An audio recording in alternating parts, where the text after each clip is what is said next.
No. Go ahead. Take this Yan's shortcut, and the long pilgrimage stairway will be waiting for you at its end.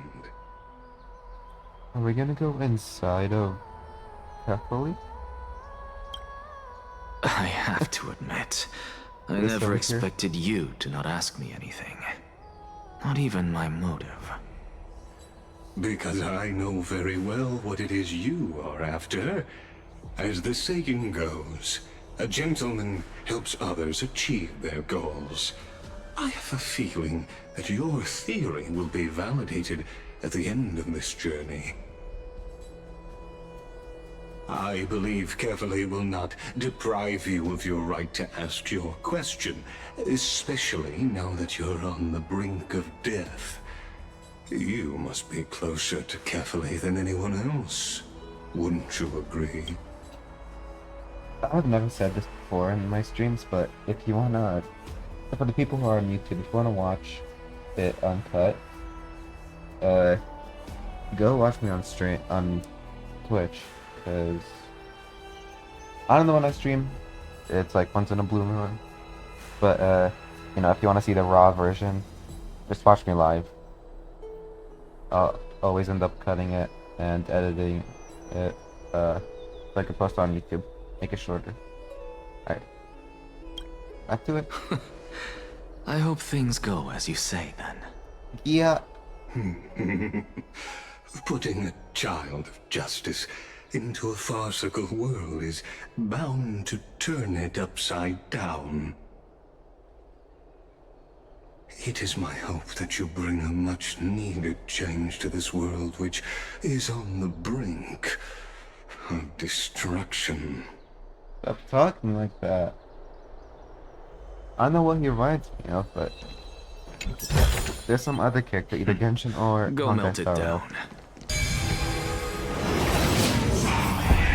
Honestly, this is my first time going up to Dawn Cloud's peak. Why is What my a game running splendid poorly? view. Isn't it about time you recognize the magnificence of us Titans? Oh, let me just check out how my PC is running. No. Well, I'm sorry. I don't see how this place is different from those temples in the city. All they have are magnificent facades.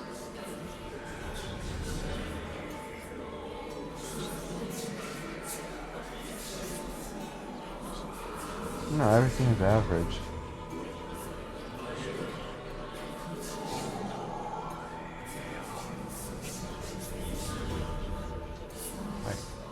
And even though I've come this far, I'm still doubtful about getting useful clues from him.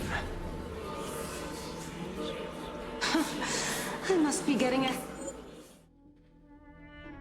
ahead of myself to be expecting to I hear hate those something noises nice in the from you. background. Oh? Haven't you been in my head for some time now?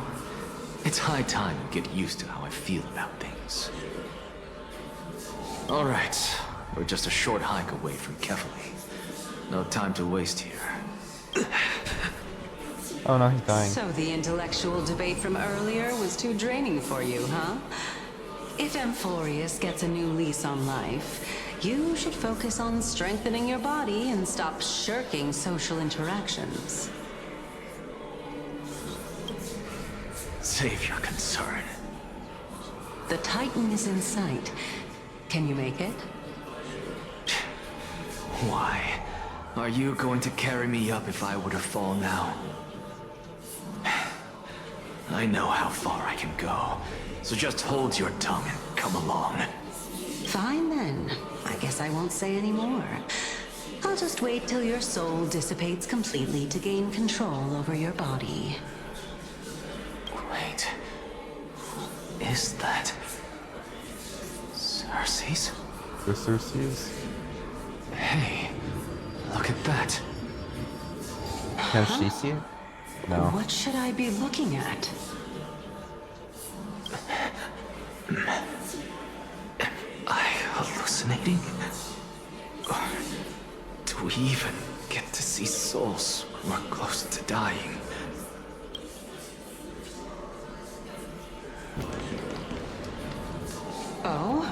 Why didn't you bring your favorite spear with you on this trip, Nias? Oh, is this from the past?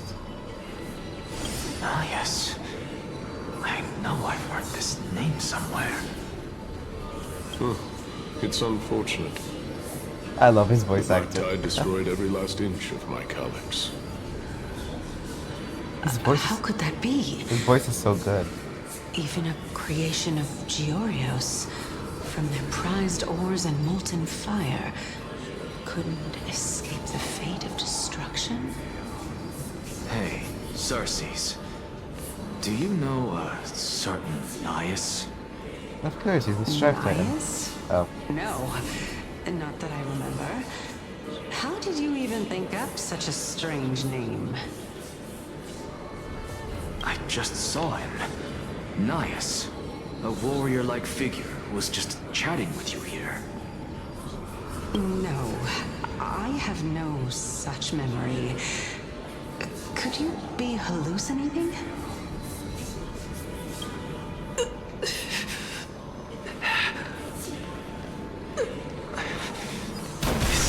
This departed spirit? oh, more people. Chest. Give me that. Enough about me. Did Kaos ever reply to you? Well, regrettably. Seems like the price of becoming a demigod is a lot heftier than we thought.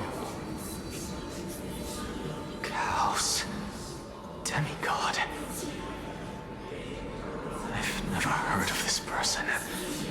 Which Titan's authority did he inherit? Look on the bright side, Nias. Since we've come all this way, I doubt he'd snub his old friends, would he? Let's just hope we mean as much as the world to him. Hey! Are you seeing that same hallucination again? Yes. It's still you and Nias, but you're now talking about a certain Chaos. I'm guessing he's one of your companions? Chaos? This name sounds just as strange to me. Never mind. I think I know what this is about.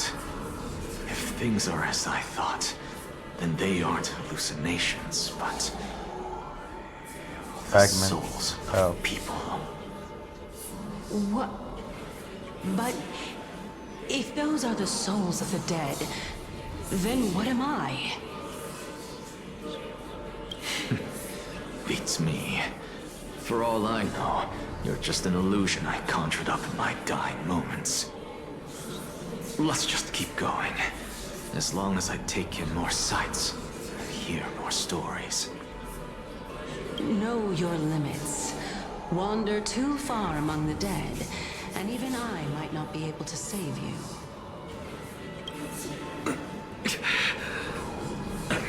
Fine. If this is indeed as I thought, then this would be very amusing. Or So,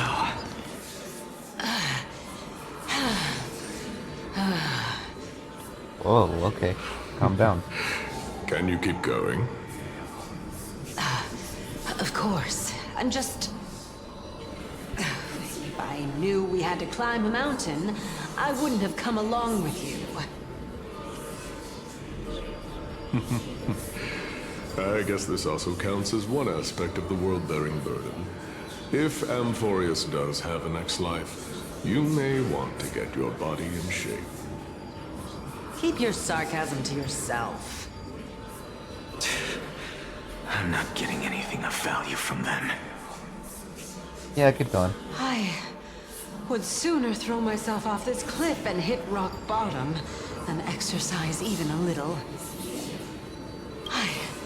I am Calypso of the eminent Seven Sages, after all.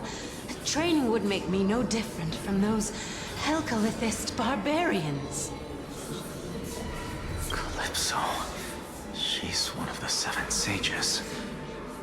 A member of the Grove?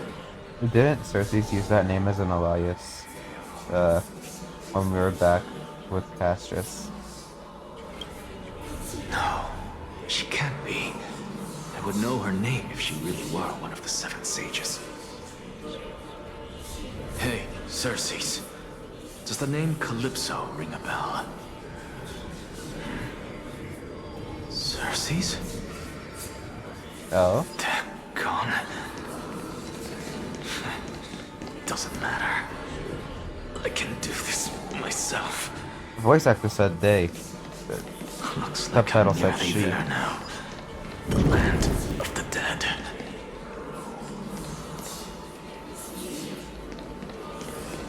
Oh, beautiful old world. Where are you now? Oh, legendary era Chrysia. Return to the mortal realm. Splendid gods once walked the paths we walk.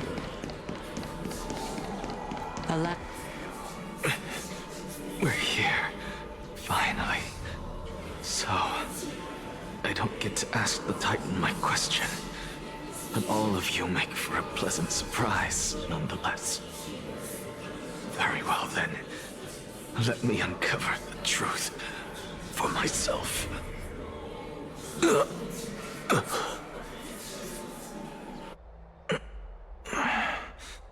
Did I still fail to make it in time? Huh? So, I'm back here again. This is... I can hear it. I hear it from the depths of the tides, behind the closed doors of the void world. A voice ready to tell me something. What is it? This time, the voice is a lot clearer than before. Nice. Since we've come this far, let's just wait.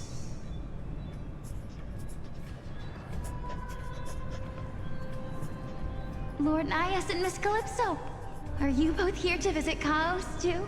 Castris? Yes, and we've been waiting for quite some time now. Or is it Pollux? Regrettably, he hasn't answered us. The worst-case scenario is that he's already been overwhelmed and crushed by the world-bearing burden. You're overthinking, Lord Nias. I can still sense Chaos' soul in the area. And besides, we both know Chaos' nature. A deliverer like him wouldn't fall so readily, much less give up on all that he holds dear. Isn't that so? Or since they're all like all these are Titans in human forms, the Death Titan and her human form. Yes. I have faith in him. That reminds me. Why are you making this trip alone, Polixia? Not Pollux, Polixia. Oh, my sister needs more time to make sure the flowers are fine. Sister? Such a pity. Both of you have hearts kinder than anyone else. Yet you are born only to take over Thanatos' divinity. So Everything that I see and hear this time has left me shaken to the core. Her sister could What may be seem like a mundane conversation is in truth a once-in-a-lifetime exchange that has revealed the ultimate answer to Cersei's question. The conjecture has taken shape and must now be solidified into a theorem. Next, I only need to seek verification from Kefali. By doing so, I can answer Cersei's question and reclaim my body. What was the answer? But no, I will not do that. That isn't important. Because another one of my conjectures, one that I have always dreamed of proving, has been proved right this very instant. What is it? Fusing a mortal soul with that of a Titan to replace said Titan is not a ludicrous idea after all. Done, huh? No, do you have a voice actor now, or are you still mute? He's still mute. What are you thinking about? I'm just amazed at how this towering tree is Cersei's divine body. It's a majestic sight. Is that so? You don't look the slightest bit amazed, though. Plus, you seem to be strangely familiar with the city around the Great Tree. Nearly something from the past that I won't go into. Events of the past, huh? I was also a child when I looked up at Cersei's. Their leaves and branches reflected the sparkling stars, and their trunk was like a pillar that supported the sky and ground. I stood at this very spot back then, imagining the day when I could climb to the top of this tree, because I would be the closest I can be to the sky at that spot. You're a sky priest, but you study at a place that is home to the Reason Titan. That's rather counterintuitive. Don't read too much into it. I mean, can mortals even hope to reach Aquila's realm? They're a strict and draconian god. Nothing like Cersei's. Reason is willing to share what is theirs with others, but Sky only expects people to revere them. You get what I'm saying, right, Denny? After Denny. all, the Titan that imprisoned you and Grey here in Amphorius is none other than Aquila themselves. We're not really trapped, are we? Yes, I didn't count on provoking the ire of a local god. But there will always be people who dream of soaring towards the sky. The Grove has a wealth of research on Aquila, and that is exactly what we are here for. It's just... I never thought Grey would meet with something like that before we set off. As a physician, I should have been there by his side. Bad luck tends to come in streaks, so don't beat yourself up over it. Besides, Glaya needs you to uncover the truth behind what happened to the Grove. Let's just make the most out of this trip and keep a lookout for any documents related to the Death Titan. They could be useful to me. Yeah, there's no rest for the weary, huh? In any case, what we're looking for could be anywhere in this enormous grove. Let's split up to cover more ground. Danny, with your skills, I'm sure those monsters born of the Black Tide will pose no threat to you anyway. What about you? Will you be alright on your own? Have you forgotten that you're talking to the chief physician of the Twilight Courtyard? Have more faith in me. I'll be just fine. The silence in here is near deafening. With the vast amount of knowledge it holds, this academy is akin to a labyrinth of information. Even the cleverest of scholars would easily lose their way in here. I should gather my thoughts before heading in. How to leave Amphorius. In the midst, Aquila, the Titan who reigns over the domain of the skies, is a colossal bird that overlooks the world beneath them with 100 eyes. As long as they continue to soar above the clouds, the people of Amphorius will remain trapped on the ground. Ice's forebears were priests who worshipped Aquila. Nobody's more familiar with the taboos of the Sky Titan than her. Seeing how Aglaya has sent her here as a guide, it's possible that she plans to have Hyacinth take on a trial in the future. Amphorius' Titan mythology. In Amphorius, Titans are a common topic of discussion. People create myths that, in turn, conceive Titans. It's a tricky task to keep an objective view when among the people of Amphorius. Is there a way to step out of the situation and look at it from a different perspective? Holy shit. Right. Titans and Eons. Titans and Eons are two distinct classes of beings. Titans can communicate with us humans, and it is not impossible for us to overpower them. Upon their demise, we can even take over their divinity. In this regard, Titans can be said to be a lot more similar to humans than Eons are.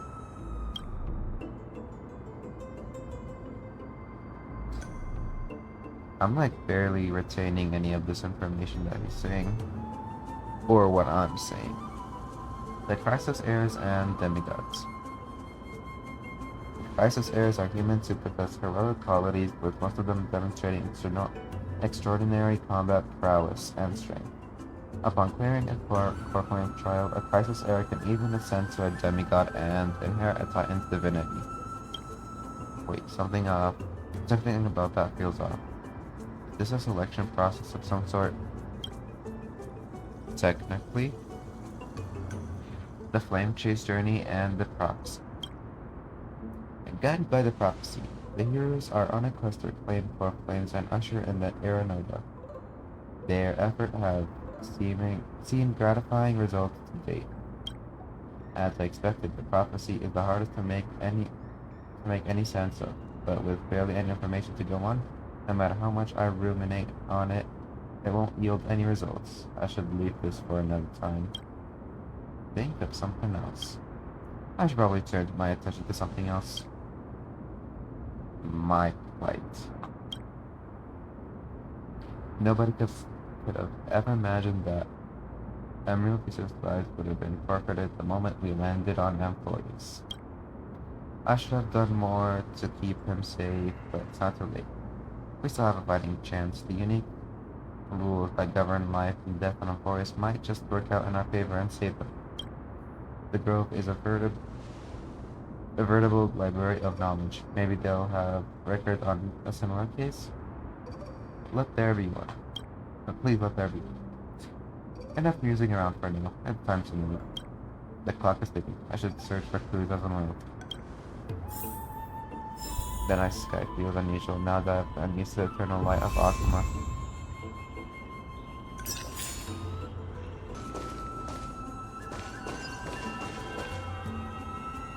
Black monsters are twisted in form, and their life has turned to ash together with their soul. It's impossible to figure out their form one day they're still alive.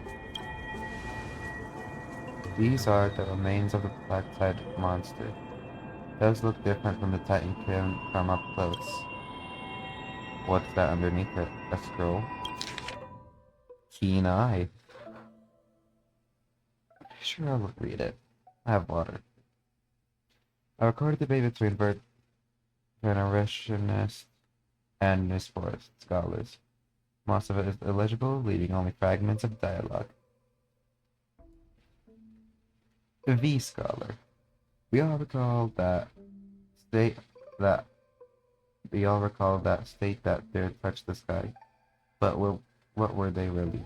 Just blind masses manipulated by ambitious politicians who dared challenge the Titan's authority. V scholar. A completely meaningless attempt, an absolute mistake. End scholar. You V's have bowed to the Titans for so long, you've forgotten a scholar's true purpose. End scholar. Making a mistake does not mean the act was meaningless. End scholar. Even those students new to the Grove understand this from basic logic lessons. End scholar. An entire city-state reduced to ashes proved the skyship's construction was a mistake. To me, that's precisely the meaning they achieved through sacrifice. V scholar. Am I hearing this right? Such a statement. Are you converting to veganism? End scholar. No, I'm simply examining the matter from another perspective. V scholar. Legible content and tier. As I expected, the Grove doesn't forbid discussions about the sky.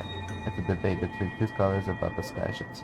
The Client also made mention of the ships when she interrogated us, a memory I'd rather forget. I'll hold on to this for now. With any luck, this journey wouldn't leave us empty-handed.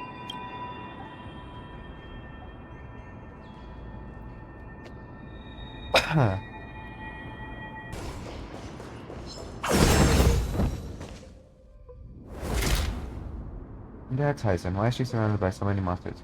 As much faith as I have in her, it's probably a good idea to help her out there. Ugh, really now? This is way more trouble than I could have asked for. Need a hand? Or you could sit back and watch. I could sit back and watch. I can't tell if you're serious or not, but being hard to read isn't without its perks, I suppose. I'm kidding, Danny. Lend me a hand, pretty please. All right, now let's get him.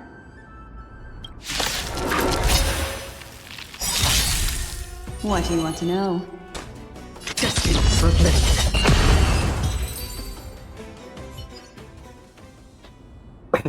This place is practically in ruins. What happened? There shouldn't be this many monsters here. The Black Tide is remarkably quick to detect the light of Amphorius. So or rather, the blessings of the Sky Priest in me, might have unknowingly called them to me. Anyway, never mind that for now. Here, you might want to have a look at this. I found it around here and thought it might be of interest to you. Alright, more reading. I see.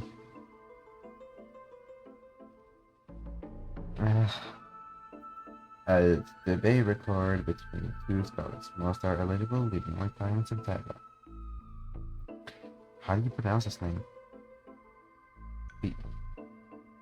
Euthyphro? I'll say E. E. Well then, enlighten me. What exactly do you mean by examining from another perspective? Question mark. Simple, you see. Question mark. When we stand normally, the sky is above us. When we stand on our heads, it's below our feet. E. I'm not gonna say it. E anymore. Oh my god. I don't even want to know what kind of situation inspired you to make such exalted theories. By the way, I have a student who loves to write satirical comedies and once wrote about a fool who could not figure out a question no matter what. As I said, there's no reasoning with these. You're like Dromesis. Huge, yet always gazing downwards at the earth, while I want to be the wasp that stings the Dromes. What if that state tyrant's defeat simply proved that among all paths to Aquila, the skyship was the wrong one? Anaxyrus, you impious blasphemer, mark my words. You will eventually answer for your sacrilege.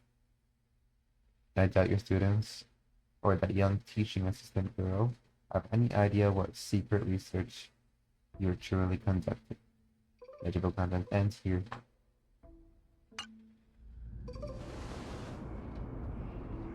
Anaxa Gloris. He's a scholar who fuses himself with the Coreflame of reason. This is new. I didn't know Professor Anaxa was researching the sky. He's never mentioned anything about it. Fauna said Anaxa might be opposed to the flame chase journey. Might is an understatement. Anaxa has never been one to venerate the gods, nor has he ever found it within himself to put any faith in the prophecy. People have come to think of him as a heretic, even in a place as liberal as the Grove. Yet, it is also this very blasphemer that Cersei's favors. Fate sure works in mysterious ways.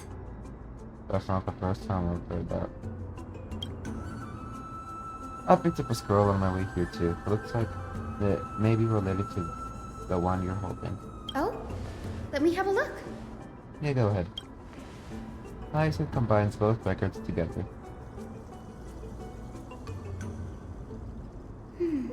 By the looks of them, these scrolls are records of two conversations that took place in the same setting, one after the other. Why should you say conversation in such a British voice? Oh, maybe I just went. There's so much I don't know about the Grove. Do you mind if I ask you a few questions? Sure, go ahead. Yippee. Okay. Who are the Venerationists?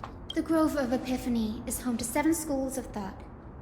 While all 7 schools are founded on the ideologies of Thalesis, the first scholar, each is unique in its own way. Among them, the Venerationists revere and worship the Titans the most. As the sage of the Venerationists, Euthyphro has always been at loggerheads with Anaxa. Euthyphro. Sounds a lot like my name. If we were to place the 7 sages on the scales of Talanton, Anaxa and Euthyphro would be placed on opposite sides to achieve balance. A very illustrative explanation. Thank you. Was it a mistake to build the skyships? Nearly everyone in Amphorius has heard the story of the skyships by now. Aquila's stature is loftier than the heavens, and their divine retribution is merciless. That's why it's no use building giant skyfaring ships. Oh, but I do wonder if a supercharged mini treaty cannon could slip past their watch. That was a joke, right? We'll never know. What is Anaxa's field of study? Alchemy? Newsporists primarily study the application of alchemy in soul repair. Yay! I guessed it. More importantly, or more specifically, alchemy and soul repair. Everyone considers Anaxa a blasphemer, but that has never stopped him from sharing his ideas, no matter how taboo. If you must say that he's hiding something, then it's likely what lies beneath his eye patch. An eye he can't see. They said... It was said last time, before I for YouTube, split it in half. It was because of his sister or something.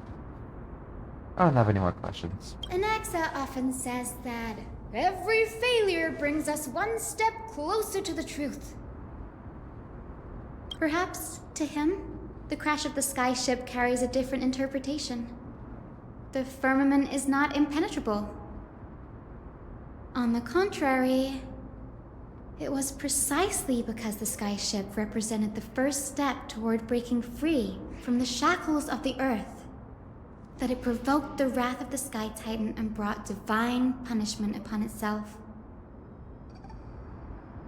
Huh. It's a shame that the majority of the Grove's research on Aquila was headed by the Venerationists, with sacrificial rituals making up a predominant part of their findings.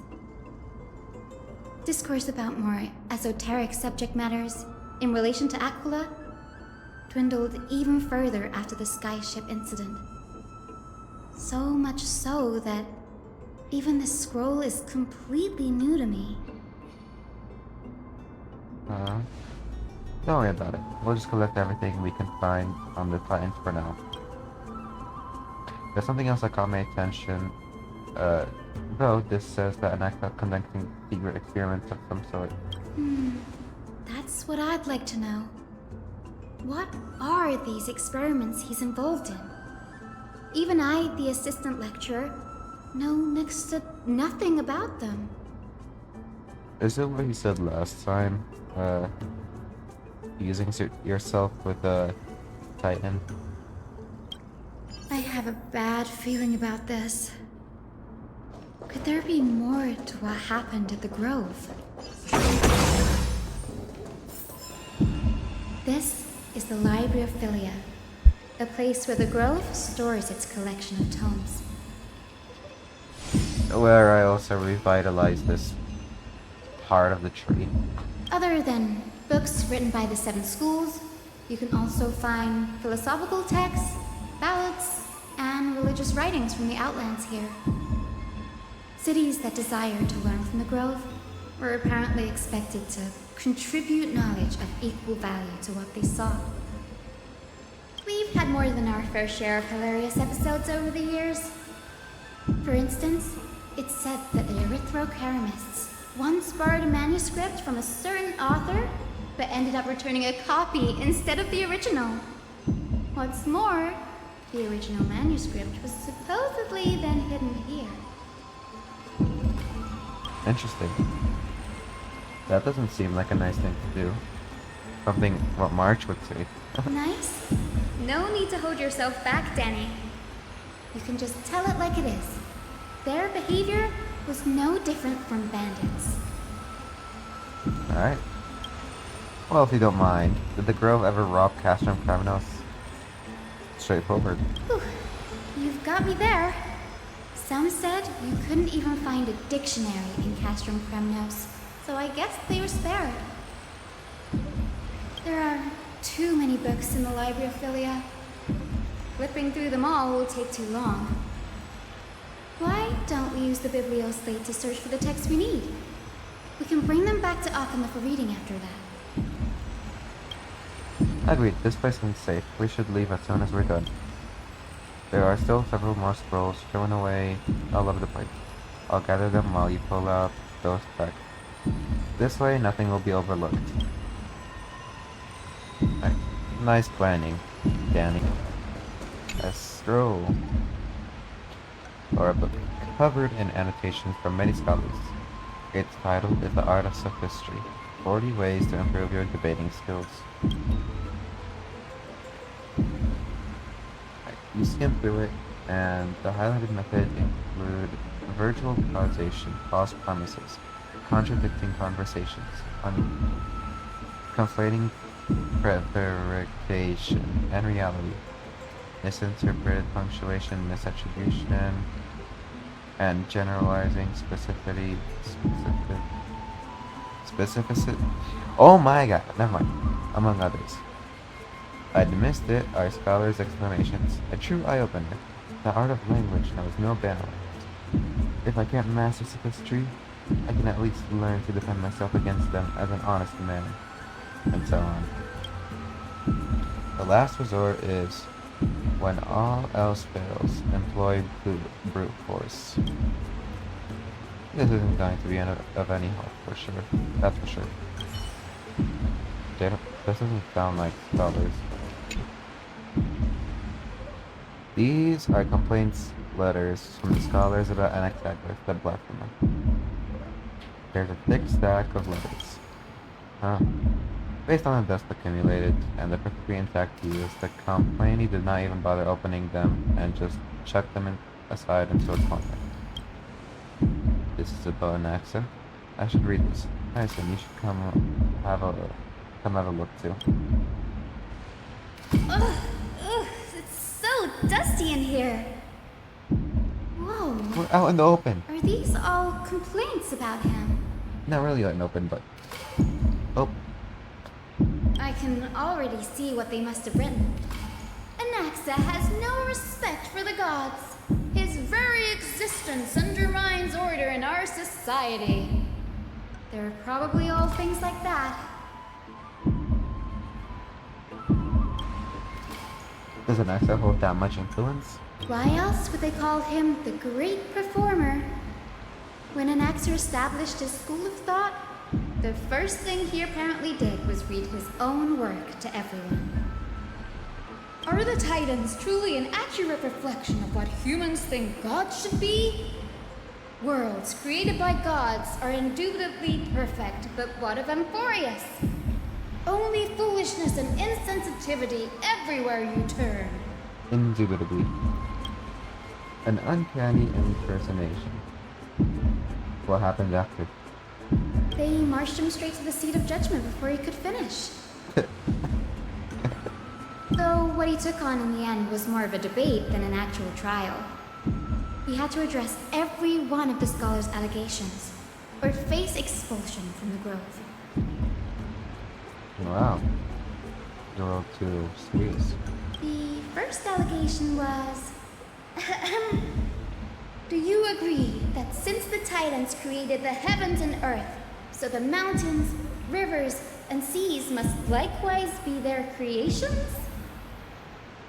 Am I supposed to put myself in Axa's shoes and answer that? Yes. I still admit, the seas, the skies, and the earth are all beyond the shadow of the creations of the Titans. Wait. No would be more of an Anaxa answer. Anaxa would have probably been spared a lot of trouble if he had answered this way. Instead, he quoted past instances of the Flame Chase journey and posited that humans have the potential to take over the divinity of Titans. Needless to say, his critics didn't take kindly to his answer, so they followed up with a second allegation. You claim to be studying souls, yet you are, in fact, defiling them and committing acts condemned by the gods. Do you admit it? That's a serious allegation. Did he really do that? Anaxa always wears an eye patch, never removing it, even when alone. Some say he used one of his eyes as an alchemical ingredient. I don't remember of anything like he did with his eye, but that's like the closest. Every being in the world True. owes their safekeeping to Kifili, and this is even more so for the Chrysos heirs who have divine blood coursing through them. If he has really done something of that nature, then it'd indeed be sacrilegious.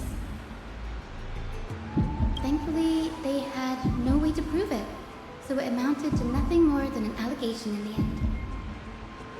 One by one, Anaxa engaged in wars of words against those who would challenge him. Toward the end, a scholar asked him, Anaxagoras, have you any respect for the gods? It was only after a brief silence that he answered, I have never denied that Titans are meant to be noble constructs. What he didn't say that the Titans are not noble, rang louder in this place. Yes, I'm not sure how that controversy was eventually resolved, but what's for certain at least is that Anaxa was allowed to stay in the grove where he continued his research, despite being regarded as a heretic. So she said resolved and reiterated. Just like the voice actor. I don't know what's happening. By the way, this stack of complaint letters has reminded me of a place in the grove. We may find clues there that aren't on the teleslate. Alright, we should head there next. After we're I'm done. talking about Anaxa's alchemy lab, hidden between the cornerstones. Well, definitely we should go there. Given the Grove's meticulous approach to archiving, could there really be such an oversight right under their noses? It's a well-kept secret. Among the 7 sages, excluding the nominal chief sage, each has a private sanctuary where they can conduct research undisturbed in their free time. Even the administrators of the Library of Philia are restricted from accessing those places and documenting the sage's research. But with the grove in this state, I'm sure Anaxa won't be mad even if we sneak into the lab for a short while. Right? Correct. I don't care what he says. No. A record of the many research topics that Capris had applied for and their replies from the school sage about these topics. Topic 1. A discovery that many mythical beasts renowned for their longevity actually reside in areas with poorly managed birth and death records for such creatures. Permission to research. Reply. Lacks research significance, not approved. Topic 2. An observation of real plants within the grove imitating the growth patterns of nearby white dryads. Permission to research. Reply. Falls under the domain of the Lithophagus School. Not approved. Topic 3. Investigating the feasibility of placing flying birds into rocket tube. Investigating the feasibility of placing flying birds into rocket tubes to guide the direction of the rocket's flight. Permission to research. Reply. Too fanciful. Not approved. Place flying birds to rocket tubes to guide the direction of the rocket's flight. The subsequent topics grew increasingly eclectic. Yet the outcome of the replies remained unchanged. Impressive tenacity. Hopefully to help him survive the Black Pride. This is the place, but where is everything? Anaxa burned it down. Materials for alchemical experiments, matrix diagrams, and even the seal to the lab. They're all gone. Did the Black Tide destroy it all? Couldn't be. No wonder we didn't see any defense mechanisms along the way. Have you ever been here before? No, not even close. Not only are alchemy experiments high-risk activities, but Professor Anaxa also has a penchant for using bizarre materials. Students often saw him walk in looking right as rain, but come out covered in soot with his hair singed. Naturally, no one dared to come near this place. Huh? That bookshelf over there seems to be the only thing still intact. Fate works in mysterious ways. Let's go see what it's like.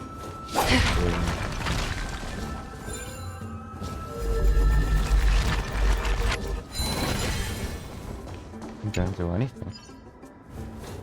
These are materials requested by Anaxagoras. Documents from various fields have been compiled in one place, including the Titan's creation, the University of the Soul, alchemy, doctrine, and so on. Most of the materials look to be within the research domain of the New Forest School of Thought. However, a document titled A Study on the Crisis Heir's Background is next within. That seems important. Whoa. Hazel and Journal. These appear to be notes examining the background of the Crisis Heirs. The Holy Maiden of Dionysopolis, Trivi, Trian, and Trian. Descendants of the Holy Maiden from the Temple of the Three Fates. The Gold Weaver Aglaya of Akma. From the Nestia priestly family. The Prince of Castrum Kremnos. Hyacinth of the Twilight Courtyard. All of their ancestry have varying degrees of connection to the divine titans or the divine authorities.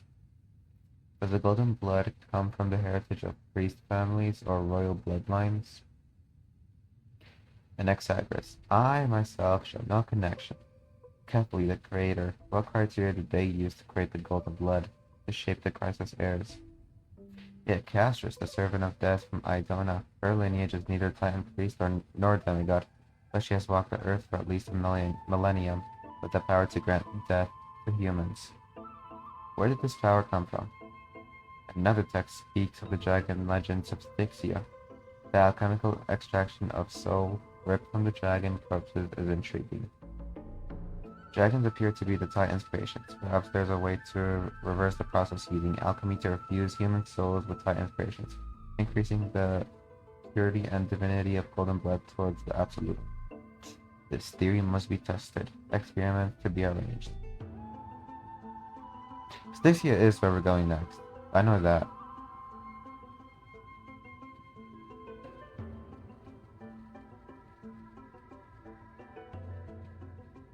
Interesting. What's going on? Anaxa is conducting research on our friends in Alchema and me? This journal contains several intriguing points. Creations of Titans. From the Abyss of Fate to Castrum Kremnos.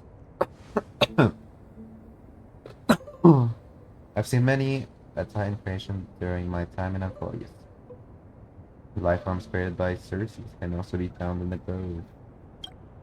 But fusing them with human souls through alchemical means, I can't even begin to imagine.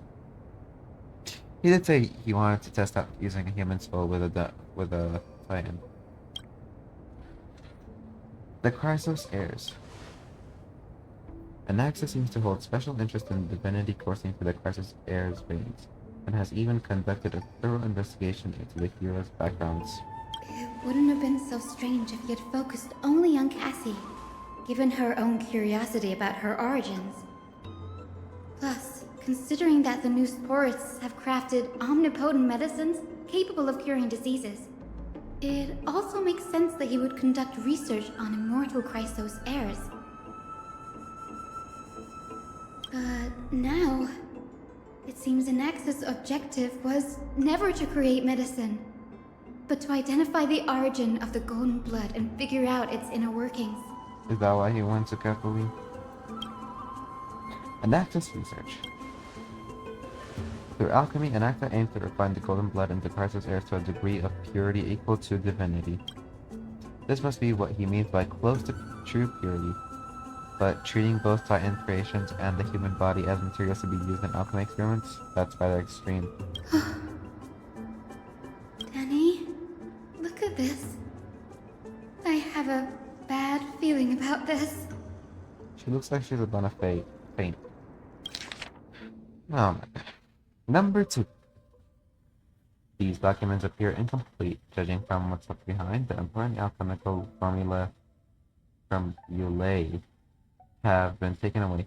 Only the author's reasoning remains. The previous approach has flaws. Feeding human souls with Titan creations does not purify golden blood.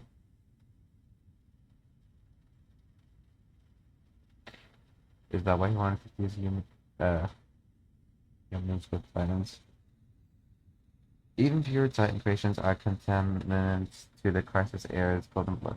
Soul fusion between humans and creations merely repairs impurities of their soul or maintains a connection to dying souls. While creation myths tell us that Chrysos heirs and other creations were all made by Titans, their nature differs fundamentally.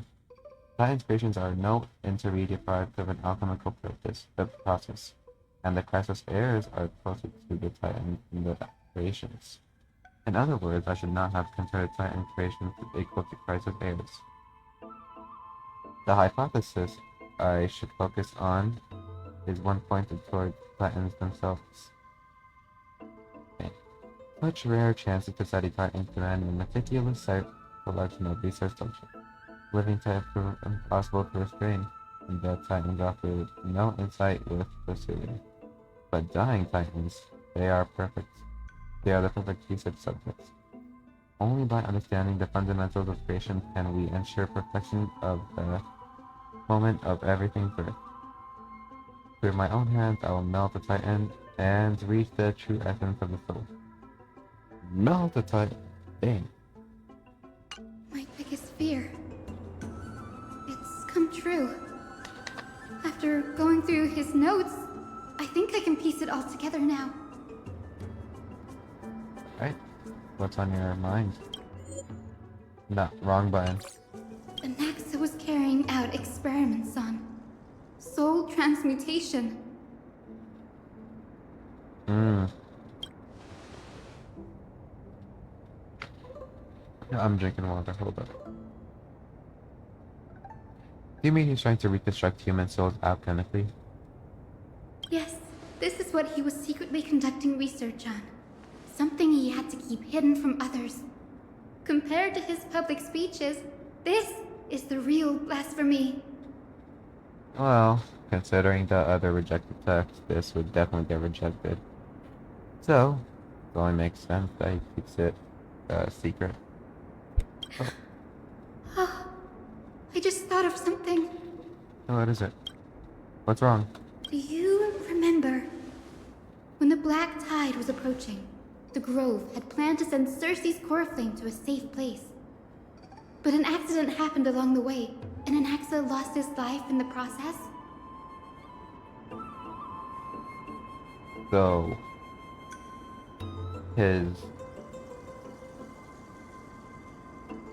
No, but Circe did say she implanted the Coreflame in Anaxa. I'm not sure anymore. But Circe took over his body and resurrected him, which led to the situation we're in now. Like I was saying. That's right. But what if Professor Anaxa's fusion with the core flame of reason wasn't an accident? So is she saying that he planned that it was in his plan that Circe would implant the Coreflame within him? What do you mean? Put yourself in his shoes. Knowing that the black tide was closing in and your time was running out, what would you have done? Hide the core flame within oneself. I'll put my theories to the test, no matter the cost. Exactly.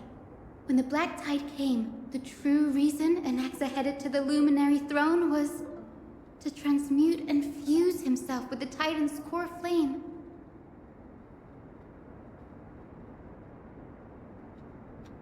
Technically it is fused within him. But not all of it, right? Did he succeed? No. Judging from how he reacted after the event, the results came as a surprise. Maybe he failed to consider the possibility that Circes would make a similar decision. Which is why the core flame was split into like 3 parts and only 1 part is within him. So it's not fully fused with the core flame. The manuscripts detailing all the alchemical formulae have been taken away. His research is still ongoing. Could he have taken them for other purposes? Like, what? There's only one Titan left in the world now. And he's there, next to the Titan, carefully.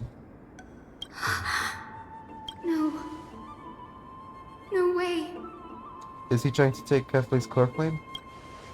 To conceive an entity of perfection, one must first understand the principles of creation.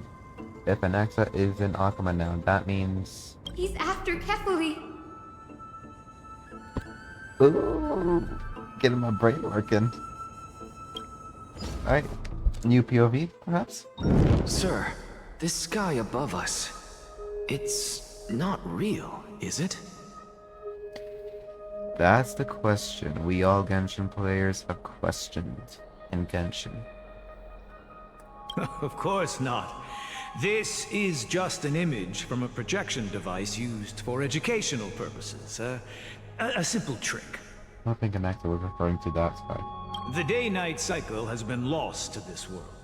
So that students like you may still learn about the night sky, astronomers have harnessed the Titan's miraculous power to manipulate the light, projecting the nights of the past here for you.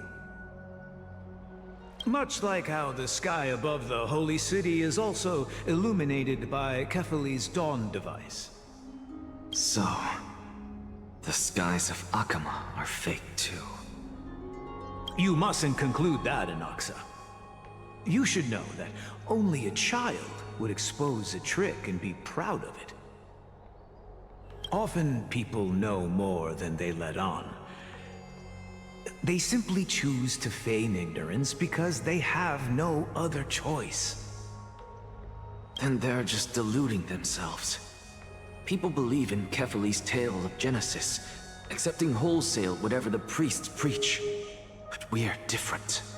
We've already walked out of the firelit cave of ignorance. We have already realized that we live in a world where Titans make the rules. Even when we look at the sky, we're only seeing what they allow us to see. Rather than gazing at this mockery of a night sky fabricated by them for the rest of my life, why shouldn't I be the one to take control of the projection device instead? So much time has passed since you sowed the seeds of doubt in my heart, child. Many a night, I find myself penning down all my theories and wild ideas, only to burn them to ashes when I open my eyes in the day. Sounds like what future Genshin would be. Because we'll face death by burning if word gets out? As a sage of the Venerationists, my soul has already become inextricably linked to the great tree. Every word I say and every move I make is certain to influence every leaf, every branch, even the tree itself. But above all else, my days are numbered. Instinctively, I have my doubts about the golden blood and the human soul, yet I have no means of verifying them. The golden blood in my veins is woefully thin, and I am loath to waste what little time I have left obsessing over a hypothesis that cannot even be proven in the first place. He has golden blood. It is thin, which is not a lot. But wouldn't that make him illegible to claim a Coreflame? But I can, sir. I can do it for us. The time is right. Give me all that I need, and I shall accomplish this grand feat on your behalf. You're right. I shall do just that. In the next meeting of the sages, I will spare no efforts fighting for the rights you deserve. W. Go. Establish your own school of thought. Find out what we are. Become the one who conquers the ultimate truths of the world. Child of humanity. You didn't go to such lengths for an audience with Kefali. Just ask him a few questions, did you? Nope. So, you figured it out. If I were as foolish as a Dromus, perhaps I'd throw myself down and prostrate before their greatness, begging for the gods' prophetic wisdom.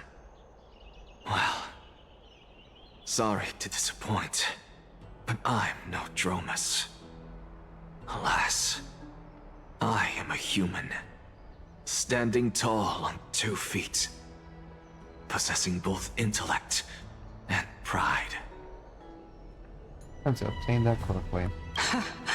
Before such power, does it make any difference whether you're a human or a Dromus?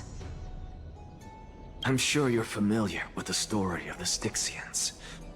When the raging waves threatened to swallow them, they didn't just give up and become sitting ducks. No. They constructed a dam that kept the roaring tide at bay, chaining down the mad Fagusa. They call me a blasphemer, Circes. But that doesn't mean I deny the existence of gods. It's just...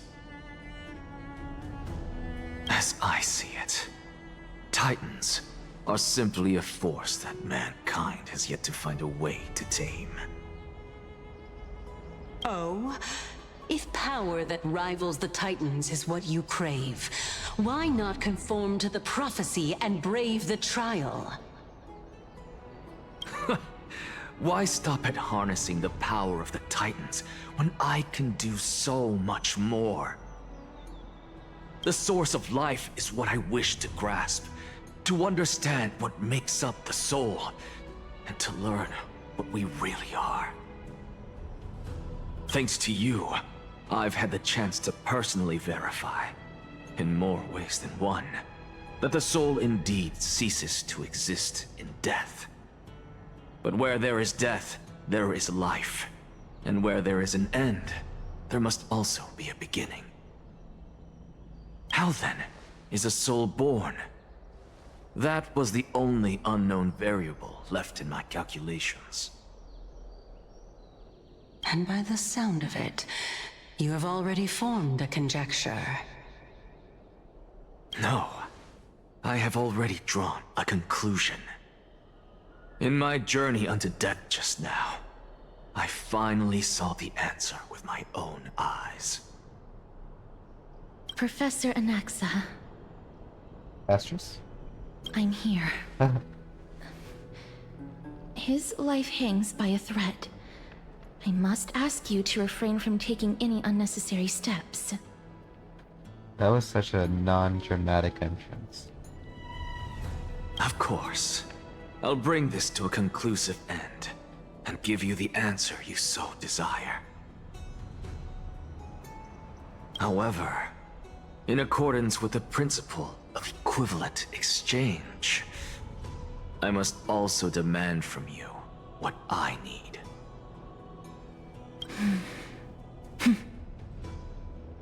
As you wish. Don't you care to know what the price might be? It's a matter of uncovering the truth about the Death Titan and his survival. This may be the only time I can ever save someone's life. There is no need for me to think twice. I see. In that case, let the show begin. Alright, Lenny. Indulge me. Am I correct to say that you intend to prove Thanatos' whereabouts and prove the nature of our existence now? Before I begin, I must confess I had been stuck in a cognitive trap all this time. As unrelated as these two propositions may seem at first glance, they are in fact logical equivalents. They are merely two different ways of telling us about what the soul is at its core. The reason I say this is as I've mentioned earlier. The answer was hidden in my journey unto death. Anaxa, you were in the Netherrealm? Yes, I am but a living dead man now. But that's not important. What truly matters is, I overheard a conversation between heroes. I want to hear the conversation. That's not all. Remember how I said you were a part of that conversation too, Circes? Oh, that conversation. And I've told you that I have no recollection of such an event. That was likely just an illusion conjured up by the mind of a dying man. Of course you would remember. Because that wasn't you. That was Calypso, one of the 7 sages of the Grove. Calypso? Yeah, the Elias Circes they used.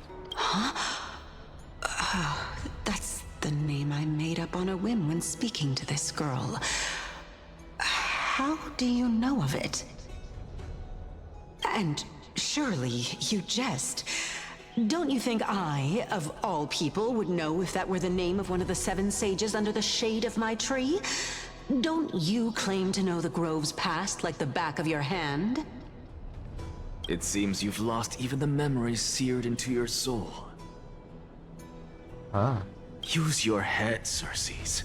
Since all of this took place in the realm of the dead, it stands to reason their likenesses are of souls from the past. Circes is dead. The living cannot step foot into that world. So who could they be? Think about Calypso. Why does she share your likeness?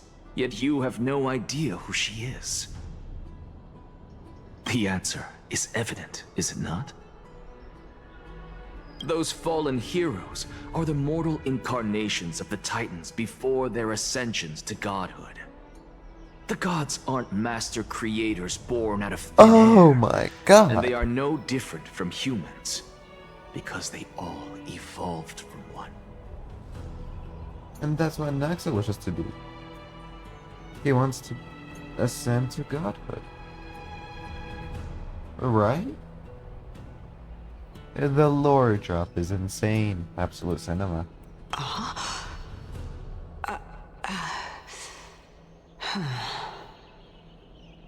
Does this answer disappoint you?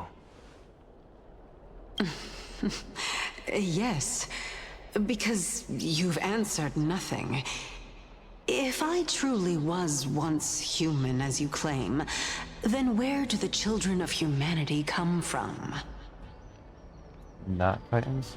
Even on the off chance that you speak the truth, this brings us no closer to grasping Thanatos' whereabouts. How are we to find them? I knew you would say that. Well, he knows what everyone's gonna say. But it matters not. I know what I'm doing.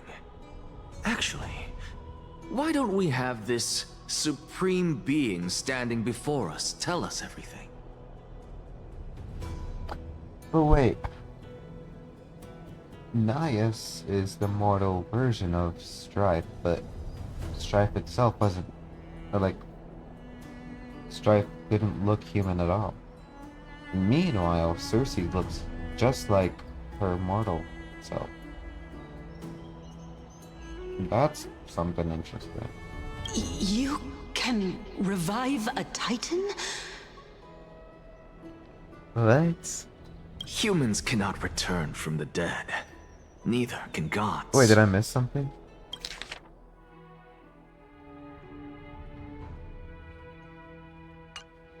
But all we need to do is look at this from a different perspective, and the problem will resolve itself. The solution is simple. Just like what you did to me. If I'm reborn as Kefali, I can rebuild the world and all within it as they once did. Simple, is it not?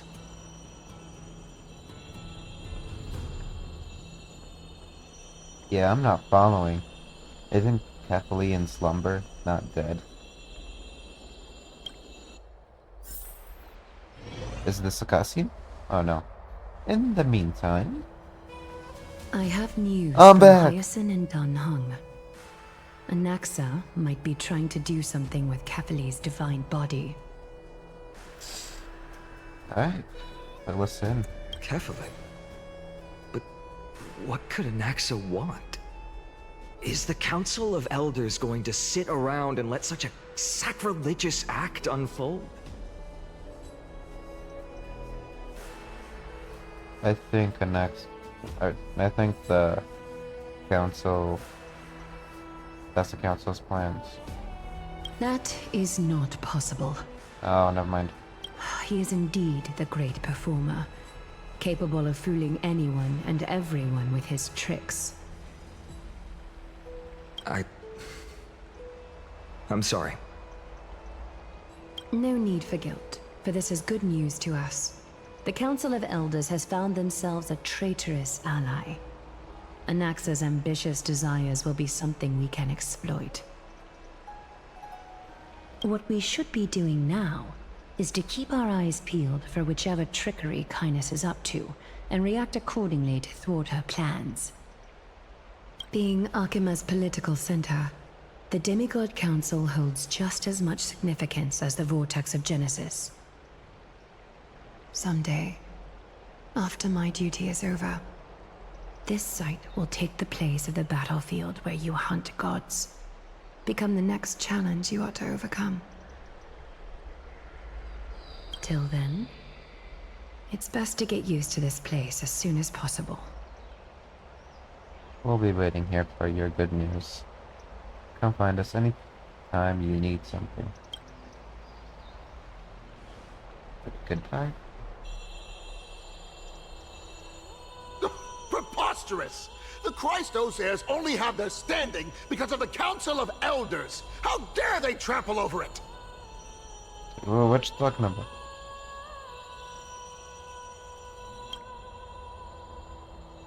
Wow, these people are shooting daggers with their eyes. It's been a while. Oh, hi, Petals. Why are we in a stadium? So much people. Hello, Oleg of Emporius. What is that supposed to mean?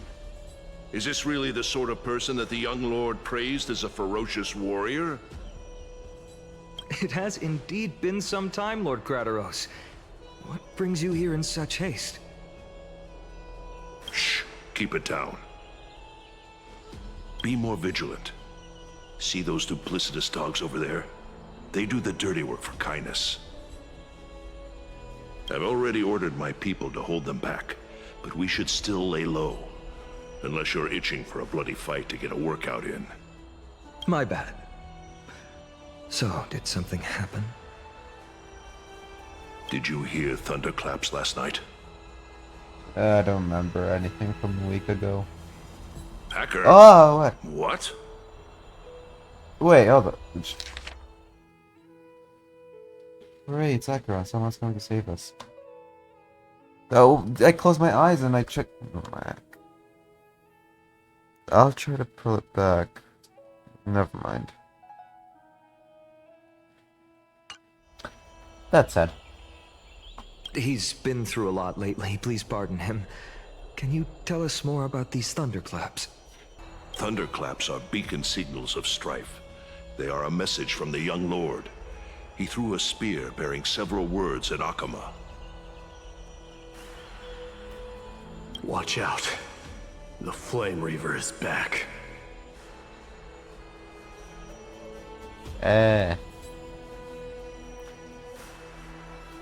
Yeah, he's not dead. I think we all knew that. That fight seemed a little too easy. But from now on, I will never have my cursor in this area. I guessed as much. We didn't actually kill them back at the Kremnos Arena. I figured this is something you would want to know. We Kremnoans never back down from a fight. So if you plan to take that thing down in a battle, reach out to me anytime. I'm sorry, Kratos, but what are you gonna do? Anyways, a theory someone had was that we kind of did kill him, but he came back because he's not from this time era and he's from future, and apparently Flame Reaver is Finon. So future Finon is Flame Reaver, and Flame Reaver came back from the past, so I mean technically we kind of did kill him, maybe. You have my gratitude. I will let Aglaya know about this right away. But that's just a theory. Remind her to be on her toes while you're at it. That vicious kindness has been unusually active lately. Those lackeys she keeps under cover have been going in and out of the city a lot more frequently these days. Some even seem to be getting Kremnoans to defect to the council.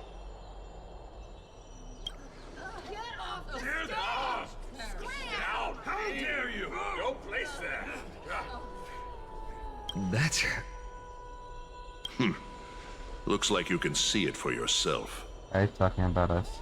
We should get back. Thank you for the intel, Lord Kratos.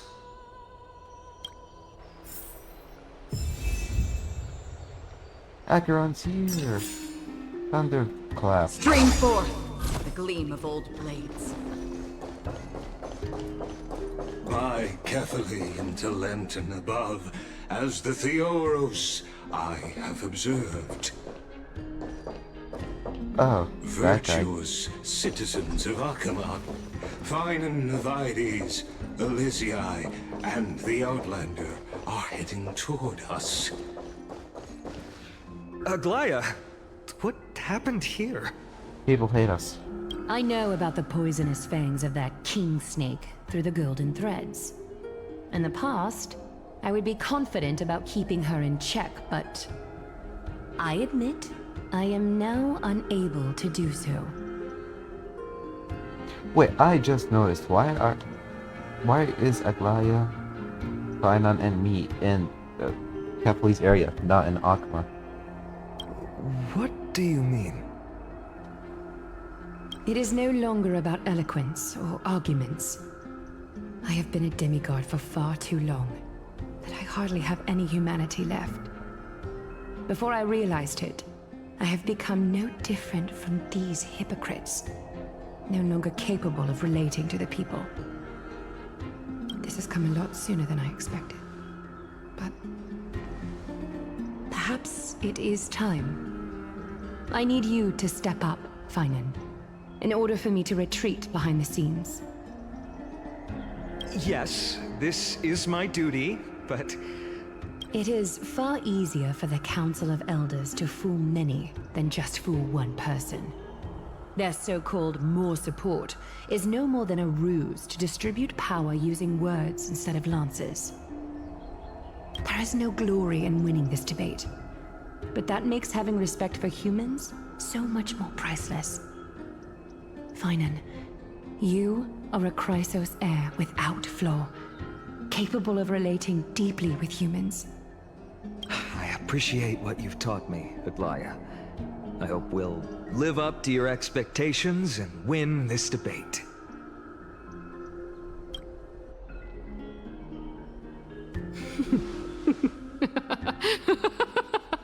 Shut up. Oh, you've done well, Lord Calictus. Let me take over and personally close this debate for today. Close? You? Now Finon and I will be closing this debate. Dearest counselors, let it be known that I sorely miss the blissful times portrayed in lyrical poems. Back then, Amphorius was home to nearly 1,000 cities, each with their own local faith, while gods walked the earth and shared close bonds with humans. Yet, in the present, people from all over are forced to leave their homeland to seek refuge in the holy city, where they hope to rest under Kephaly's protection. All of us have long been in the same boat, with no way out of this plight.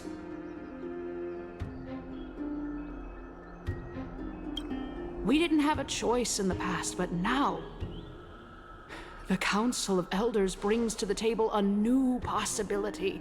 All I have left is one question for you. Would you rather strive toward the unheard of Era Nova, or return to the prosperous Era Chrysia of our past? Make your choice. I feel like a lot of people would choose Era Chrysia. Now, which of the two would lead mortals to an ideal future?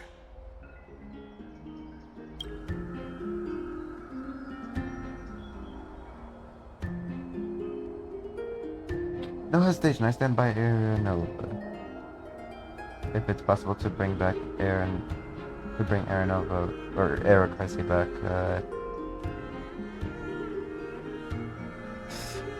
yeah, I want to say Era Nova, but I feel like over here would be a but. Let's just do it. But how are we supposed to send Amphorius back into Era Chrysia? We all know that Era Chrysia is a thing of the past, Lady Kindness. Please, enlighten me. How does the Council of Elders plan to turn back time? Let the 3 Titans of Calamity be born, and Era Chrysia is nevermore. But bring demise to those Titans, and Era Chrysia will descend upon us again.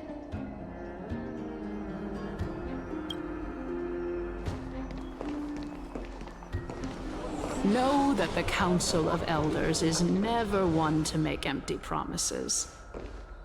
Look at who we have on our side. Anaxagoras, one of the Grove's 7 sages, and Castorus, Idonia's goddess of death. With the help of these 2 heroes, I can promise all of you that Era Chrysia will exist once more.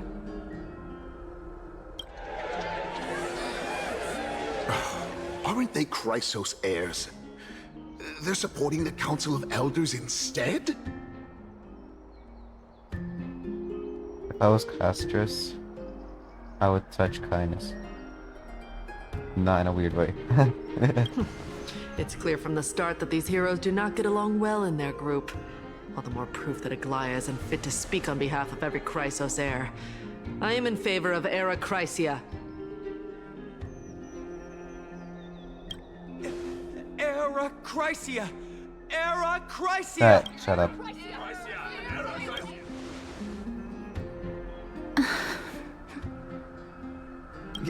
Castorus? Why are you standing over there? You finally arrived, Naxa. So have you, Cass. Don't worry, Aglaya. Well, I know that you have many queries. Could you continue to converse like how the citizens normally do? Tell me, dear citizens, if we successfully retrieve and return Thanatos' core flame without anyone passing the Death Titan's trial, what would happen next? The answer is simple. We will have a chance to rid the world of death and bring Amphorius back to an era when all beings live forever. We'll usher in a new future that will be entirely different from the flame chase journey. He's one of the 7 sages. That's impossible. I really believe it. Your proposal is much too idealistic. As long as the Black Tide still exists, how can we go back to the old days? Remember what I previously said? Kefali's core flame is guarded by the secret power of the Council of Elders. Plus, Fagusa's water curtain will be able to block out any external perceptions. Tell me, dear citizens, have any of you ever seen even a glimpse of the threat that this person is talking about anywhere within the walls of this majestic holy city?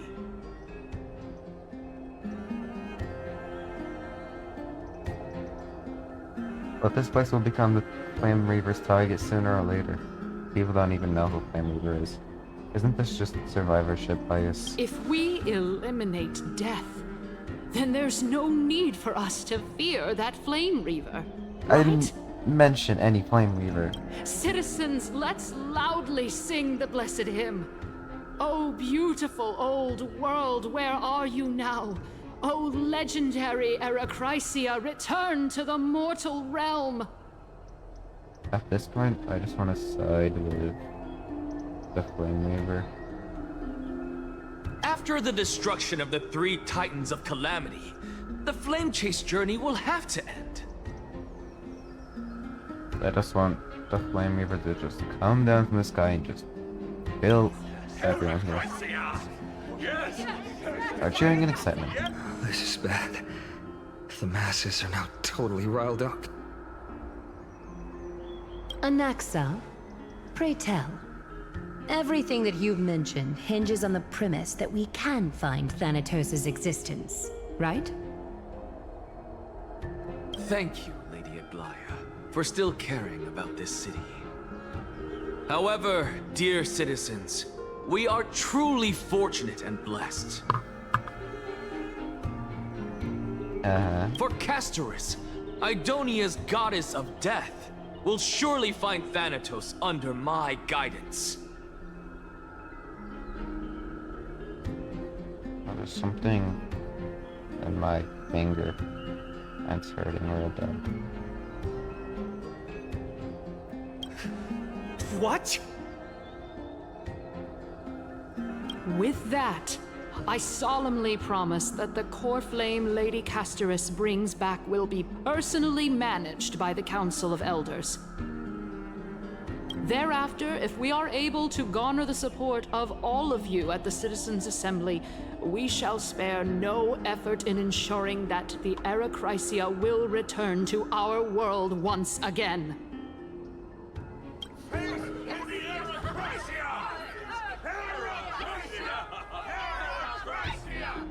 With the balance shattered, the result is clear. By Kefali and Talenton above, as the Theoros I have observed. Akama has chosen her destiny. The issue up for discussion at this Citizens' Assembly shall be modified to the suspension of the Flame Chase journey. This resolution shall be put up on the Wall of Heroes, such that all citizens are aware of the city's way forward.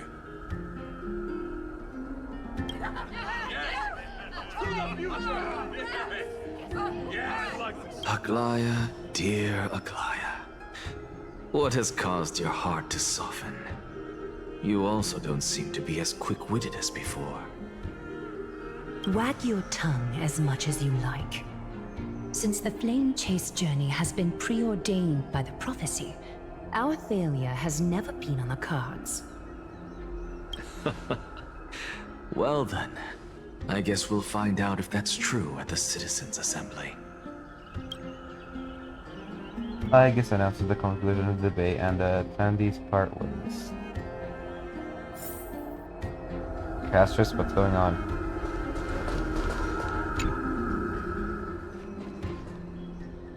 Well, it seems that when I sent you to look for Anaxa, I unintentionally facilitated your partnership with him instead. My apologies, everyone. I know that you have many questions to ask me. I will answer them to the best of my knowledge. In that case, please tell us as much as you can. What happened when you went to look for Anaxa? In actuality, he showed me Oh? a past that was both long and heavy.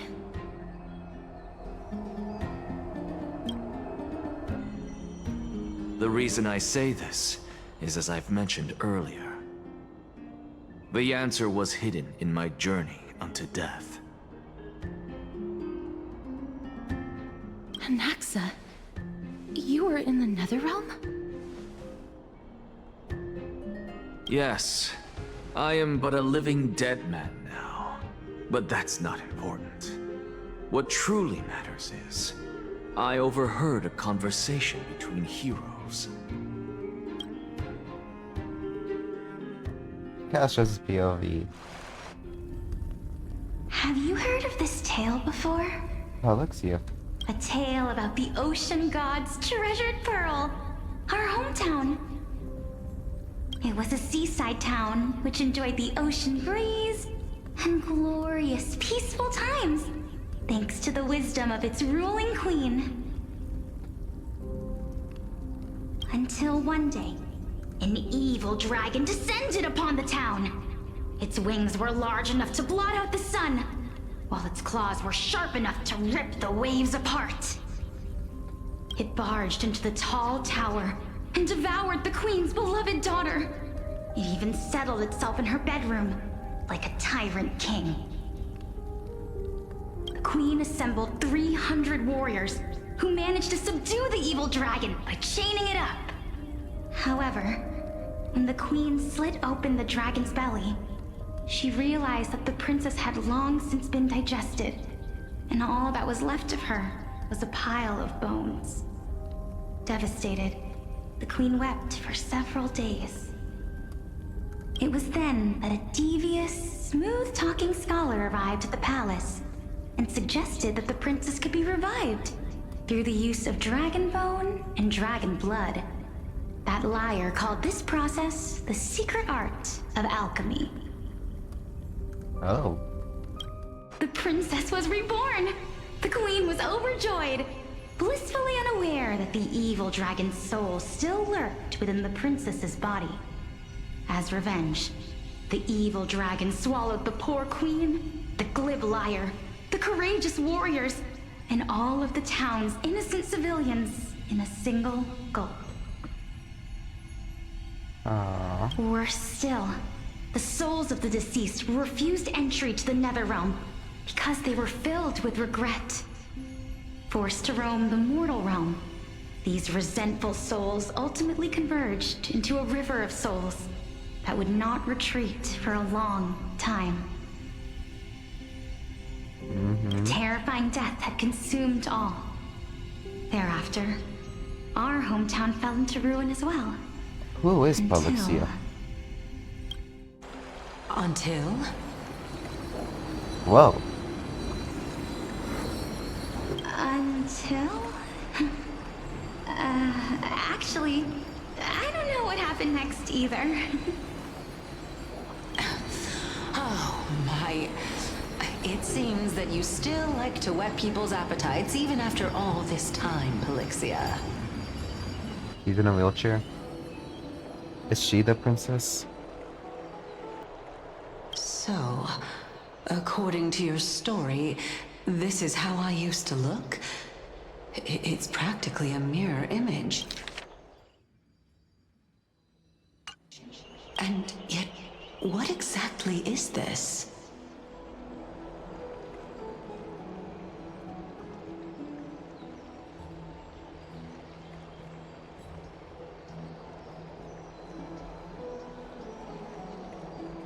A miracle that I created with alchemy. As for what it is and how I was able to accomplish it, I'll keep the answers to myself for now. Oh, my goodness. Is this cliffhanger really necessary?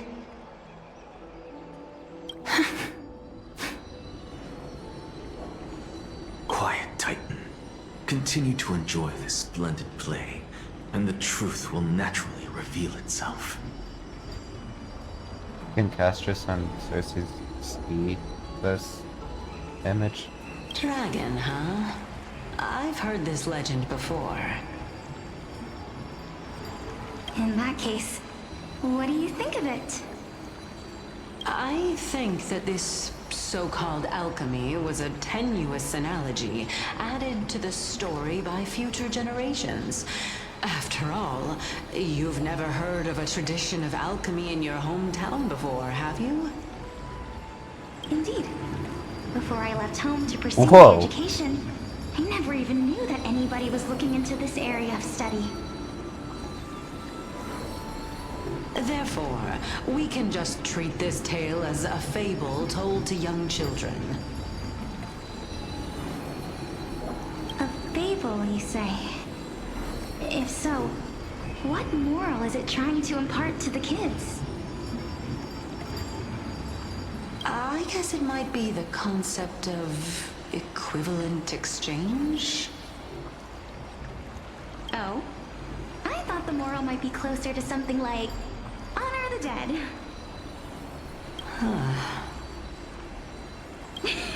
What? At a loss for words?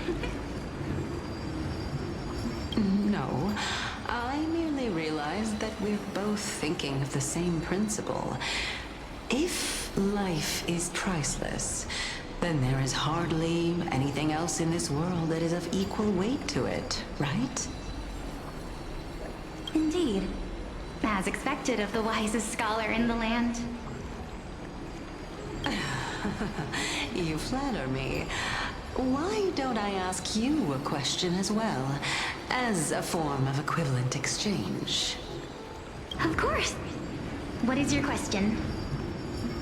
If I imparted my knowledge of the art of alchemy to you, would you use it to resurrect someone you loved? What?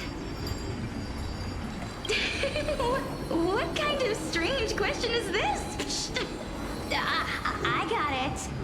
You're just trying to get me to tell you whether I like anyone, right? Let's just leave it at that. That was rude of me. Yes, I would. Oh? Death is inevitable. In the days to come, I'm certain that someone whom I cherish deeply will leave me for good. If such a mighty power really existed, I think I would use it without hesitation. After all, you, me, and the rest will all have to face that fateful moment eventually.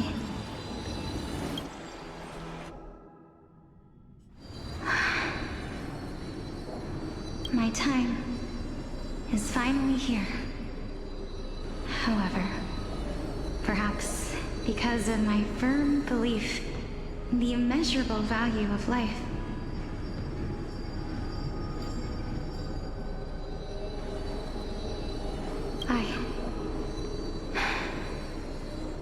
I am unable to complete the trial.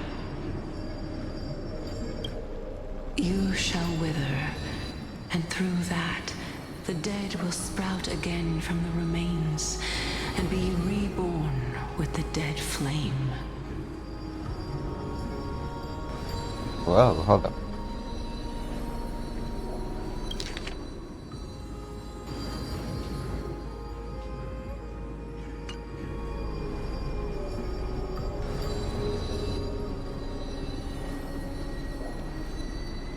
The dead flame, is it like a Death Coreflame? It is a pity that fate is such a cruel mistress. Is there no other way of interpreting those words? I'm afraid that the meaning is clear. Between my sister and me, one must pay the price. Our trial can only be completed when the one chosen sacrifices her life. Her sister has to be castress. I'm afraid that the prophecy might even have selected a pair of twins for this exact purpose. Fortune makes fools of us all. My sister is prepared to sacrifice herself. And yet, I can't do the same. How absurd. My time is almost up, but I'm still afraid to welcome death. Whoa, hold up. Why are all of these obtained except for the Thanatos' Coreflame? I didn't see anything about the Trickery Titan. And yeah, Kefali. What happened? What should we do? If I'm ultimately not able to make up my mind... Since Chaos is willing to guide all of us and leave this trial to the end, there is still plenty of time for you to ponder. That's right. Don't allow the fog of an uncertain future to cloud your mind. Trial, prophecy, the topics that they're discussing seem familiar. But these three people must not have left their names in the epics. Otherwise, I would have some recollection of this. This is the future, not the past. Because, like, 11 out of 12 Coreflames are restored. Amphorius' history before the Titans were born was complete chaos. Is that not strange by itself? Just look up at the frickin' Coreflames, I have you long dummy. held three hypotheses about this. However, let's continue watching for now. Calypso, Polixia, and this warrior... I seem to have met him somewhere before. Regarding this matter, Nias, are you confident that you'll complete your trial? I am so confused right now. Of course. Though, I am worried about what will happen once I've emerged victorious.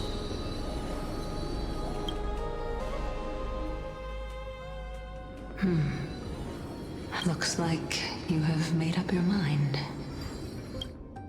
Yes, this is the safest course of action.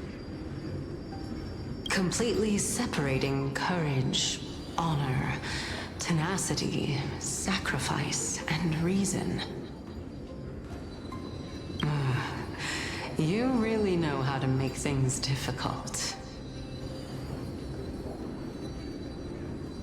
Wait a minute. Now this is the past.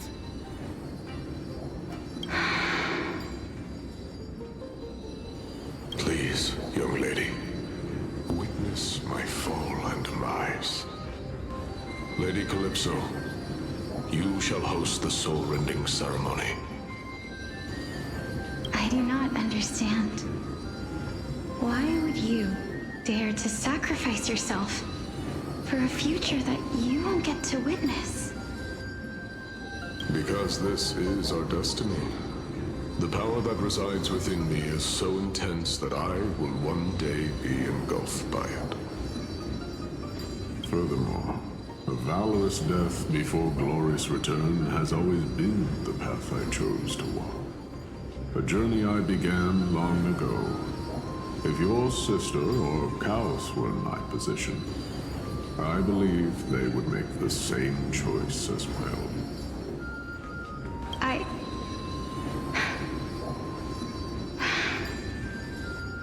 I'm not that brave. I don't know how I'm supposed to face such a serious affair. Despite being Death's chosen one, it seems you still don't know how to face it. Let's chat, young lady. Perhaps I shouldn't end my journey so hastily. Since there's still time, I'm not worried about letting fate wait a little longer. Of course. This warrior is Lord Nias. As the embodiment of Nikador's divinity, he entrusted his life to us and allowed humankind to end his madness. That means that what I'm currently seeing before my eyes is, in fact... Looks like one hypothesis of mine has already been proven true. These heroes are the true forms of the Titans, before they attained their divinity. If so, the chosen one of death that he speaks of is actually... Polixia? Is the previous form of Thanatos? But her appearance... If this is true, as long as we can find out where she went, we'll naturally be able to figure out the location of the Death Titan.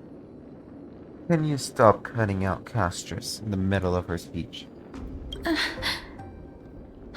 But before that, we first need to witness what ultimately happened to Lord Nias.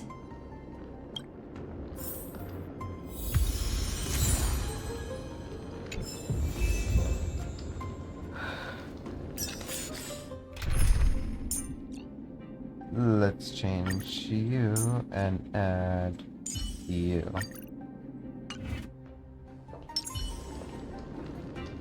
Glitchy character in my team.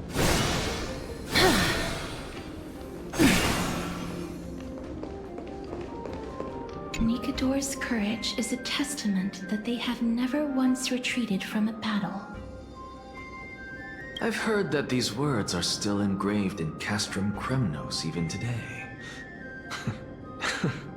It didn't occur to me that they were actually part of an alchemical formula.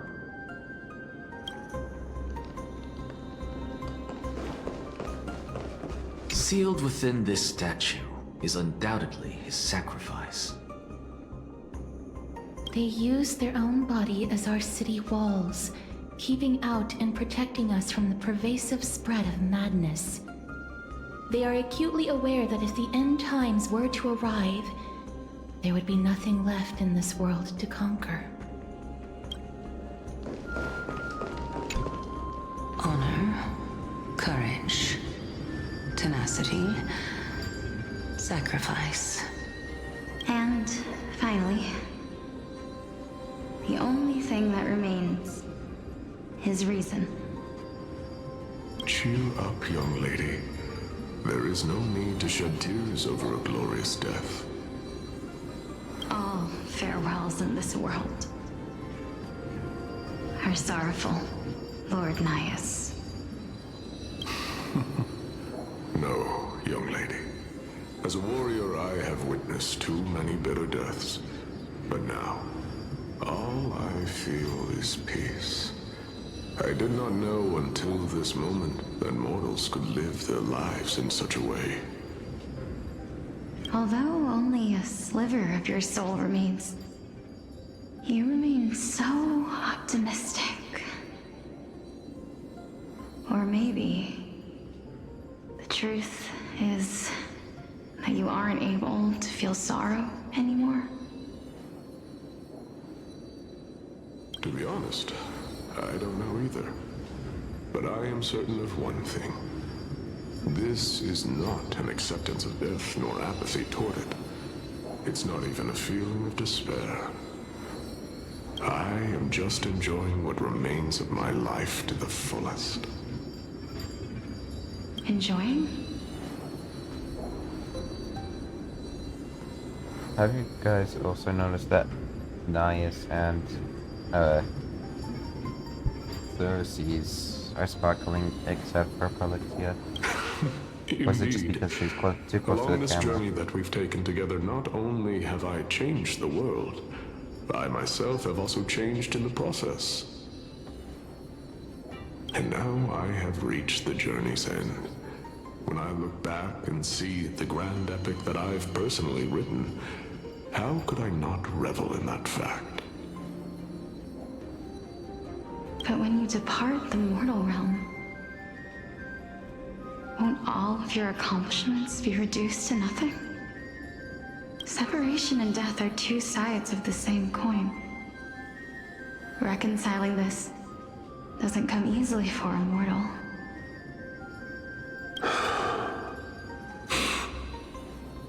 Finally, let me recount to you a story of mine, young lady. The first time I returned from the battlefield, I felt extremely hollow. The calamity had devoured everybody on the battlefield but me. When I returned to the city alone, the citizens held a banquet for me that was far from pleasant.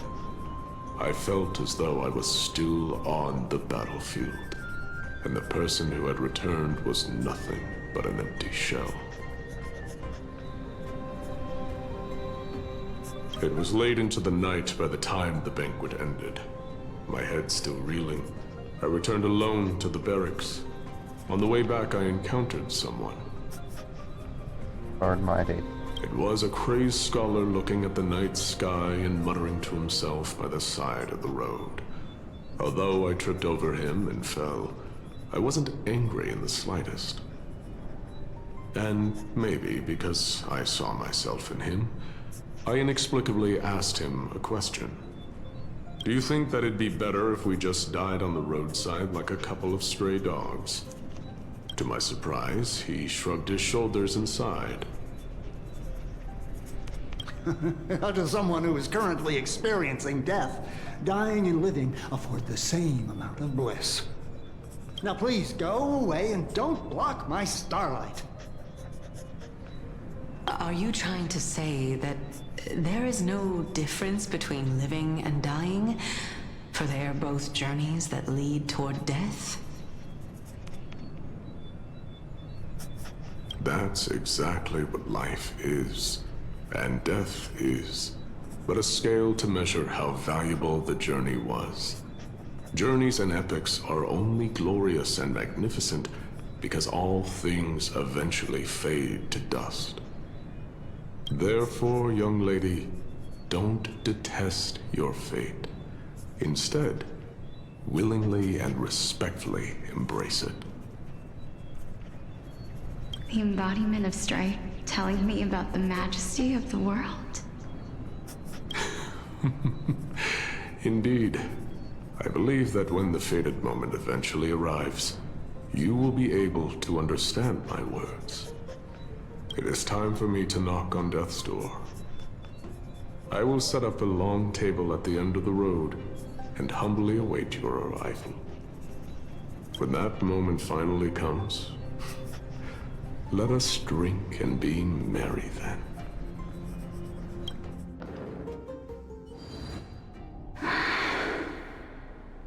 I knew this day would eventually come.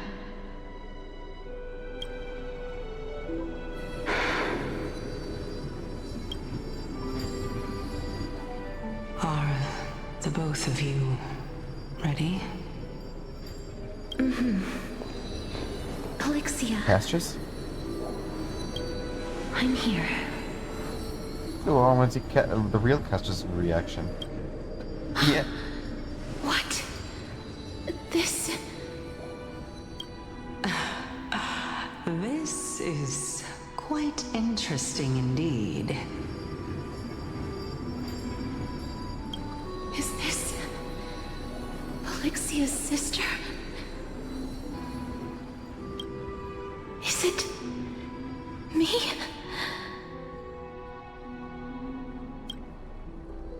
Now, it's time for us to fulfill our promises.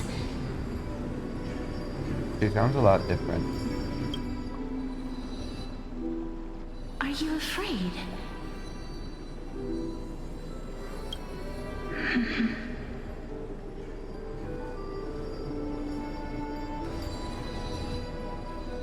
What are you afraid of? That I won't be able to do it.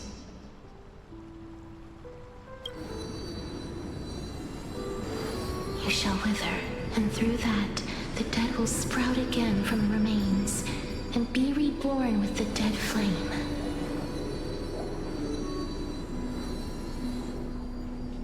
That mean the Coreflame is in Castris? As foretold in the prophecy, and according to our vows, once it all ends, we must face our fated moment head-on.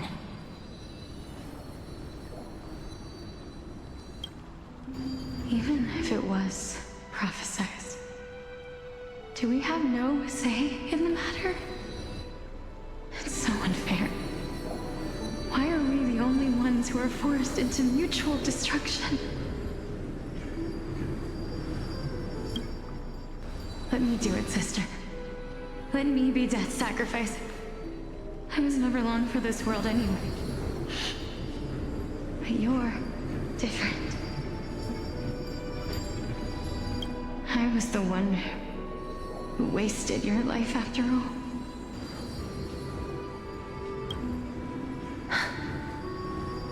You're wrong, Polixia. I don't think that my life was wasted. Just the opposite.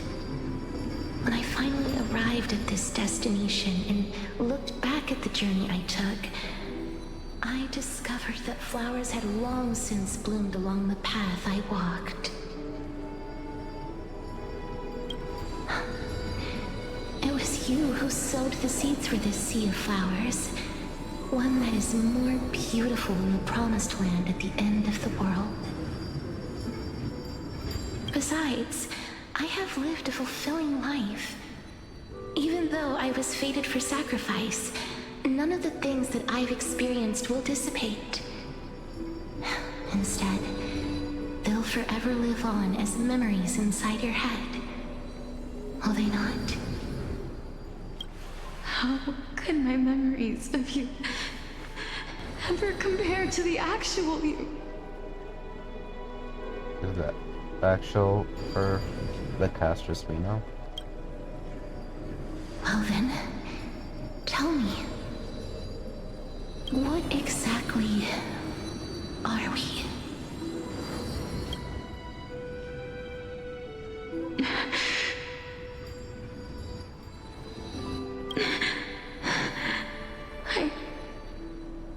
I don't know. I don't know either. But regardless of what the answer is, regardless of how we're shaped by others, or even by this world, ever since we were born, the fact that we existed was predestined, and nothing could erase it. This is why I will always, always be by your side.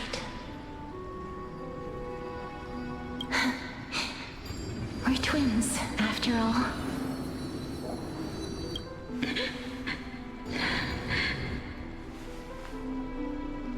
All right, my dear Polixia. It's time to extract my heart and light the flame of death. After that, use it to plant the first bud in the prophesied new world.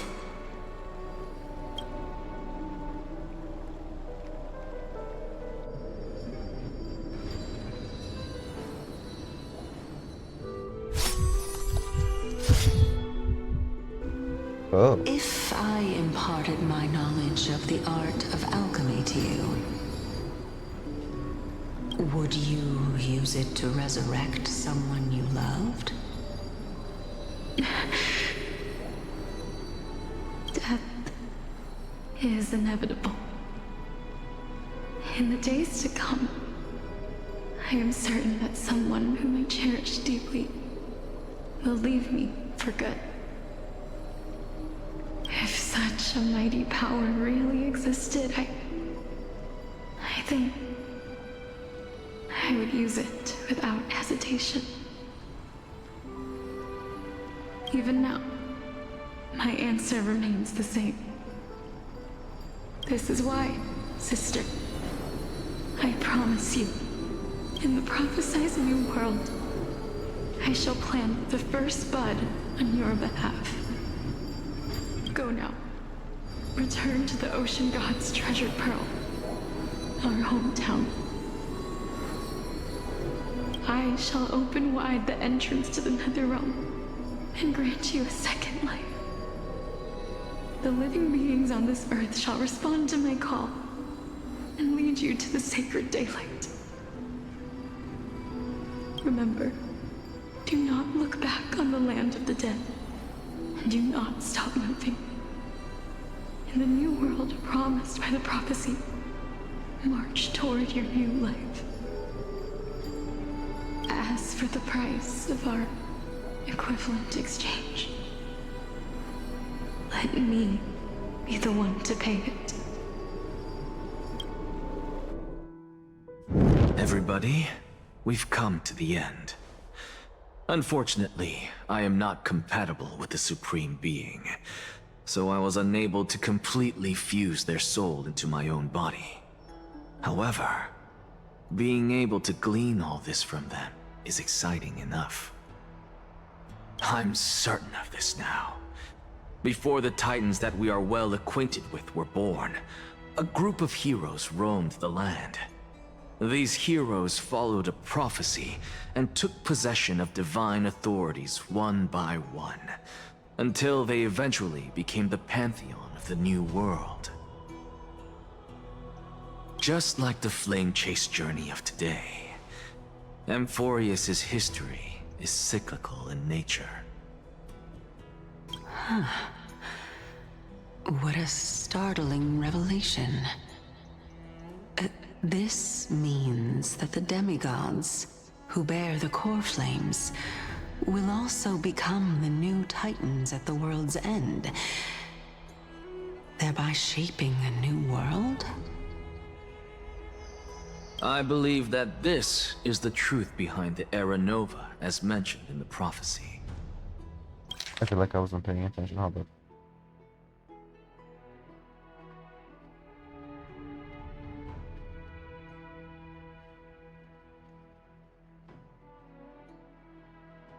So the new core flame bearers become the new Titans, and then history just repeats itself. This is utterly unbelievable. Besides, those twins in the past, even if they really are Thanatos, their whereabouts are still unknown even today. Are their whereabouts truly unknown? Didn't Polixia mention that seaside town, the birthplace of alchemy and the tale of the dragon? In our world, there exists a city which perfectly matches that description. Styxia. But the people there worship Fagusa and bear no relation to Thanatos. I have also never been to that place, as in the time of Idonia, it had long turned into underwater ruins. Take this. This is... the new Sporist masterpiece, the Philosopher's Stone. It was made by transmuting all of the sage's wisdom into a single entity, with their flesh and blood as its foundation. Ew. Turn to Harry Potter for a second. Remember? I've mentioned before that the art of alchemy is all about conversion, tempering, and ascension. This process also applies to the pursuit of truth. Regardless of how unbelievable this sounds, the truths of the world have been refined from the impurities. Think about the story of the dragon. This stone will lead you to your real hometown, allowing you to reform the door to the Nether Realm and discover Thanatos' fate. You still look as confident in your victory as ever. But what if your conjecture is wrong? Why are they social distancing? Why is he like 10 feet from these two? Simple. I shall merely admit to the entire world that my experiment was a failure. However, my line of thinking will not fail because I have already planted the seeds of doubt into the hearts of the masses. That smug look. Actions speak louder than words, Castoris. With the assembly about to begin, don't forget the promise you've made. I've already searched for so long. I'm willing to try one more time. While we converse, his life is also slowly slipping away. But before I leave, I have another question. What exactly did we witness just now? The previous Era Nova. That was the world imprinted in Kefali's soul. That was the memory imprinted in house? If we are to prove its existence, you must take the final step. Go. Do not disappoint me. I understand.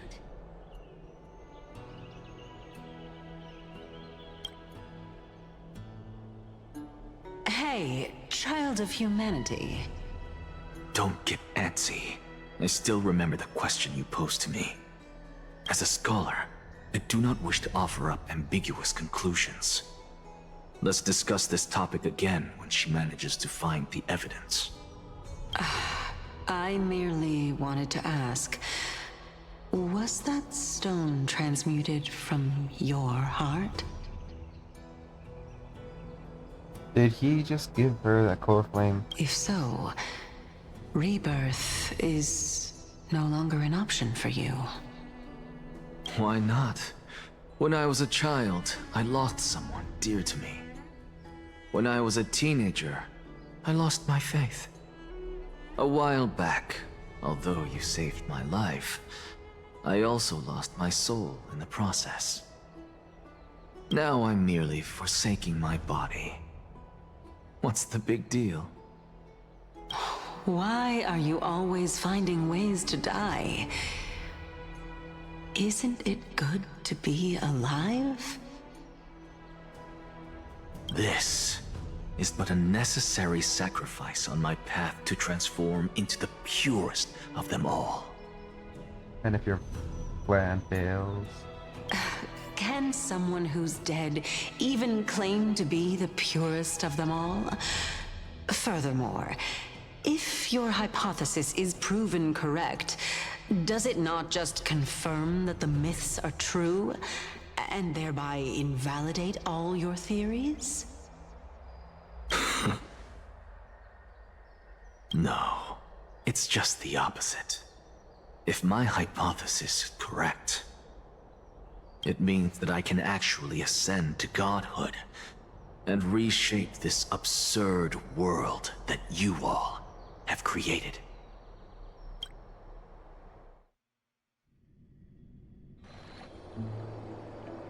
That's a lot to take in at once. Yeah, we're all back together.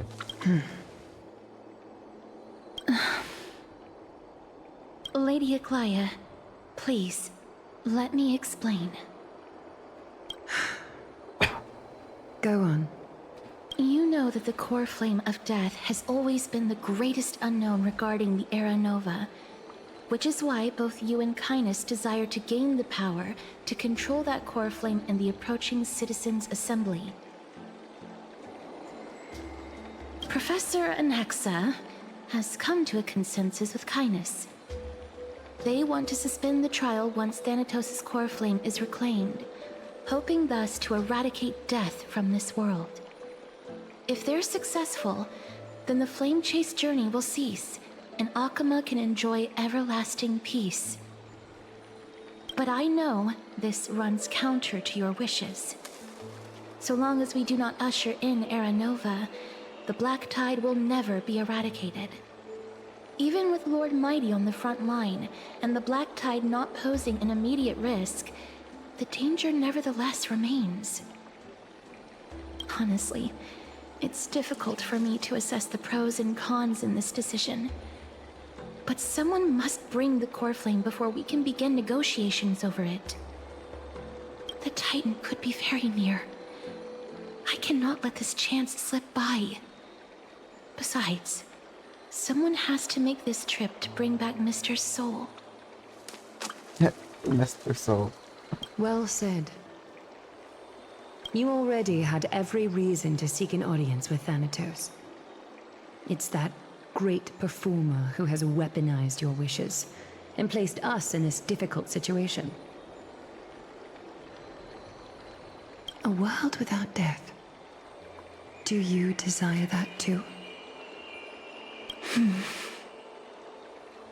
If fate dictates that my path must oppose yours, I will do all I can to resist it and protect what I aspire to achieve. Lord Mighty showed me that without taking the first step, all talk of what follows is moot.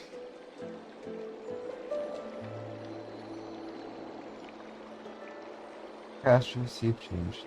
Unsure of what to say, but offered a smile. Have mercy, Glide. Stay your threads. How you think? I have always hoped to hear you speak your mind, Cass. And I am glad to have heard your true thoughts.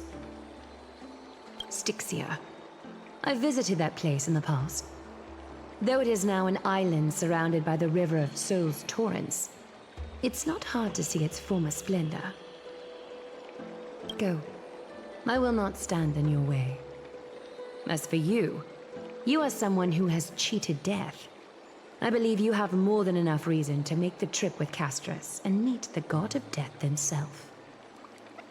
Another trip with Castris. Nice. Castris, I too look forward to your journey.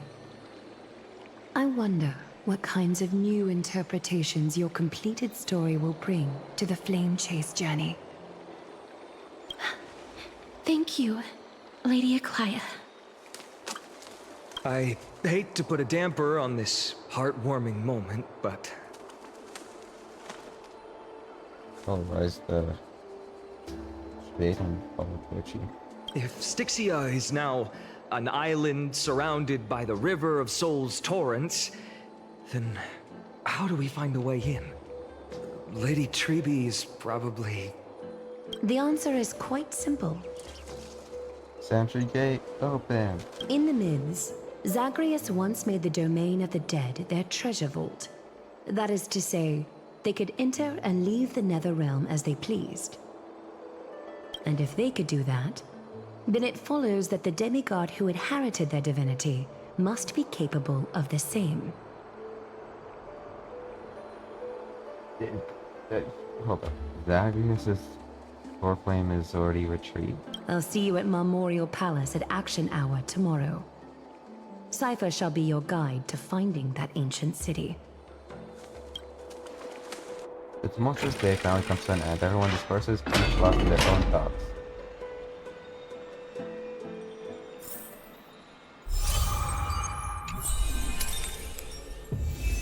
Dunhung isn't back yet. Hey, friend! Is the debate finally over? Did you win? There ain't no more memes and memes. You can talk now.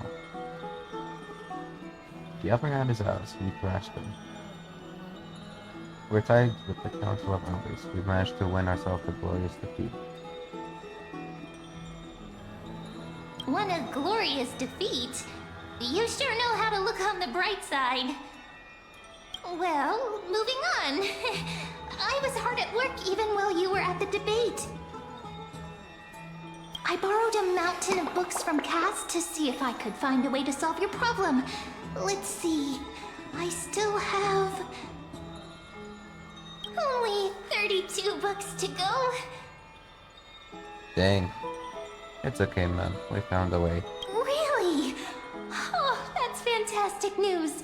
I knew it. Hard work always pays off. Especially if you're as diligent as Ma'am. I feel like a huge burden has finally been lifted off my shoulders. Why are my eyelids so heavy all of a sudden? There's nothing more we can do for now. Let's get some rest. Oh, you're right. Then I'll go back to... As for quickness and madness, astonishingly dexterity fled back into their secret little hideaway. Good night, man. Good night, Akuma. Is it nighttime now? Right? Later, somewhere in Akuma.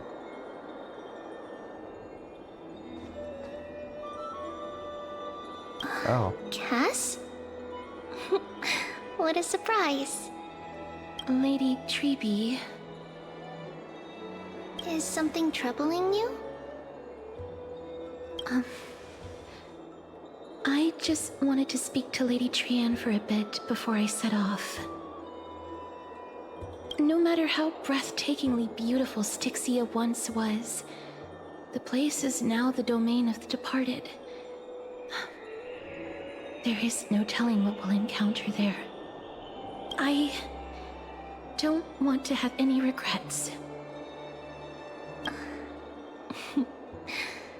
Has anyone told you that your eyes are sparkling today?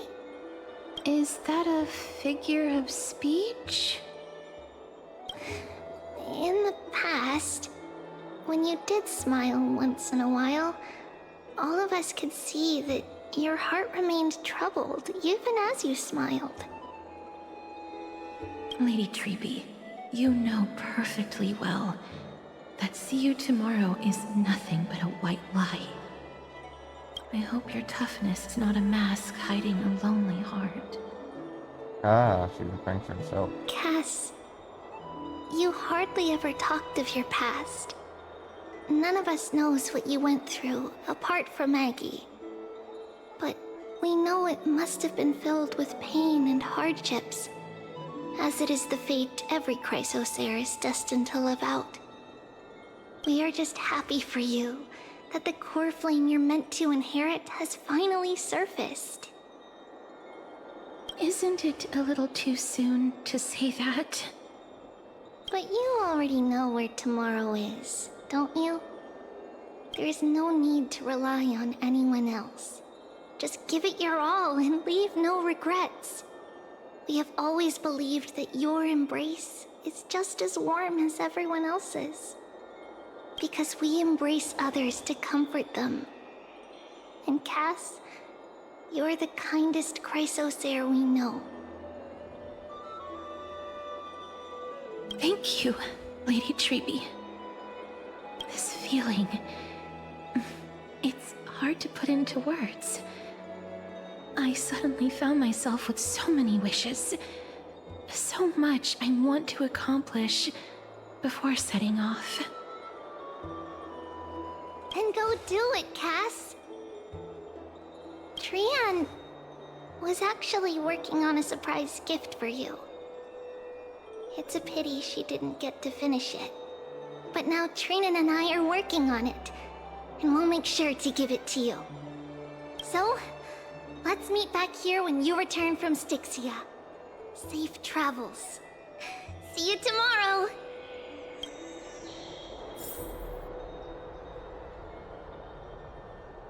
Can't sleep. Oh, very nice. Who could it be? Donhan? Casters? It's me. That's Casters. Hi. I hope I didn't wake you. Sleep is a luxury when you're at my age. I'm glad to see you're as full of life as ever. I'm here because of private matters, actually. If it isn't too much to ask, I'd really like it if you could come along with me to retrieve something. Sure, let's go. As expected, manual labor. Wow, I feel so sleepy all of a sudden. Is your soul... My will has become one with the universe. Goodbye. Huh? But I can still sense your soul here. Ah, sorry. I didn't realize it was a joke. It isn't a long way from here. Shall we?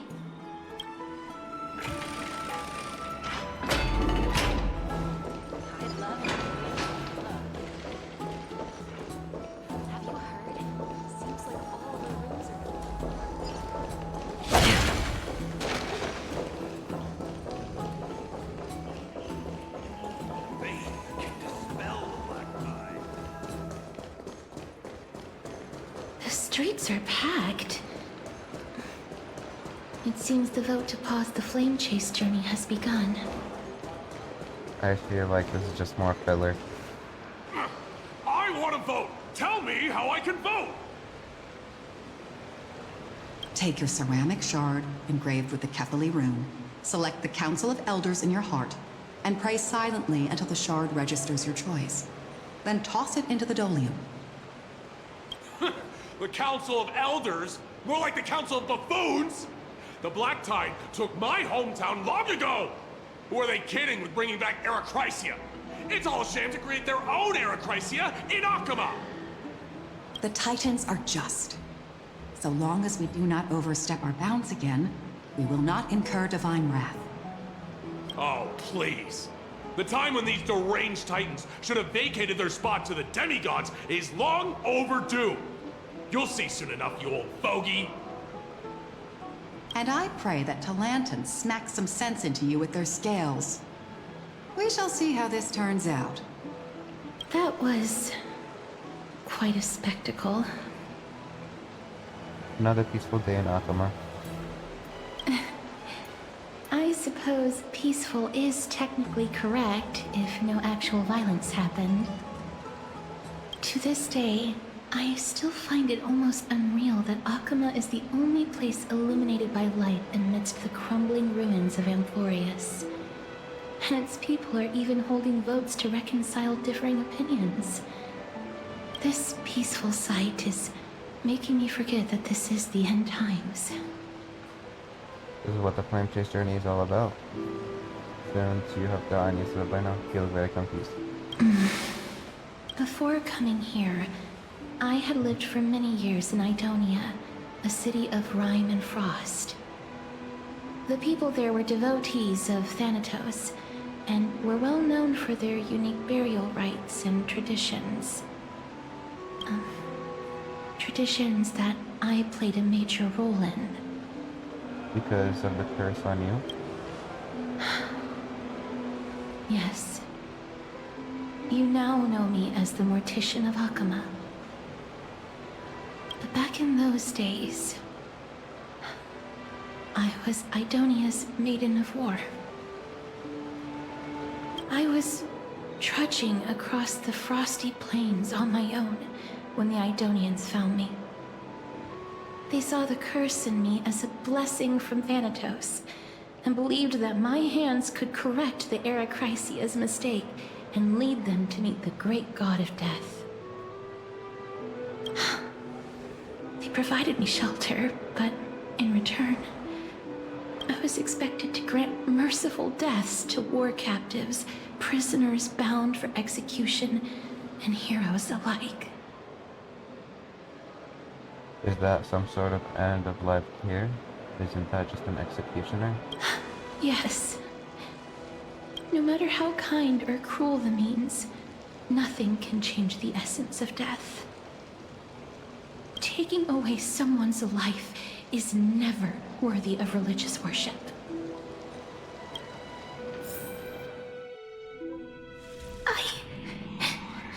I can't do it!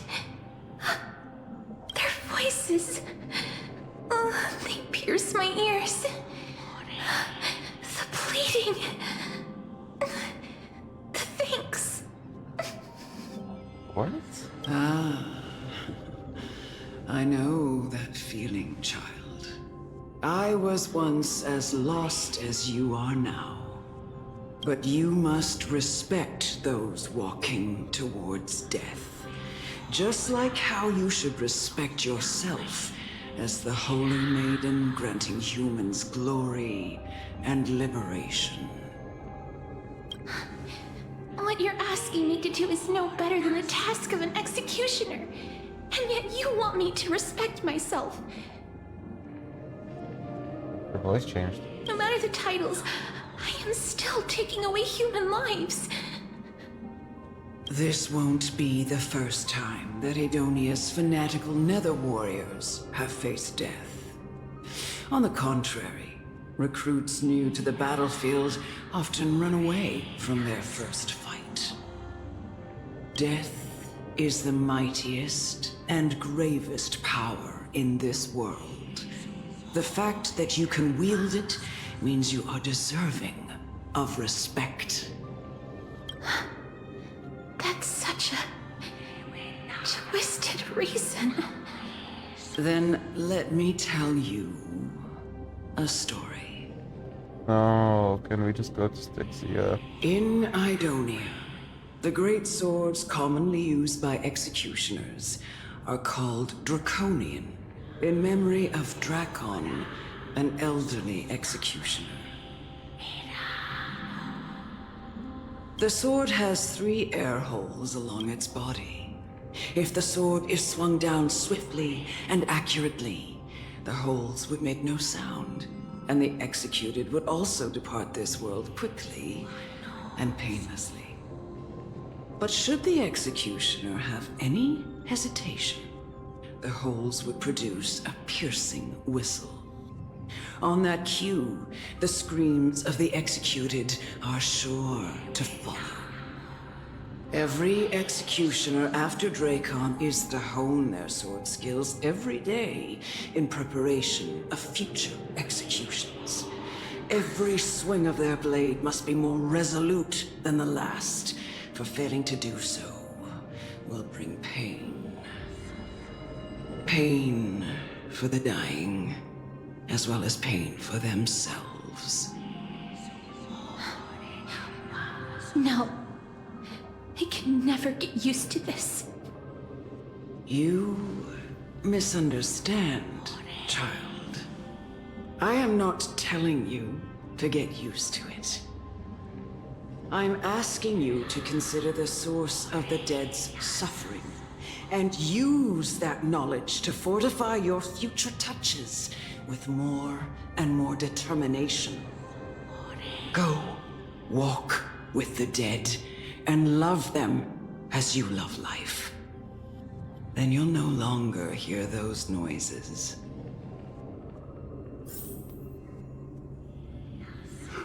Alright. Please! Don't kill me! I don't want to die! A gentle touch? No, I can't do it.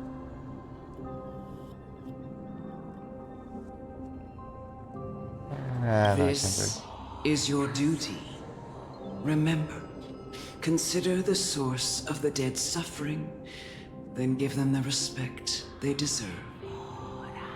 Thank you. I beg you, don't listen to her. I think I have a choice. I can't. If you cannot learn to accept death, then Idonia has no place for you. This is your last chance. Do it. No! Please! I don't want to die! Please! I'm begging you! A gentle touch. No!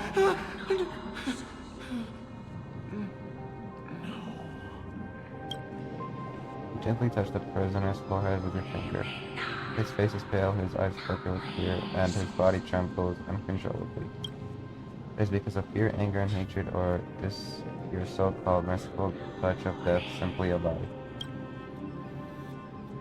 The dark purple mottles spread like petals across the dead rose.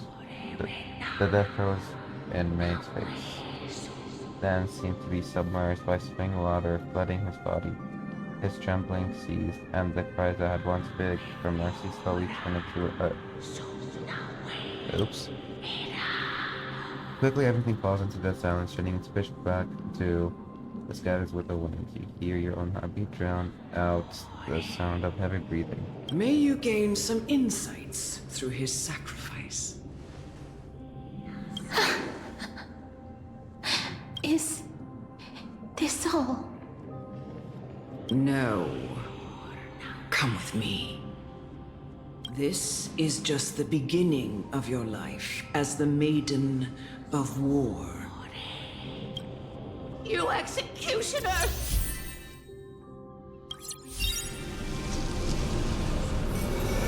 Whoa.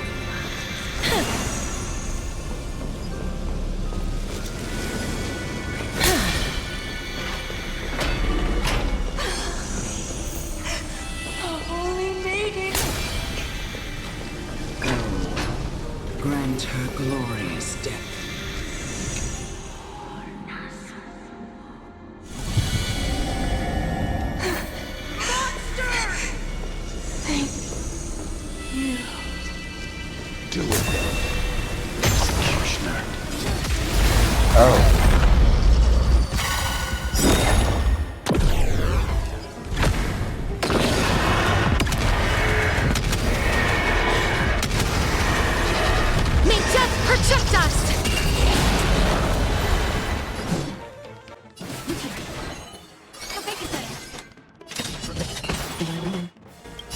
I weep for the departed. It is all. Do it then, executioner. You heard him.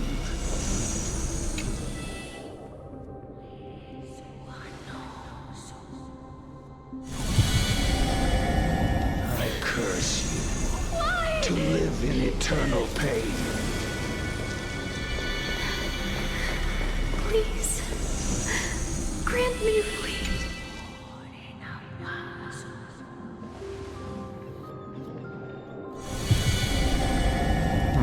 When will this ever end?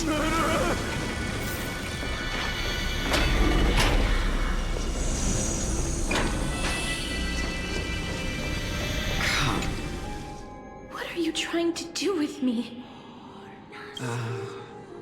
I have aged. The time has come for me to heed the summons of Thanatos and journey to their domain. The final resting place of every Idonian.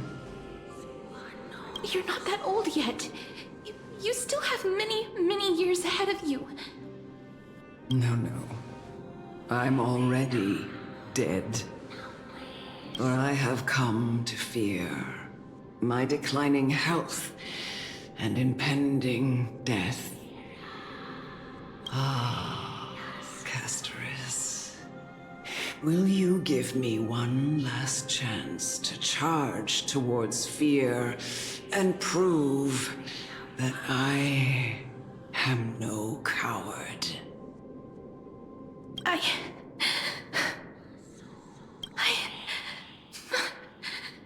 can't take this anymore!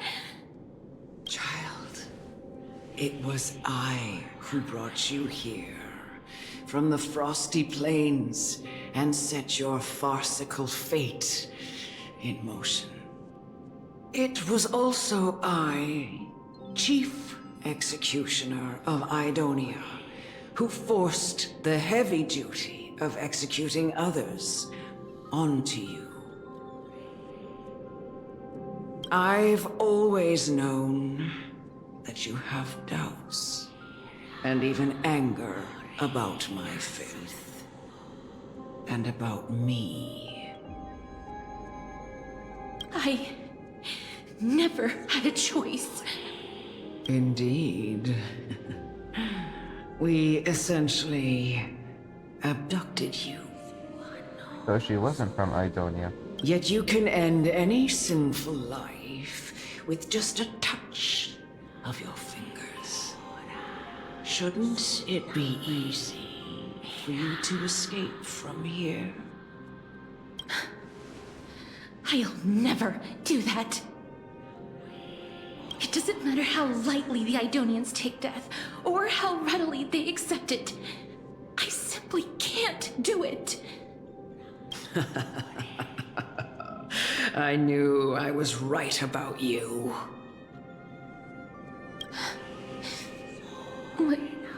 What do you mean? I've taught you and cared for you as my own daughter all this time because of this blessing that's been with you since your birth.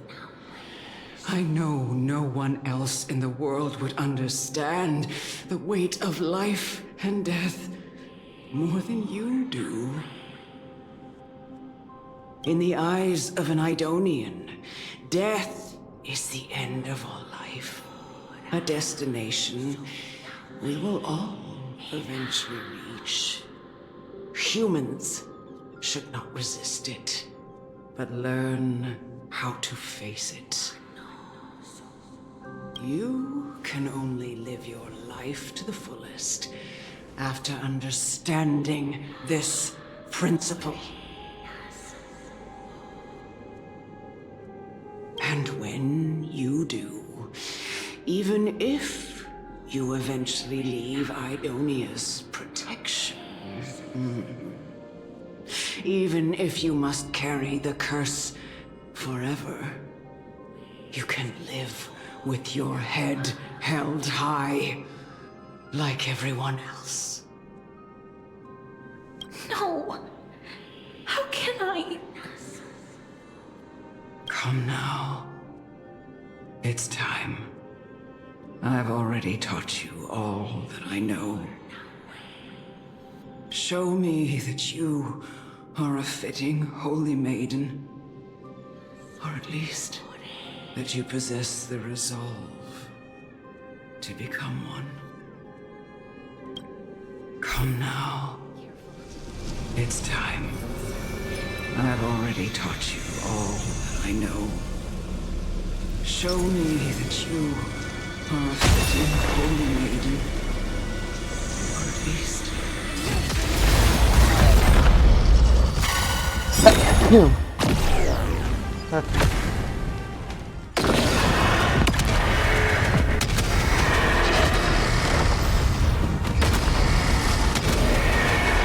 May death protect us!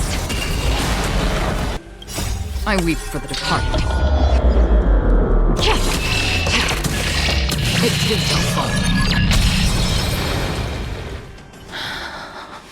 Whoa. This was the last time I followed her command. I gently touched the elderly woman before me. The executioner, who had seen too much death, died the same way as everyone else. I gasped for air, a wistful look in her eyes, and a barely perceptible tremor in her fingertips. Elder Amunet, the person who tried to teach me about death, ultimately vanished like dew in the morning mist. She spent her life embodying the beliefs of the Idonians, and when death finally came, she embraced it exactly as their doctrine had taught. I have nothing but respect for her. I erected a cenotaph in her honor in the marshes outside Idonia's city walls with the others I had laid to rest. Then, I set out once more in search of Thanatos. Oh my god. It was a long, long journey. I heard so many discussions about death along the way. Life finds meaning in death. The world improves because there is an end. It seems the most terrible darkness in this world. Everyone talks about its heavy weight. Some resist it, some worship it, and some even revere it. How did a disappeared titan become the deepest fear of humankind? And why do they haunt my dreams? I continued my travels to seek an answer. Initially, I was running away. Then, I started searching for it. And now, at the end...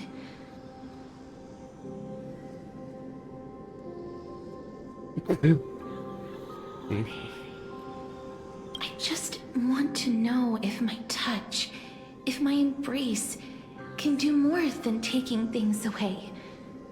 Can I make anything? Can I leave anything behind?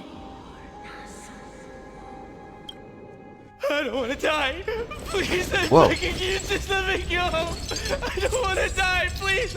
I don't want mercy like this. Just This let from me the go. trailer. I need him. I don't.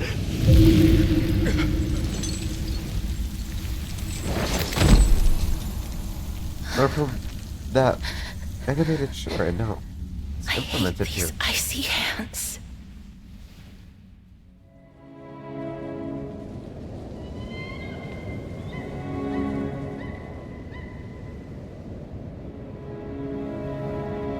This is the first.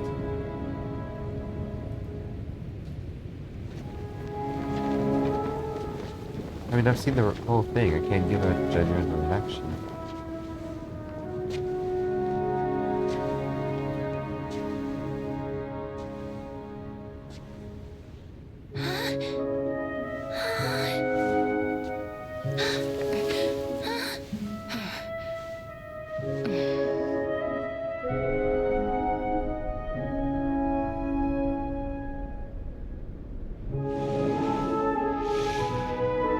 Get it over with. End its suffering.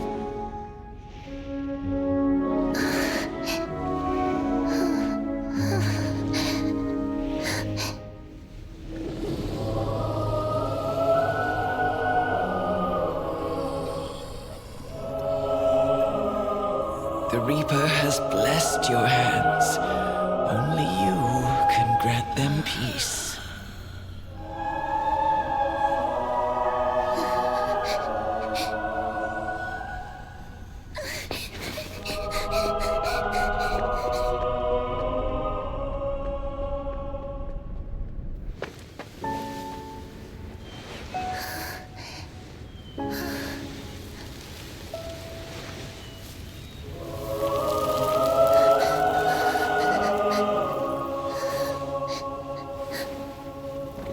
Embrace death. Walk alongside it.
Is that you, Castoris?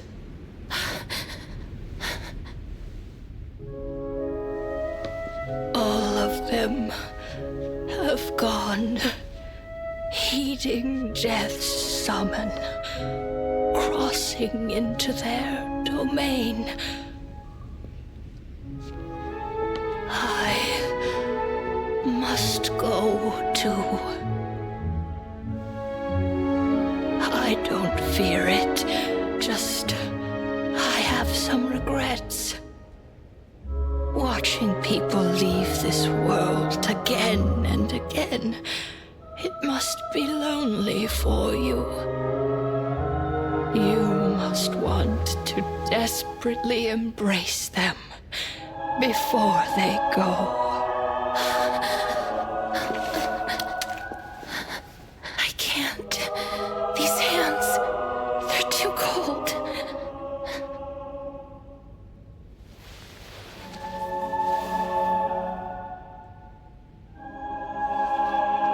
But Big Sister Castoris, your hands are so warm.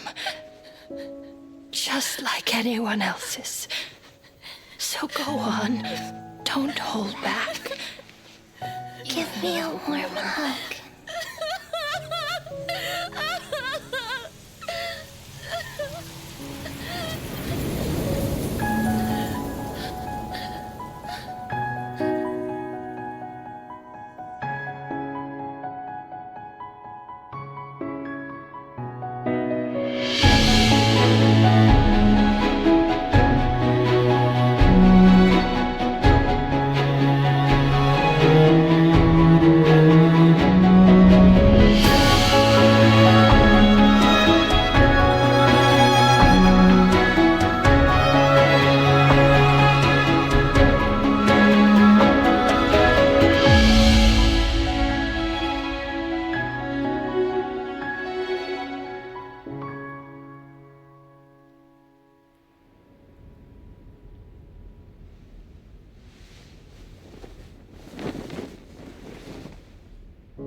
Can hands like these really be warm?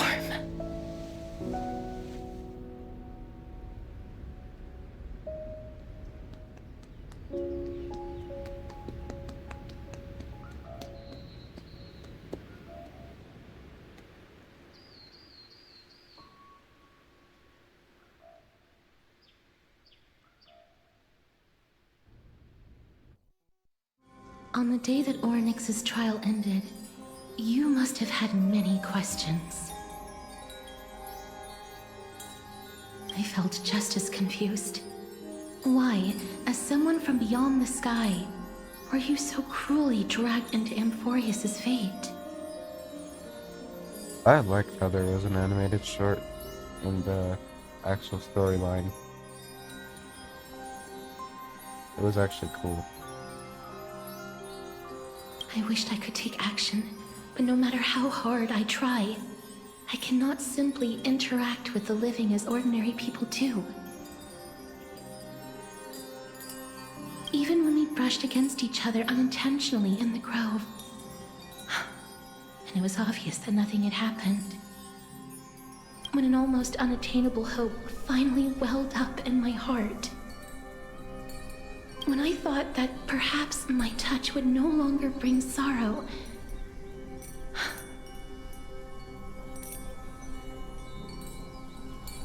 Fate declared to me, it wasn't that the curse of death had finally been lifted, but that your soul no longer belonged to this world. And there was nothing left for my hands to take. Nothing. And did I really think this time would be any different? It's not that I don't understand this reality, just that I'm unwilling to accept it. Having walked such a long road, I am still unable to find the answer to life and death. Anything I wish to hold on to, death will inevitably wrest from my grasp. From that moment on, I lacked the courage to confirm it again. Until Ornyx laid bare the cruel truth before us.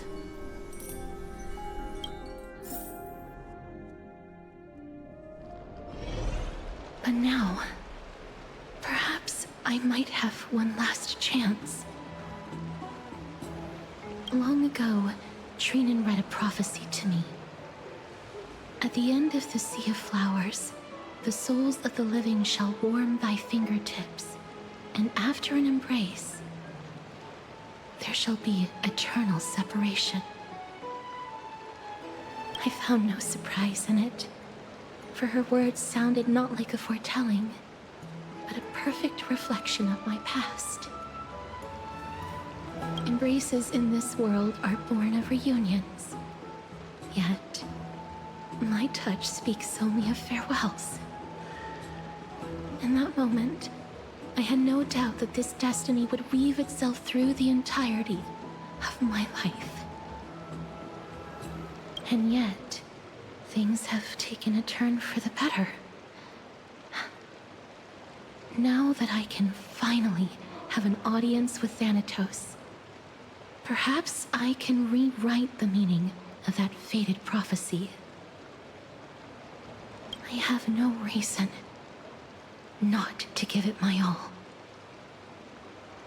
For your sake, and for my own.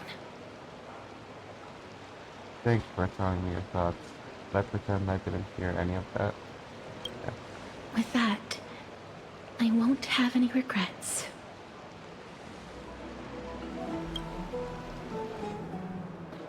Cass just talks about you about the gift she gave to other crisis heirs, and before you know it, she arrives at your gift. Let's put that aside for the moment. We've arrived.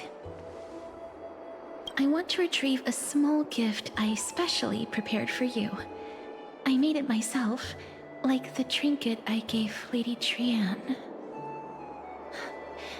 I want to leave something for everyone, if possible. The journey to seek an audience with the Death Titan cannot be an easy one. I want to make full use of every moment I have before we depart, so that I don't have any regrets. Is it a brooch with my face on it? It sounds kind of ominous. No, it isn't. You'll know when you see it. Look, it's right there. There's nothing there. Huh? Huh? Where did it go? What's going on? Looks like someone left something behind. I hope the gift wasn't expensive. Did you get into trouble with some phantom thieves? Just some handcrafted trinkets. Well, things that shouldn't catch the eye of thieves anyways. Is it, Cypher? What's this? Okay. It was Cypher. The coin of Zagreus and a slate. So it's her. Who? Holy moly, a kitty thief? No doubt about it. This is her favorite symbol. It's Lady Cypher, the demigod of Zagreus whom Lady Aglaia had spoken of. She's a master thief who's left legendary tales all over Amphorius. So many years have passed, yet she's still announcing herself in such a crass manner. Let's just do as the slate says and look for Lady Cypher.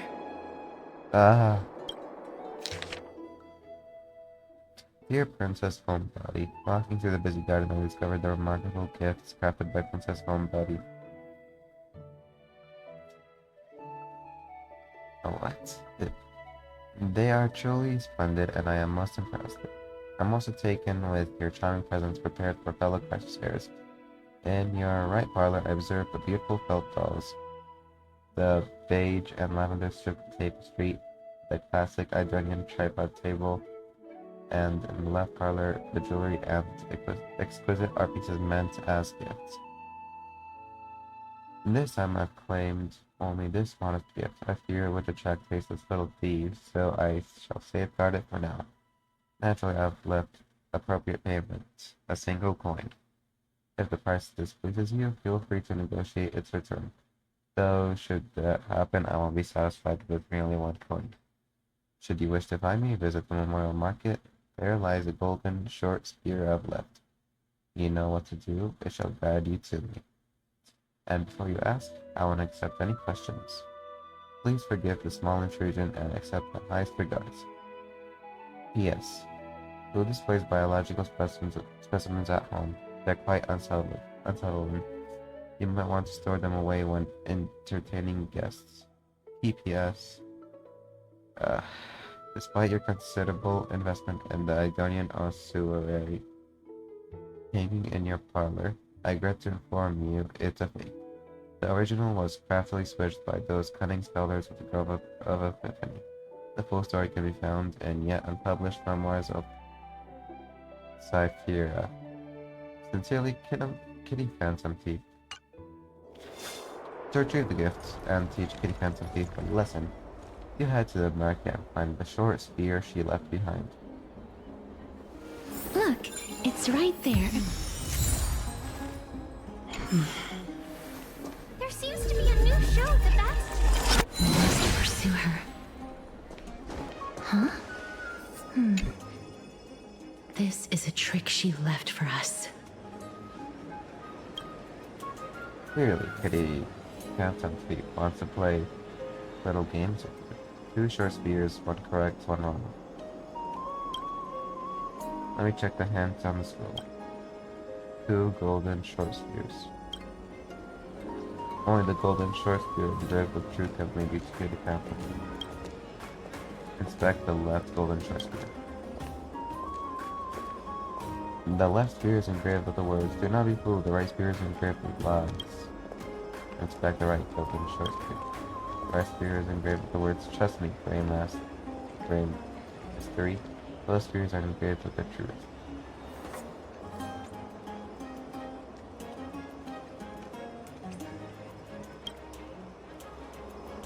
It's a paradox. The words on the scroll should be true, so which short spear do you want to repair? The right. Ugh, she's incorrigible. Follow me. How about we just split up? That was the wrong spear. Let's just be friends so I can return to its original spot, not only pretending to be a new puzzle. Exactly the kind of thing she would do. Repair the left golden short This spear. is how it should be. You notice Cassius doesn't want to waste time, so you mainly repair the left spear. We must pursue her.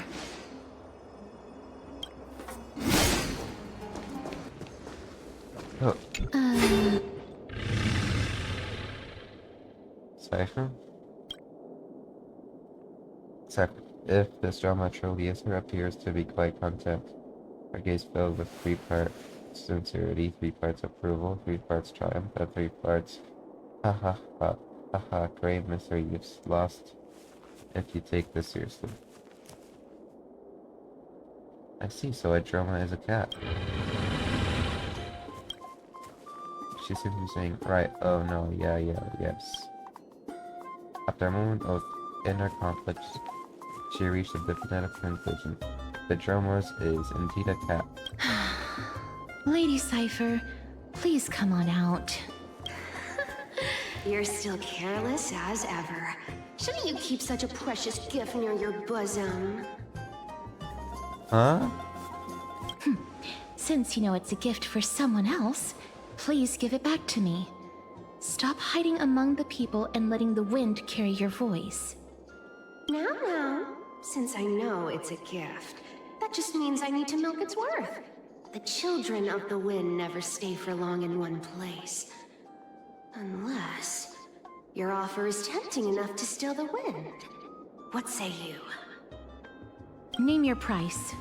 I'll give you however much you want. If you don't want the money, I'll gladly off your hands. I'm sorry. Bargaining is really not my forte.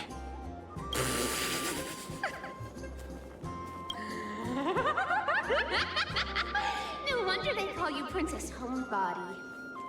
Why don't you two come over to my place? It'll make a better venue for proper business discussions. You can find where I live through the winds I've sown. Right. Piece of cake. I can do that even if I can only sense your soul. Alright, I'll see you there. Oh, by the way, everyone cool with me collecting a deposit before we reach an agreement, right? Now, come this way. The dew of divine blood in the back. Where'd my dew of divine blood go? Ugh, she's incorrigible. Follow me.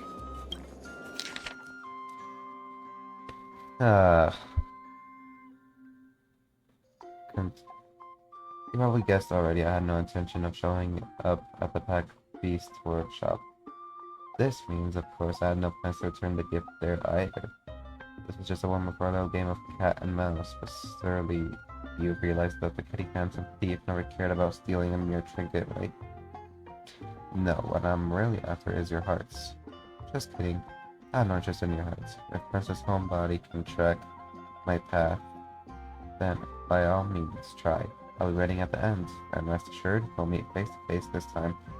Yes, great mystery. Where did you get that dew of divine blood? Don't tell me it's a gift from the seamstress. I'll taste it for you. Sincerely, Kitty. Kate. Don't take the divine blood. Here we are. Over here! Over here! No, not that way! This way! Come on. If I really wanted to hide, you'd never find me. Cypher! So relax, you two. No need to get your hackles up. I'm not that scary, am I? Meow. At last, a creature that meows has appeared. Hey, what kind of quirk? No way. Some people might have been into that a millennium ago, but it's long since gone out of style. Loosen up, buddy. Shall we get down to business? Give me the jewelry piece first, or everything's off the table. And I do have divine blood. Oh, come now. Don't be so upset. Relax. Relax. Look, isn't the view here just great? You can see what everyone is doing and where they're going, and they won't even know you're here. Now that we've broken the ice, let's get to the point. Everything I've said so far has been a joke. I'm inviting you two here for 3 things. 1. The seamstress found me and wants me to take you to Styxia to look for the Death Titan. 2. The Council of Elders also found me and wants me to make sure the core flame of Thanatos ends up in their hands. Get you having your fingers in both pies. And last, but not least, I'm telling you that I'm not interested in doing either of those things. Don't go look for the Death Titan. The end. Some time ago. Whoa. This is Wow. some high quality stuff.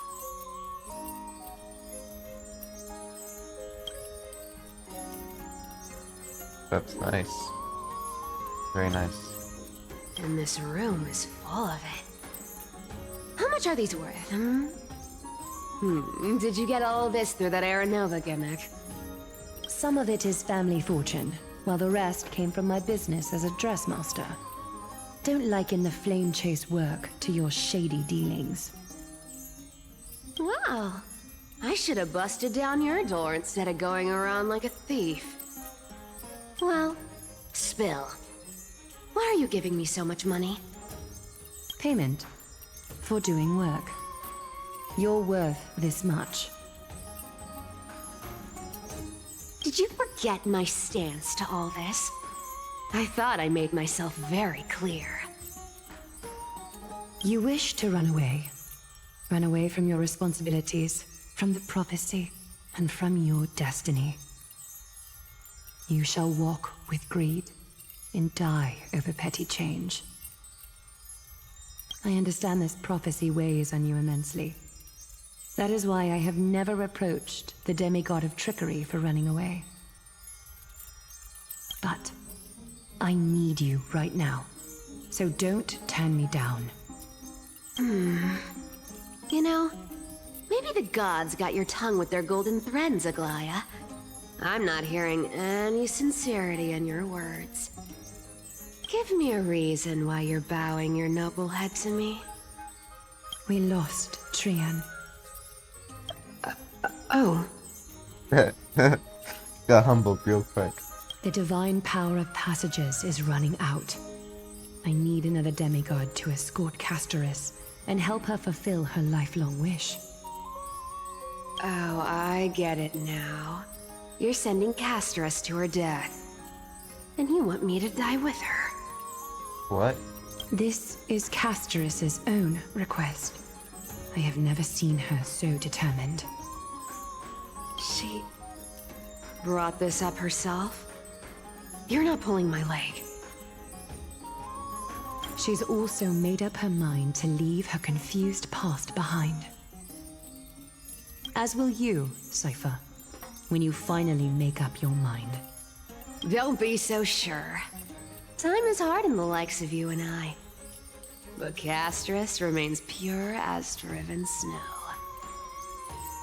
She can always turn back before the end, you know? Maybe she'll remember Trian's sacrifice. Maybe she'll remember the countless martyred Chrysos heirs. Maybe she'll remember you, with your one foot in the grave. I ain't as optimistic as you about what she'll want to do. Tell you what. Why don't I take this room of treasures as a security deposit, and we make a bet? Go on. I bet she'll change her mind and turn back. Now, if I lose, I'll do what you want me to do. Return this deposit to you, plus giving you another room full of treasures. How does that sound? You sound like you have all the confidence in the world. In that case, let's make a pact with those conditions. I hope you're prepared to lose it all. In conclusion, I want to win. So I hope you two can give up on going to Styxia. I'll give all the treasures in that room to you. And you can split it between yourselves, however you want. No thanks, I'm already like a multi-millionaire. What do you think? Tempting, right?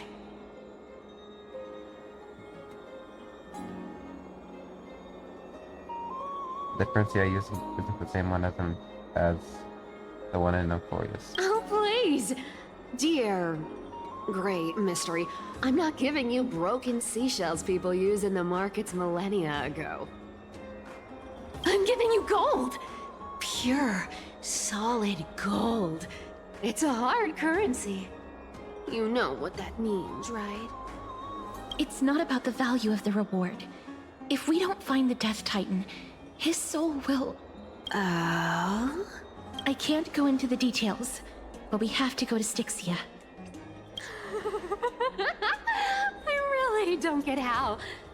Princess, homebuddy, you keep talking about needing to find Thanatos, about getting rid of your curse, and you don't care about anything else. But did you ever live for your own pleasure? Even for just one day? What are you trying to say? I'm saying, contrary to your beliefs, Aglaya didn't take you in just so you can die for her Aranova. The flame chase journey walks hand in hand with sacrifices. Isn't that why you're always running away from Lady Aglaya? Fine. Never mind. We all have our own problems. I ain't gonna say anything anymore. It's not like I was gonna honor that bet anyway. But listen to me. Styxia is no tourist destination.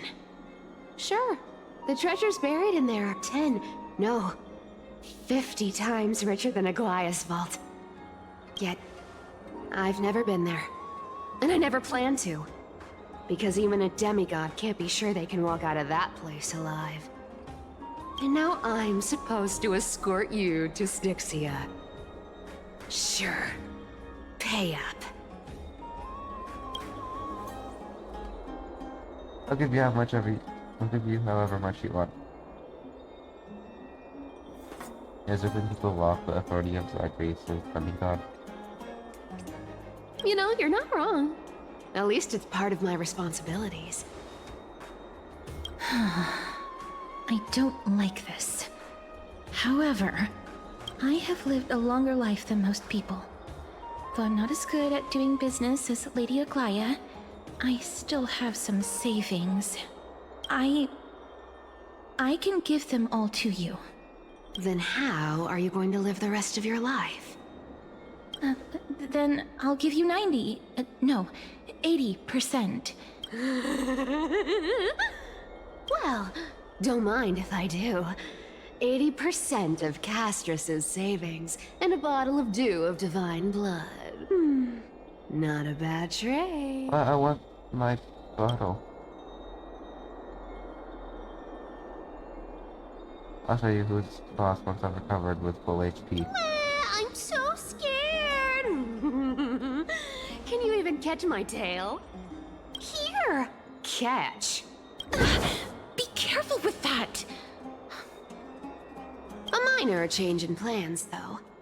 Don't go to the bath tomorrow. Come look for me at Akama's city gates instead. So, why are you changing the meeting place? Oh, nothing really.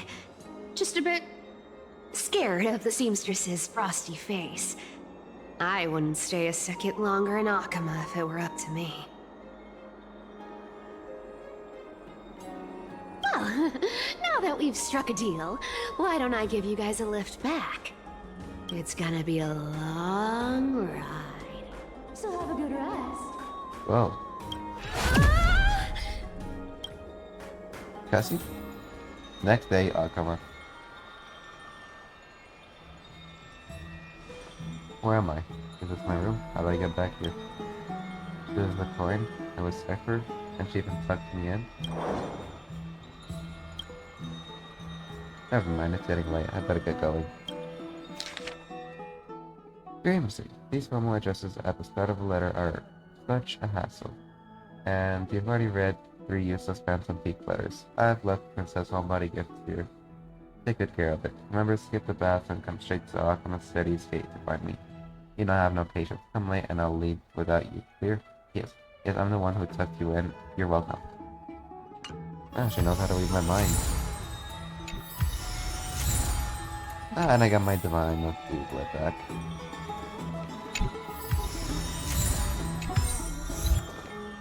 Yay. Bright and sunny. Just the weather for farewells. You're here? Really? Just the 3 of us? Totally. The trio team is the best set up to reach the finals. No need, I already told her. She's fine with it. You sure know how to put me in a spot, Where's the Casterus. I need to travel with you, but I can't touch you. What a bother. Sorry. Oh, I was just teasing. Don't take it to heart. Did you know that the legends say you have to put an obol into the mouth of the dead or over their eyes if you want them to successfully cross the River of Souls and enter the Netherrealm? That's the fairy fare for entering the Netherrealm. However, I honestly won't ask you to pay this time. I'll pay. And then we'll just have to go through the motions.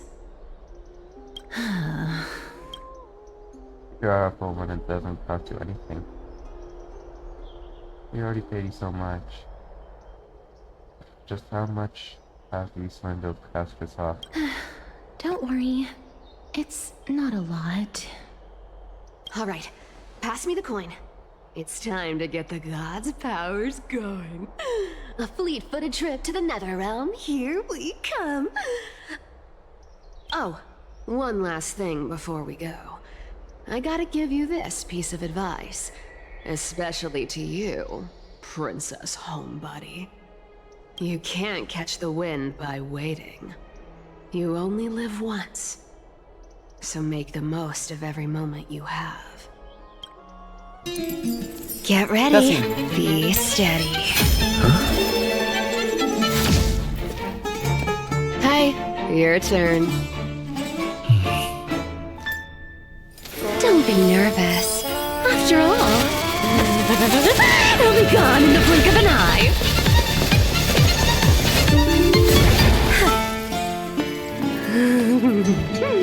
All done. Bye-bye.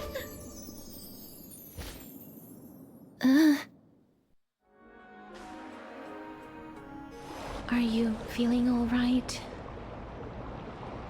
I swear she was feeding. She's the demigod of trickery.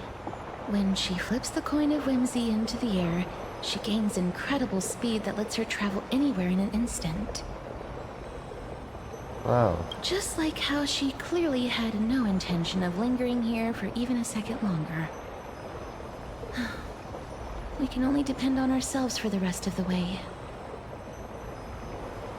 Don't worry. Mem's here to help. Yay! So you can teleport too? Being cute isn't my only forte. I'm strong too. This is Styxia, the city of dragons and waves.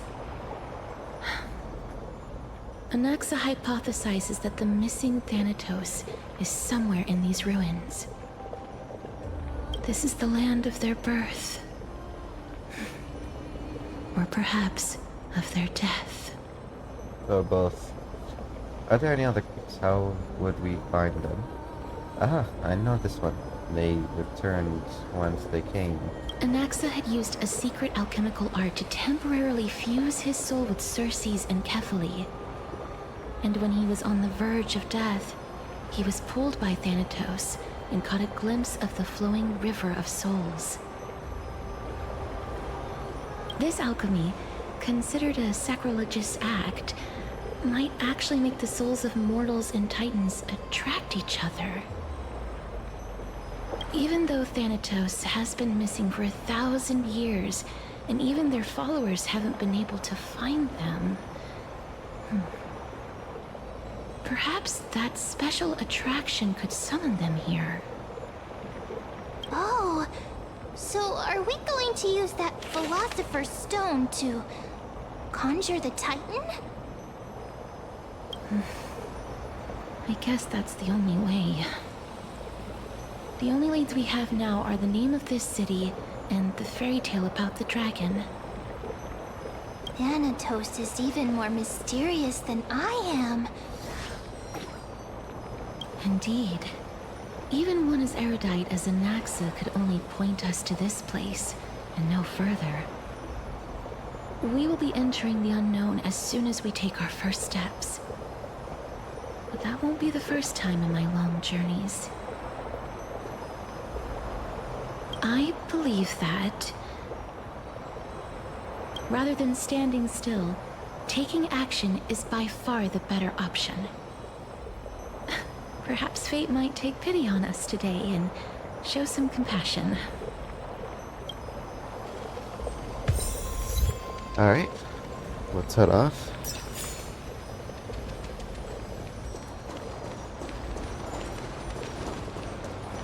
Spring forth. Go back whence you came. Go back. Is this the River of Souls?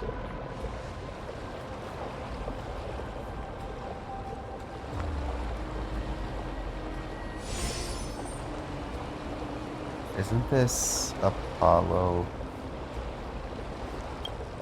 No, Achilles.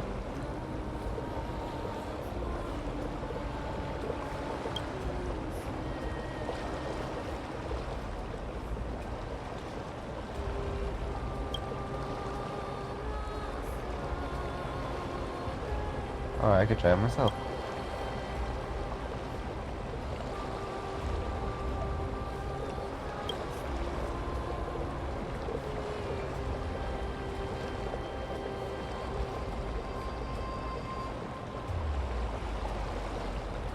Dip, then immediately retreat. Just like sending a massage, if you don't leave it in too long, you can still unsend it. Someone or something must be looking out for you. You emerge completely unharmed. Or you just maybe now have an invincible ankle, a legendary unabusive seal.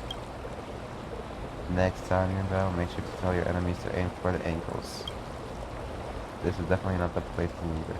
Look around, there aren't even any voices by the way. The Colin who's pointing out. Asterisk. Achilles tendon.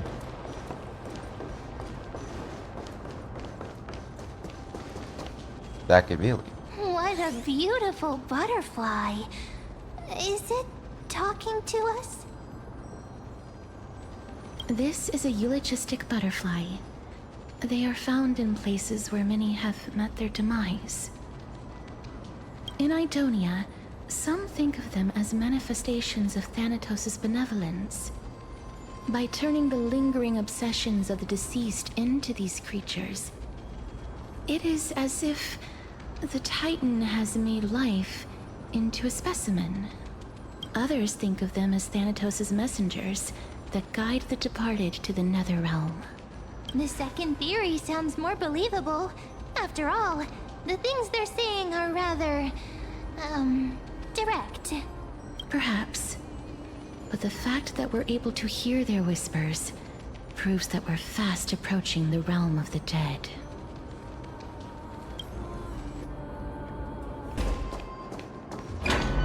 Do you want to buy any fish? No, thank you. He can see us? Wait. More living people. I'm not selling my fish to living people. You lot are too shameless. Buying fish without paying. If I ever see her again, I will... Could it be that you're all dead souls that never achieved rest? The nether realm does not exist. Titan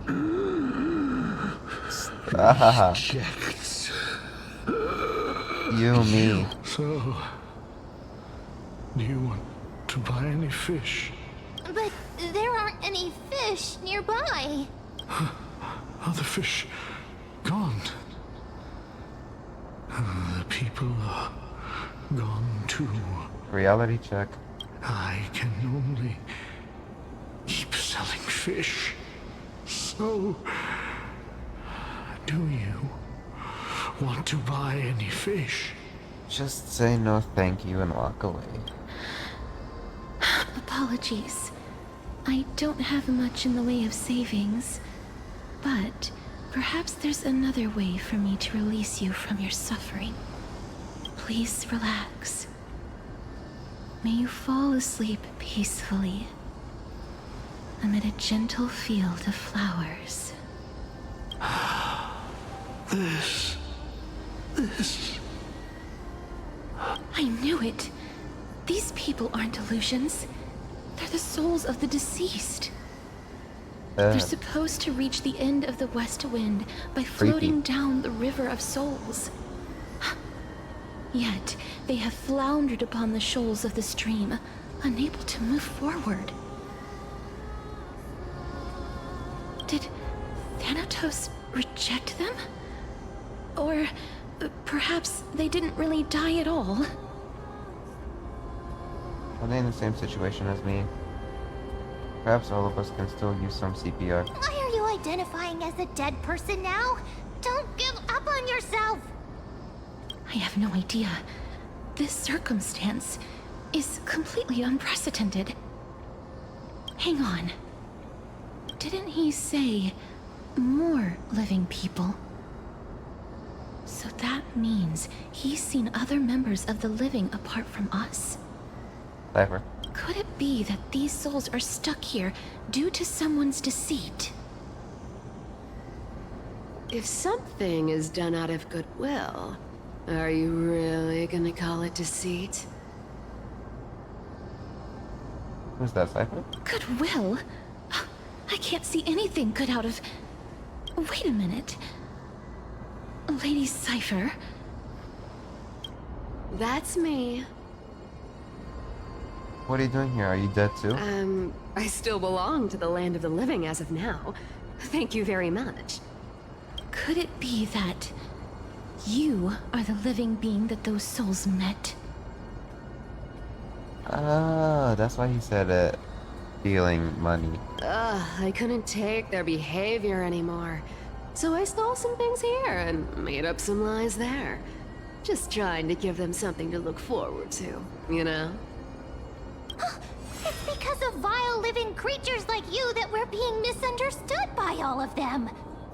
What else am I supposed to do? You can see the mess this place is in.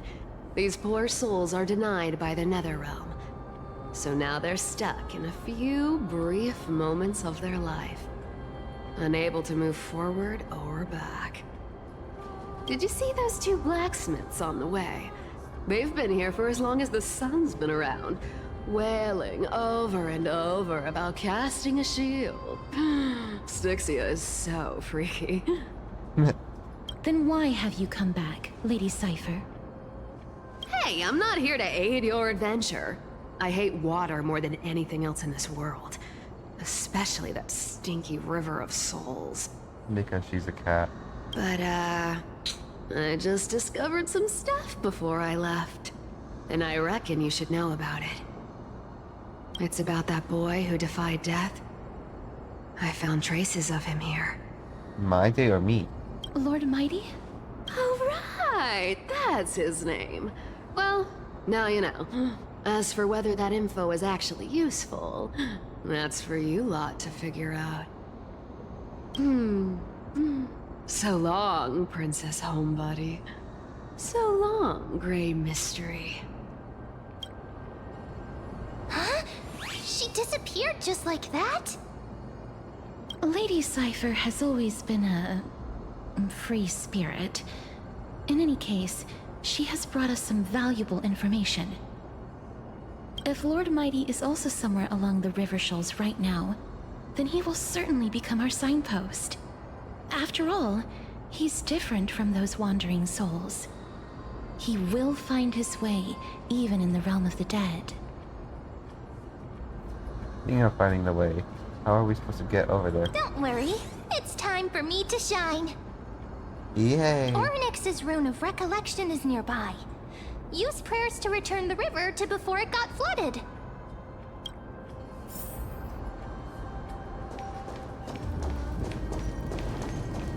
Hey, over here! Ornyx's miracle has appeared. Amazing! It's like we're inside a giant bubble. Even the river got parted. Ah, by the looks of it, you must be the foreign warriors that the Queen had mentioned, right?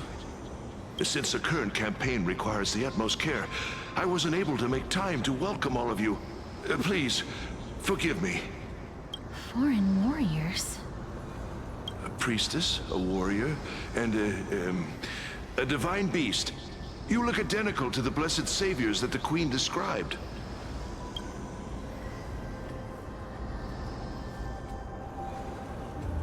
Oh darn, no healer on this team. A campaign? Who are you campaigning against? Nobody knows, as of now. Of the scouts that went ahead, only one has managed to return. He says that the land ahead is a forbidden land that should not be approached, as it is the doorway between the netherworld and the mortal realm. As for the rest of the scouts, they've completely lost their souls and are decaying by the day.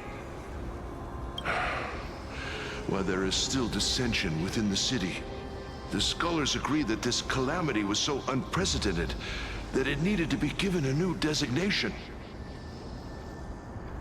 An unprecedented calamity. Could it be death? It seems that you have indeed heard about this. Well, death is just one of the possibilities. It's too early to come to a definitive conclusion. A world that has never seen death. Looks like these people lived in the Era Chrysia before the Calamity Titans descended upon the land. May I ask, where is the scout who managed to come back? Though he returned to Styxia, he only had enough left in him to last no more than half a day. However, it was his intel that convinced us to rally together. He said that he witnessed the demonic specter of an evil dragon at that treacherous land.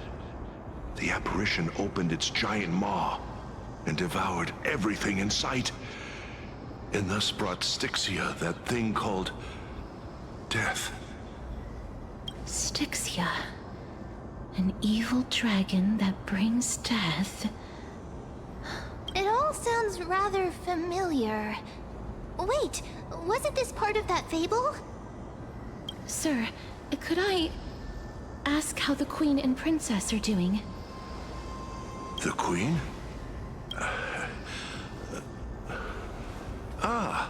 By the looks of it, you must be the foreign warriors that the Queen had mentioned, right?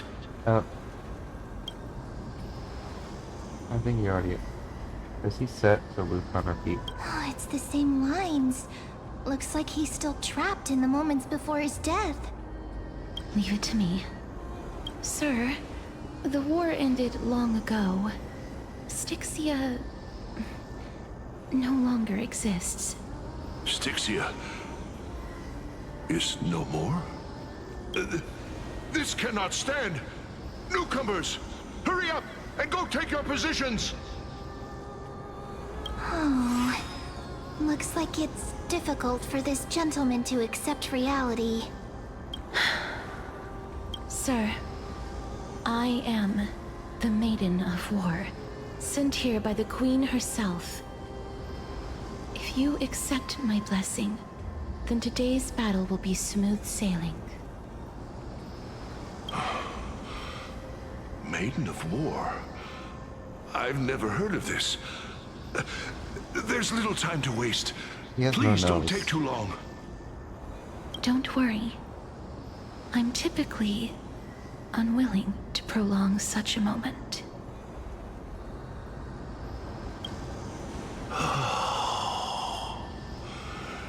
Is it over? Have we won?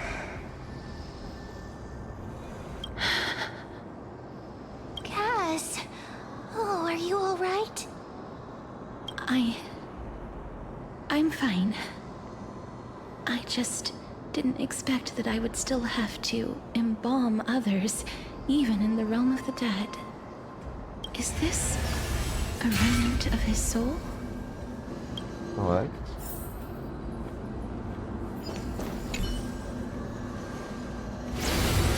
Whoa.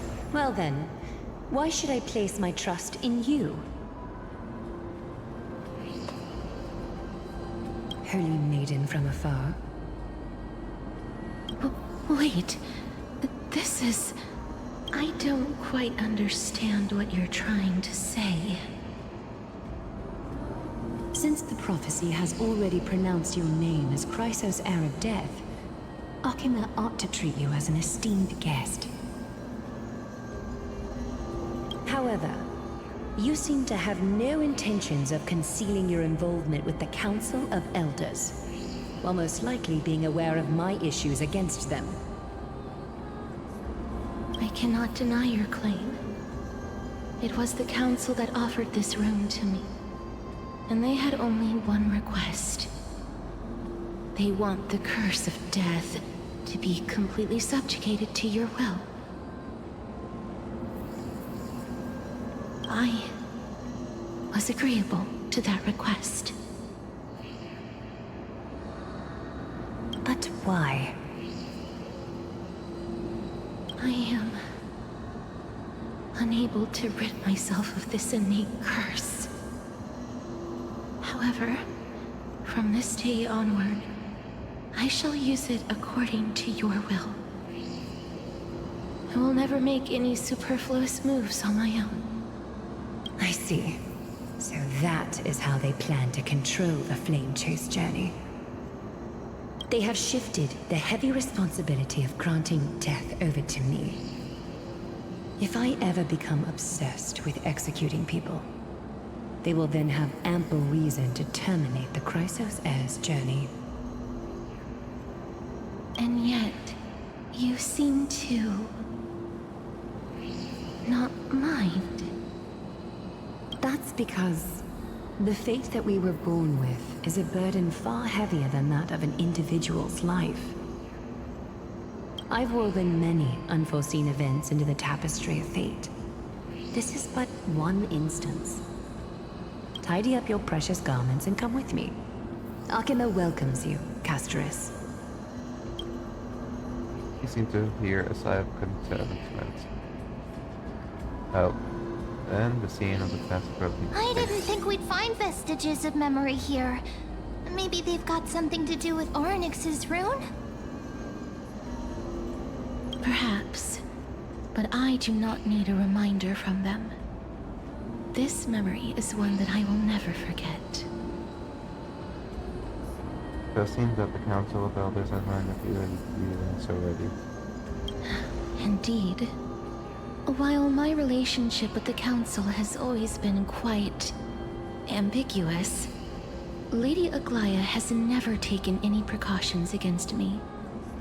Instead, she's shown me nothing but complete trust.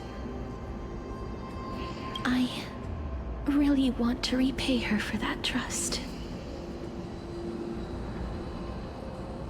But why would this memory appear right now? Is this really Orynyx's power?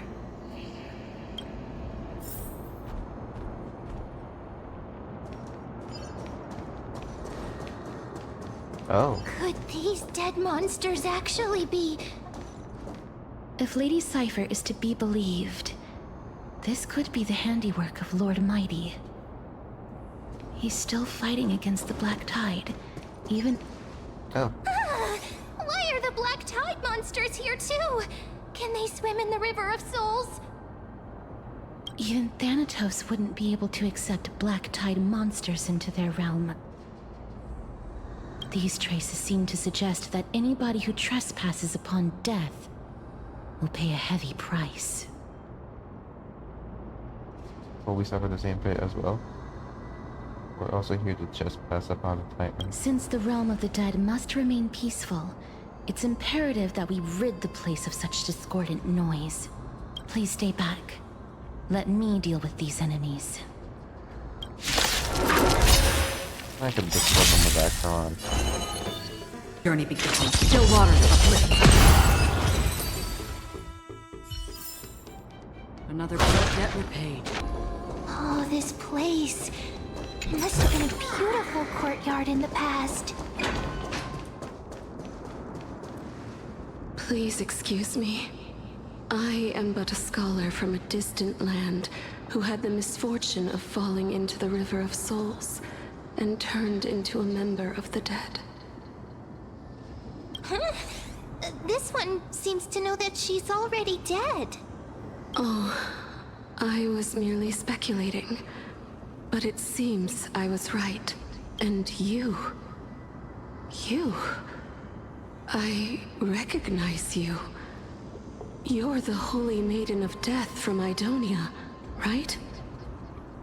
I'm sorry. I cannot bring you back to life. However, should you desire it, I can end your prolonged limbo. I'm well aware of that. Even if you were able to revive me, I would never choose that option. That's because I didn't fall into the River of Souls by accident. Instead, I leaped into it to seek my death. Oh, she's suicidal. Why? If you could see the life I've led, then you would not reproach me so. My life was far too miserable. But I did not expect things to stay the same even in death. What a joke.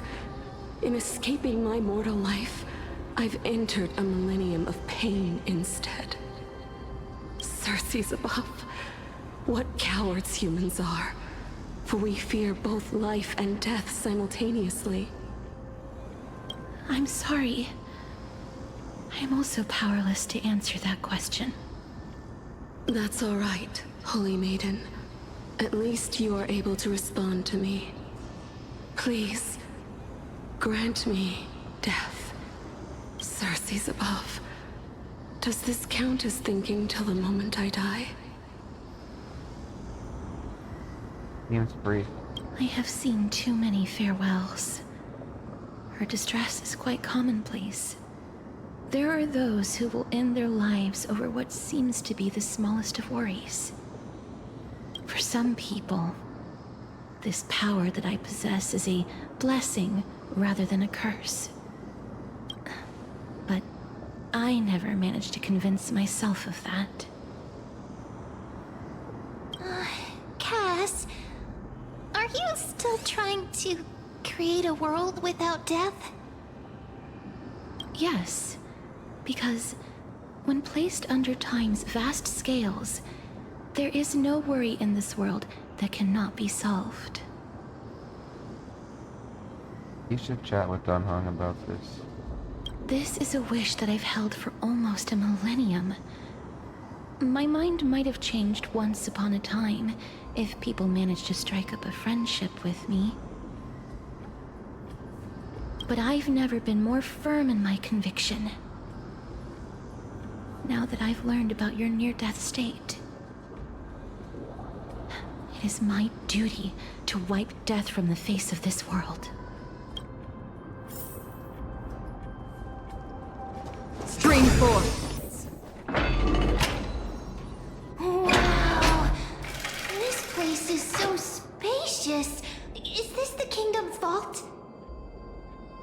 It's time to use Ornix's miracle. That's fine and all, but we need to lay down some rules. We're not gonna return to the past to steal things. Do we need to enter that doorway to climb even higher? There seems to be a person. Oh, more like a soul guarding it. But how should we get up there? Wait, what if the miracle suddenly loses its effect? Ma'am, do you really want me to answer that?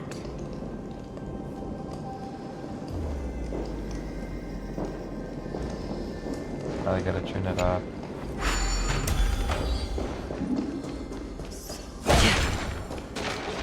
A flying nymph. Or butler room.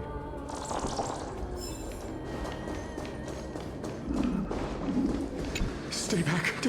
Don't come near me. Huh? Why does he look so panicked? Did the black tide monsters frighten him? Or is he actually scared of his own extraordinary power? Let me find him. There's no need to be alarmed. We're just passing by the area. See? None of us look threatening. You have a point. Although, while this might once have been the royal vault, it's since been plundered empty. So please go away right this instant. There was Cypher who plundered it empty. You've misunderstood us. We simply heard your shouts as we were passing by, then decided to come over to find out what happened. My goodness. Did I really yell out loud? How rude of me. I'm sorry to have bothered you. I merely saw a warrior. While that spirit didn't harm me, his blows really packed a hefty punch. A warrior?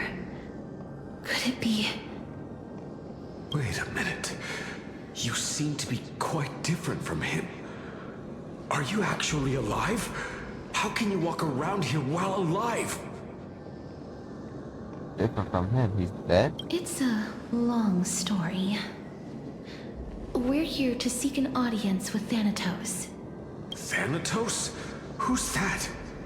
Is it possible that he's also living in the era before death descended? Death?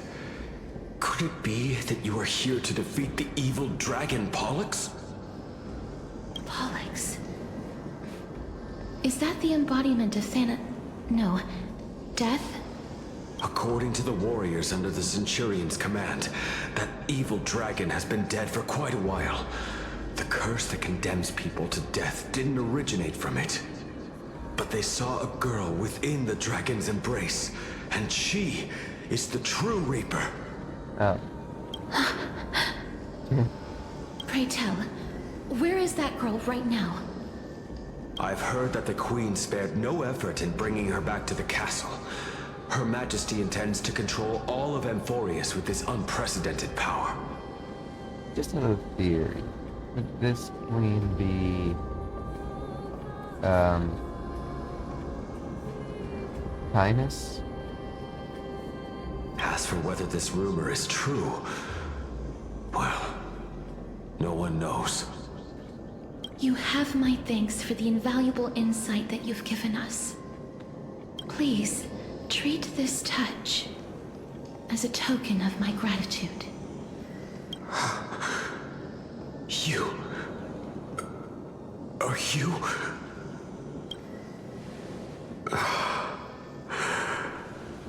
Thank you. This is his... memory.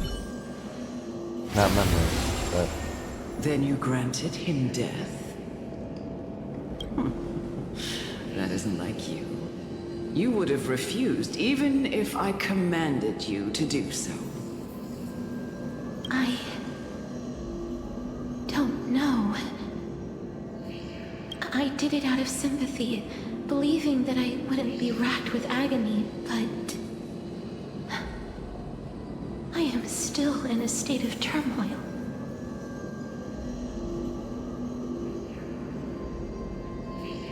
Sympathy?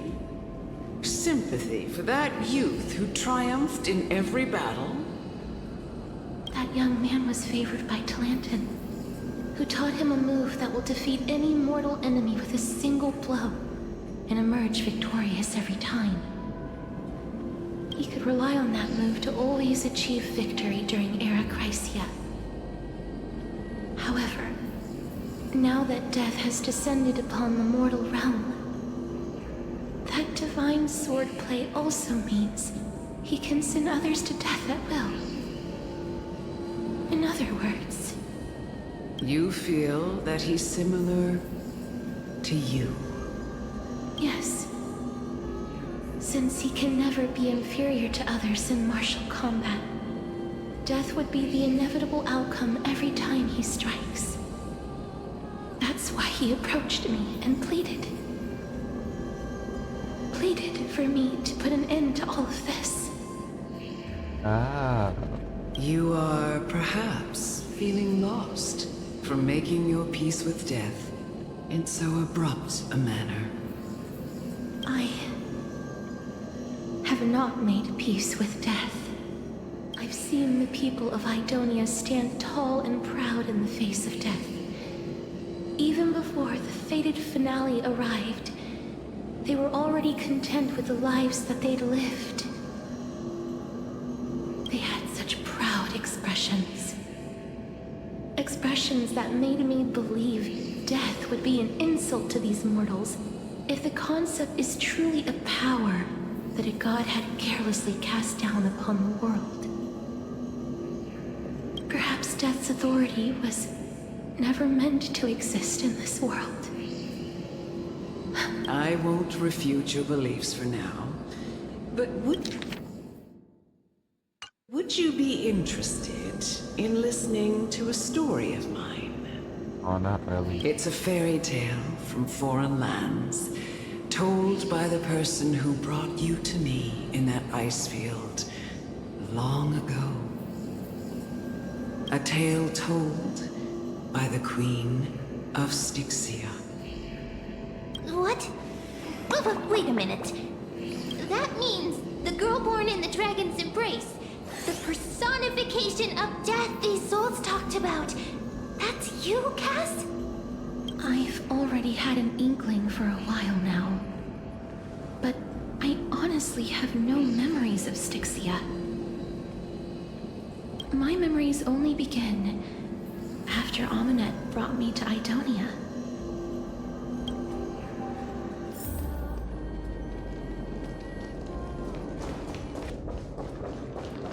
Alchemist. Oh, could you be the scions of Styxia? Scions? Did you hear about the great work that I'm doing here, and have thus arrived to give me the last material that I need for transmutation? Great work? Have you heard of the great name of Pollux, perchance? Perchance. I've heard that name many times today. The pilot is probably right here. You don't have to describe it like that, mister. You have? Then that's good. During the Age of Myth, a time likely before your birth, I was the unsurpassed zenith of alchemy that none could reach. On the shoals of the River of Souls, I shall make Pollux soar again and bring death back to the world. He was the alchemist. But didn't that dragon already bring death to the world? Oh, looks like you don't know the whole picture. Well, it's true that the missing girl can grant death to mortals. Pollux, the one who delivered her onto this world, makes it so that humankind cannot die.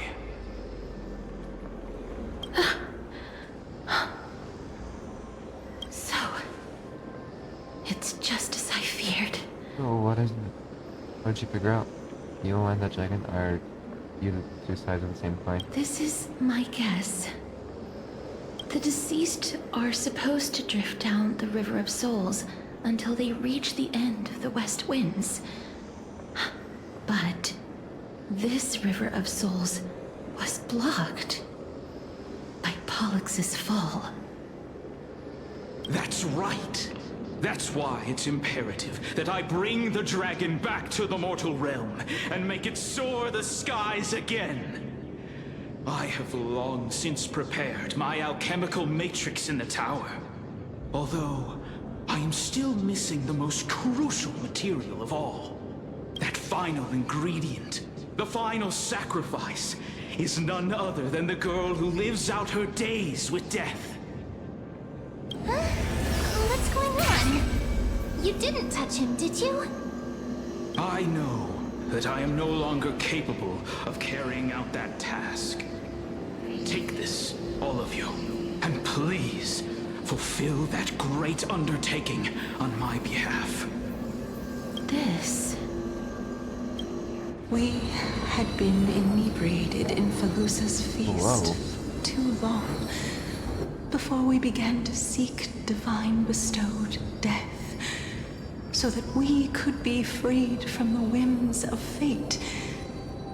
However, that brought doom upon us. Instead of summoning the Supreme God, we encountered a monster that cut off the River of Souls. That detestable dragon Pollux denied all the dead from the gates of the Nether Realm. Unable to rest in peace, these departed spirits engulfed Styxia like a roaring tide. As a result, my city and its people no longer exist. That child is the only person whom I managed to save. Born within the evil dragon's abdomen, she has possessed the talent of death since her birth. She must have been granted to us by the gods as a chance for us to atone for our sins. Please, you must nurture her to adulthood and prevent her from experiencing all of the suffering that we went through. I promise that I will care for her as a mother, that I will protect her from the evils of death. By Fagusa above, thank you for your kindness. As her mother, please bless this child with a name before I am swept away by the River of Souls. Please, let me know how I should address her in my next life. Oh. Like how a transient raven butterfly, a fleeting papilio castor, perches on the twig of death. Yes. Castorus. That shall be her name. That's where my name comes from? Massive roar in the distance. Sounds like lightning. The sound's back. What is making that ruckus?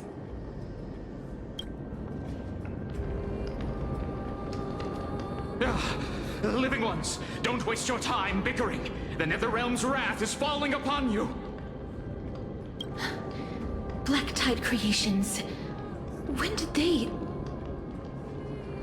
Mister, please fight them with caution. Be careful not to suffer the same fate as those Black Tide creatures! Everyone, hide behind me! No, time to say bye.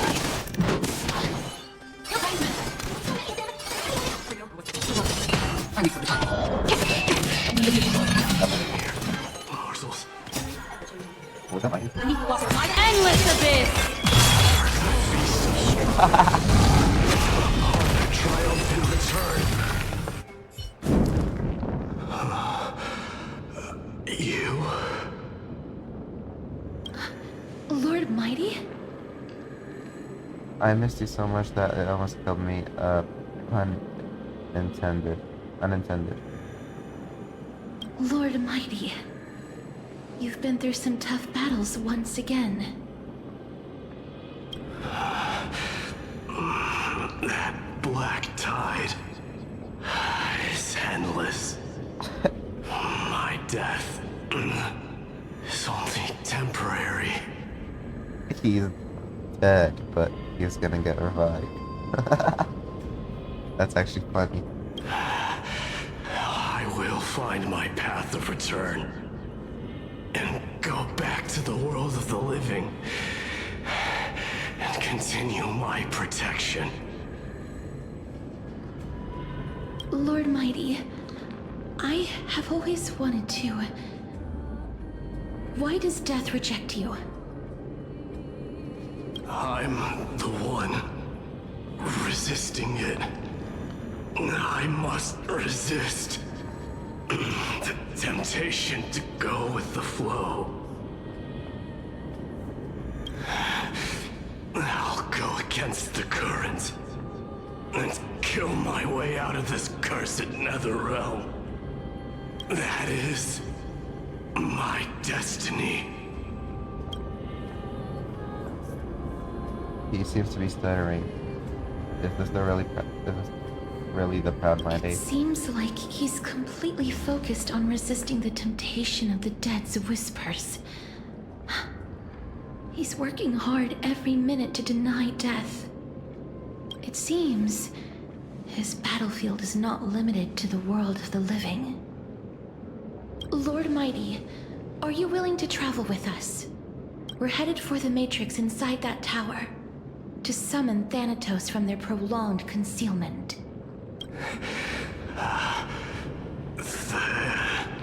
Thanatos.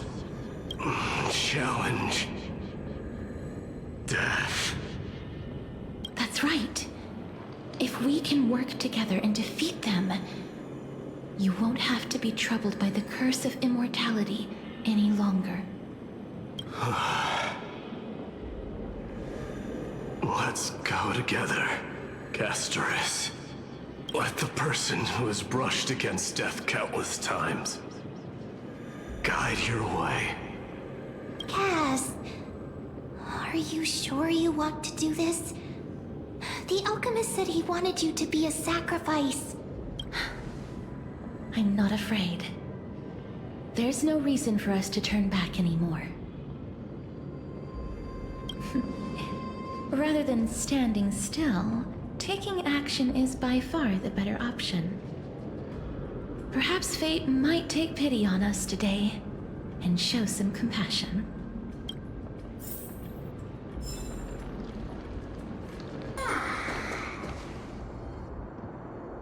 Before you arrested a broken chains, remnants of a path that once led to the tower.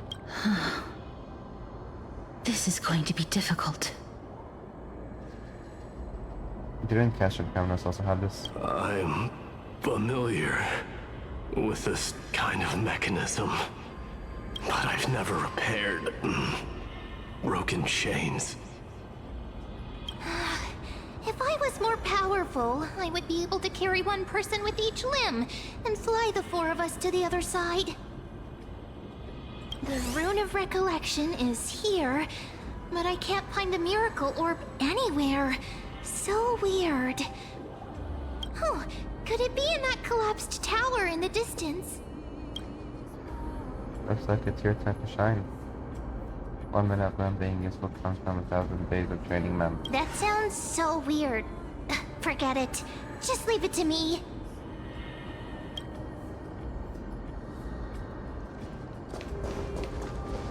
Ma'am. Just shout for me when you need my help! Go, ma'am. Got it! Just leave it to me!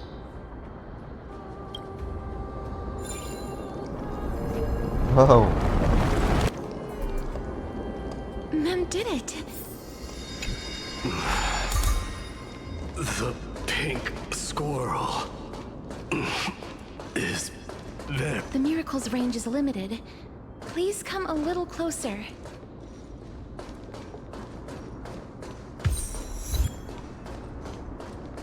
Twin moons embrace. Oh, I just noticed those are 2 moons. A red one and the white one. Aren't I a good fit for Orynyx's priest?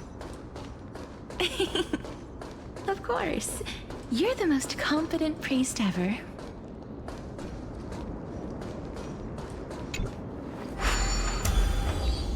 The alchemical matrix should be behind this door. What? Is that... Trian? Wow, there are so many of you! It's little Cass and little Grape. Oh, there's also little D and the pink puppy! Trian? Aren't you... Dead?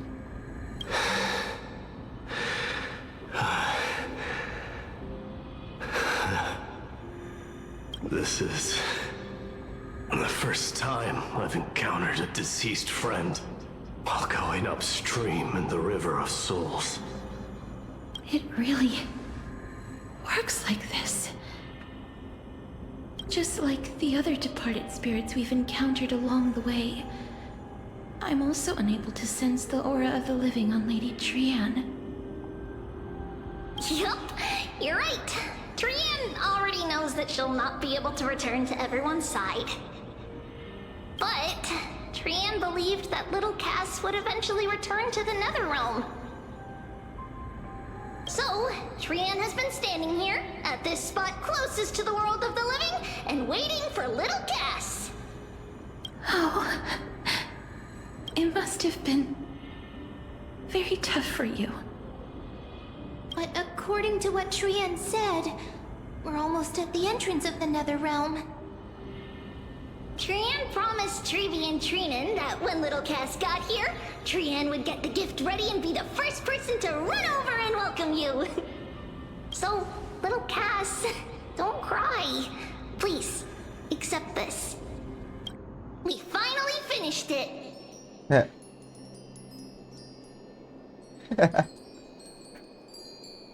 Oh, there's me.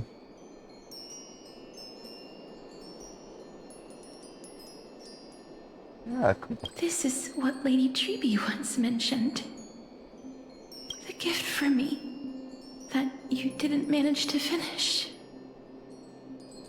The Holy Maiden of Janus. Even when separated by life and death, their thoughts are still connected. Trian spent a lot of time drawing this. Trian hopes that little Cass likes it. Seriously? It's seriously a wonderful drawing.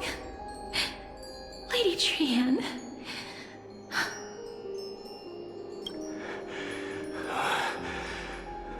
This is our flame chase journey. Little Cass, we don't know what your journey was like before.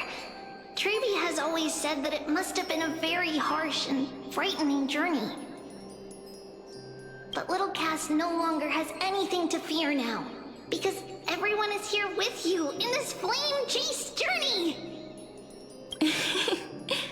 That's right. Only now, when I see Lady Trian's gift, do I realize that I've already obtained so many things I would never have dared to dream of since I embarked on the flame chase journey. It's the first time I've gained so many companions. The first time I picked up the hobbies of crafting and photography. The first time I had dinner with someone else. The first time I went to the market to buy the Chimera doll I'd liked for a very long time and hugged it to sleep. The first time I wore a dress personally made by Lady Aglaya. The first time I went for a walk with Lady Treeby, Lady Trian, and Lady Trinan. The first time I enjoyed the night breeze and looked up at the stars with Miss Hyacinth. The first time I took care of Dromesis with the Trailblazer. Looking back at all these experiences I never thought were possible, it feels as though the scales of my life had shrunk from centuries and decades down to minutes and seconds. And all of them are so precious.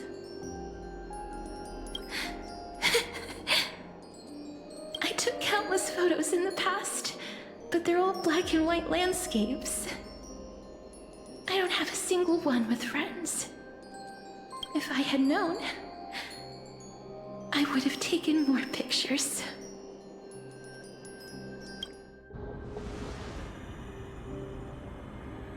Then shall we take one now? Trian says yes! Trian likes little Cass and would love to take a picture with little Cass. Sadly, being departed souls, our images cannot be captured in the world of the living.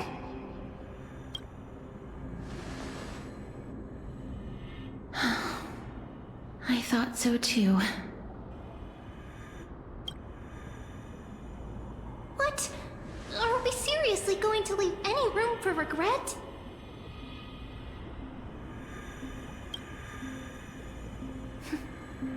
There won't be any regrets. This vivid drawing surpasses any photograph from the world of the living. Little Cass smiled.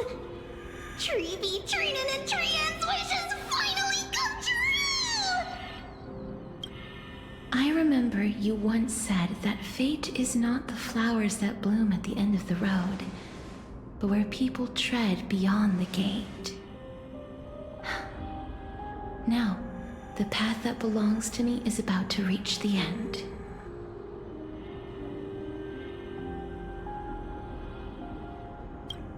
Thank you for bringing me the final key. Key? Little Cass, why are you talking in riddles all of a sudden? I have a feeling that soon, this gift of yours will become the key to saving Mister's life. Oh, Zephyr. Wow, that's amazing! Then keep smiling and carry on bravely! Little Cass, Little Gray, everyone, see you tomorrow! With a blinding smile, Jian's golden form disappears in the thin fog of 6 years of moonlight. Lady Trian. Zephyr. The aura of this place.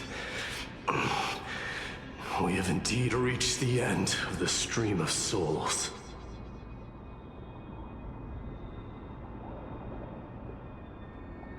If I go any further, I might lose myself. I must leave now, for the black tide still wreaks havoc in the realm of the living. You find your way out? Don't you want to know the truth behind Thanatos?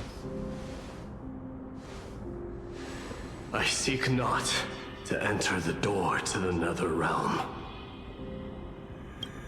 Castorus, will you fulfill your duty for the flame chase? I have yet to make my decision, Lord Mighty. No matter. Make the choice your heart desires. Even if it takes 1,000 years of waiting. I will continue to fight till I die. Then rise from death. Till the miracle descends.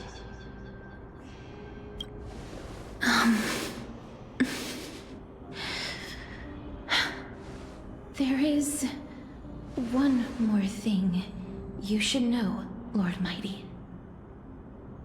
What is it? Professor Anaxa may have deduced the principles behind the Era Nova. You and I may be reincarnated as strife and death in the next cycle, becoming calamities wreaking havoc upon the world.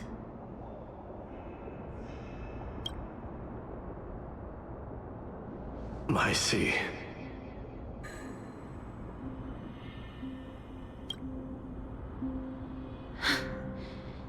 Is that all? Are you going to accept such a fate without complaints? Do you have a strategy to shatter the shackles of our fate? I haven't found it yet. Perhaps I never will.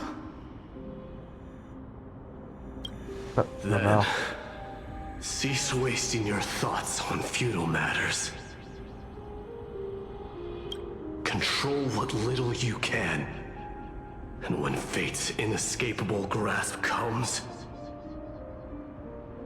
resist it with the strength of your mighty will.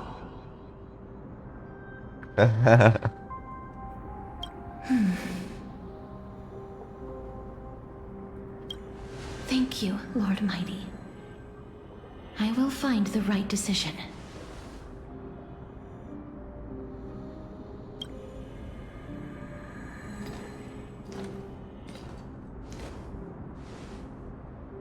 In the name of strife, may you meet a fitting end.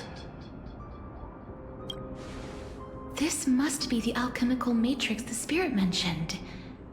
Let's see. We need to insert Aquila's sky, Georios' earth, Kefali's fire, Fagusa's ocean, and Nestia's love.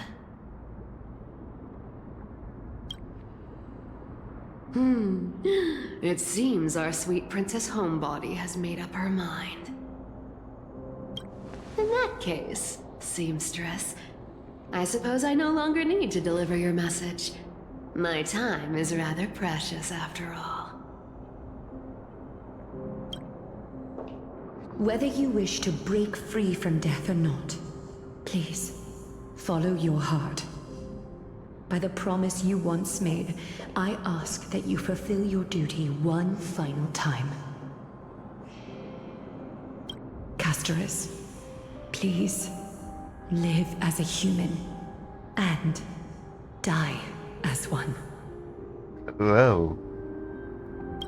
According to that alchemist, Seems the extreme. final piece is supposed to be me. However, he is not privy to the past, and therefore cannot see the full picture. The past? I saw the twins of death in Kefali's memory, and now I am certain that I was one of them. The trial of the Hand of Shadow demanded taking the life of your family. I died during that trial, falling before the gate to the new world.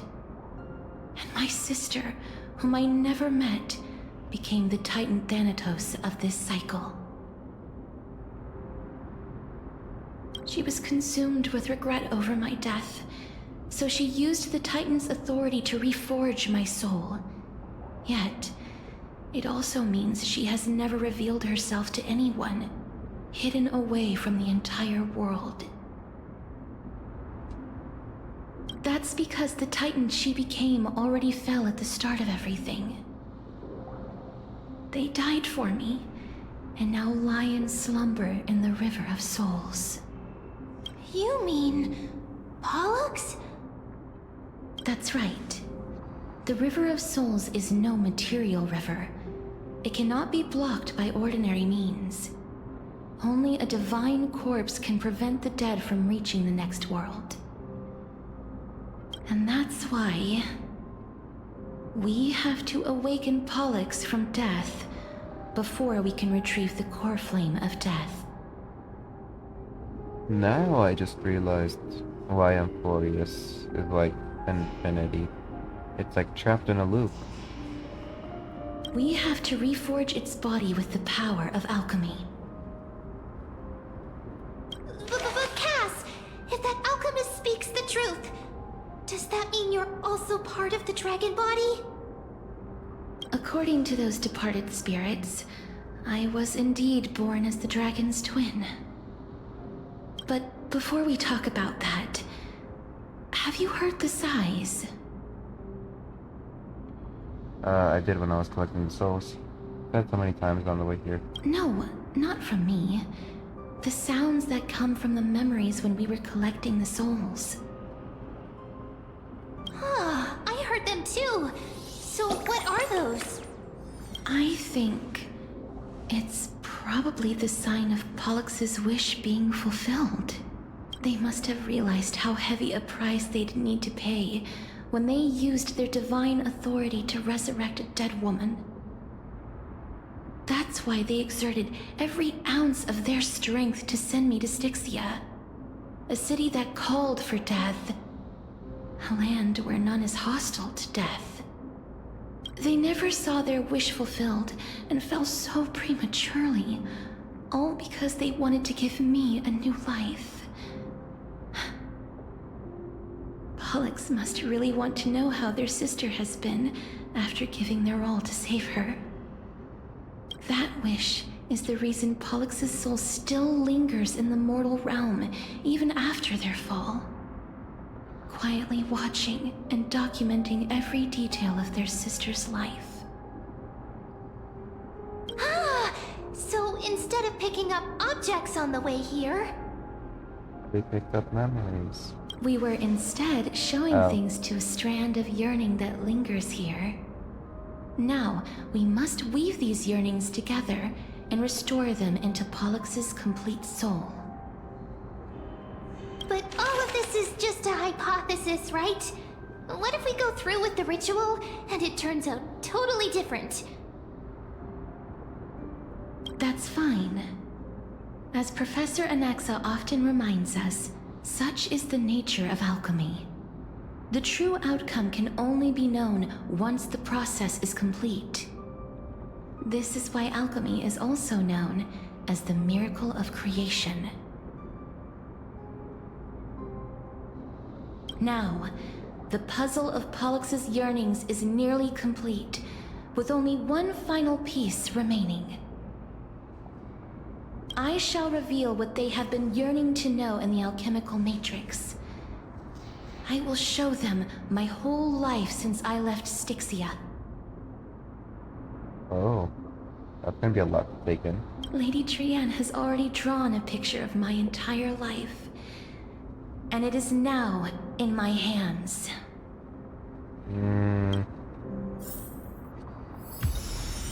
Not really.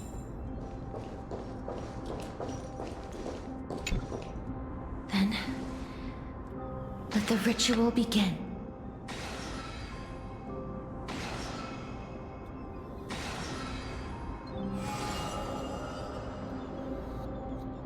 Ooh. And now, the objective is complete.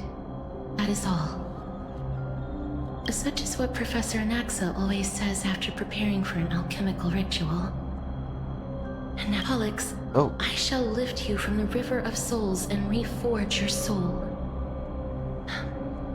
Perhaps you will be disturbed by this, and your body may become horrifying to behold.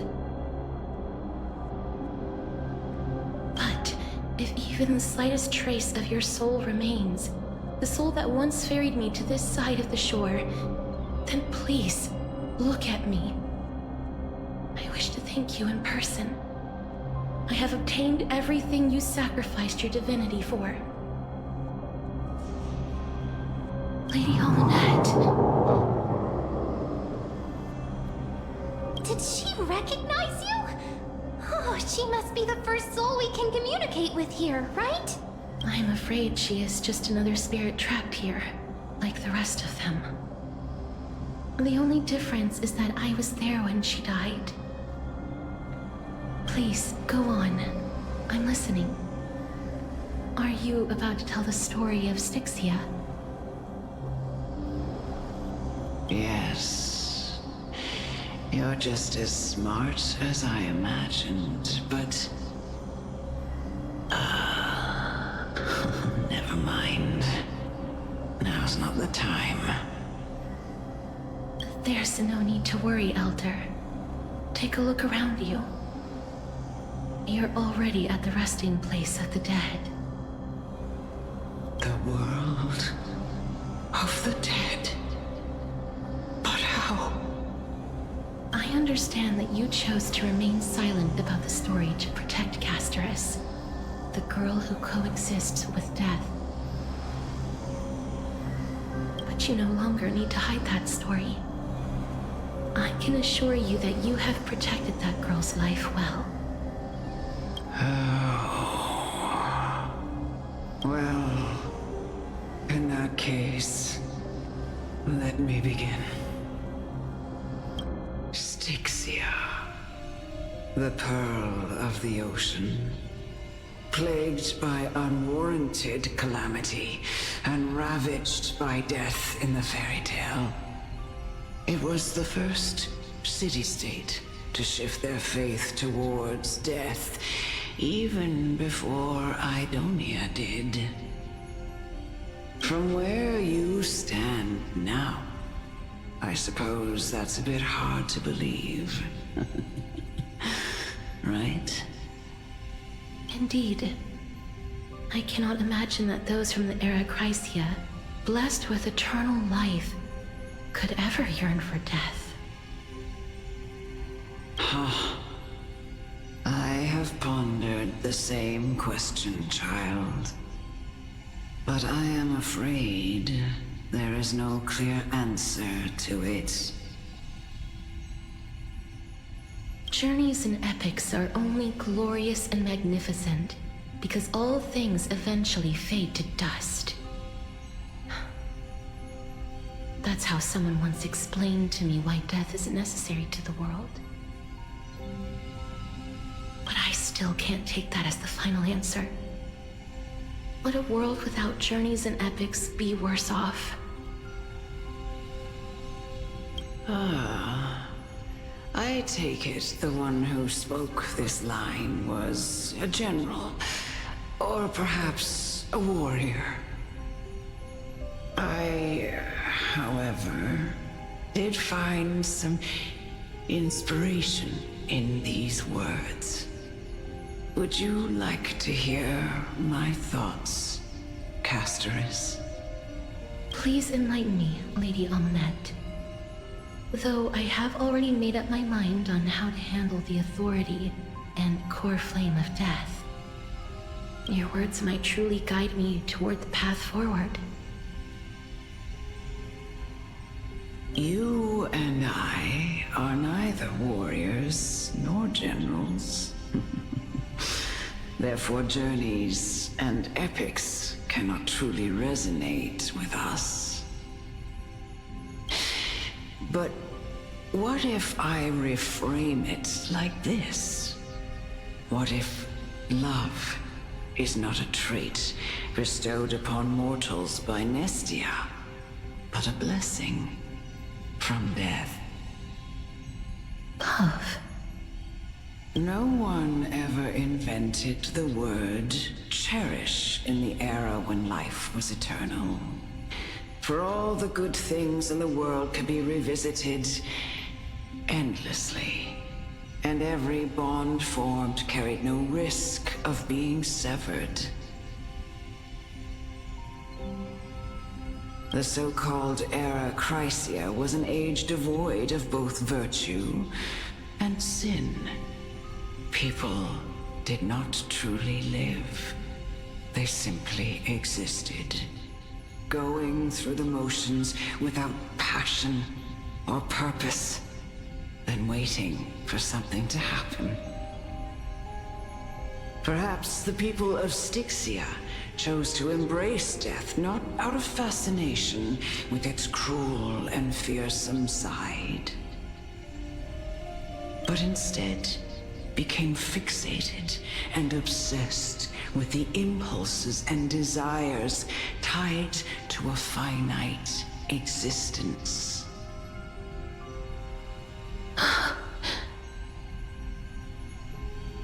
Therefore, death is not a thing of fear and desperation, but...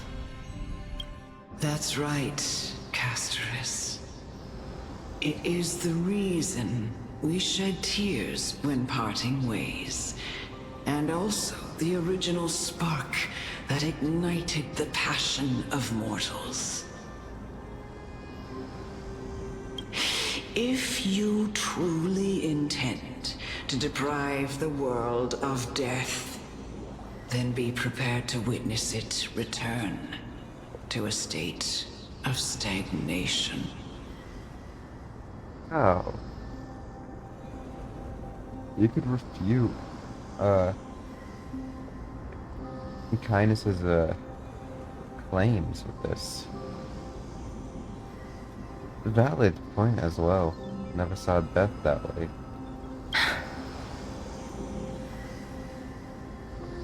I understand, Lady Amunet. Our limited lifespan shapes all that we know and love. Not even the Death Titan has the right to take that away from humankind again. Nestia's love was the chrysalis of Gold's first blessing, but it most likely wasn't understood by mankind. We only learned to interpret this wonderful gift after Thanatos' arrival. If the world was bereft of death, then the Queen of Styxia wouldn't have played midwife in delivering me into this world. You wouldn't have welcomed me into Idonia. And Aglaya would never have invited me to join the Flame Chase journey. None of these stories would ever have happened. And I would never have lived, let alone found happiness. Thank you, Mother.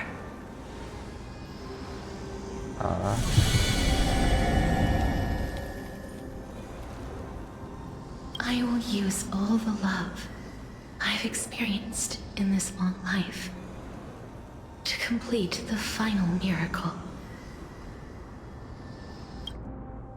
My teacher, Anaxagoras, grant me the wisdom of all things. I call upon thee, the stripped dead dragon's corpse.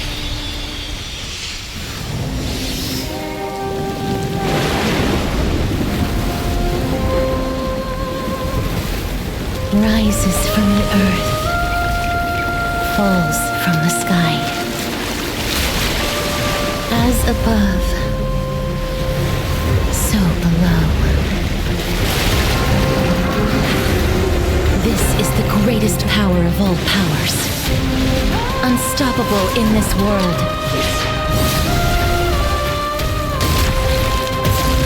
The great work that commands all death. I shall grant you embrace. Boss fight?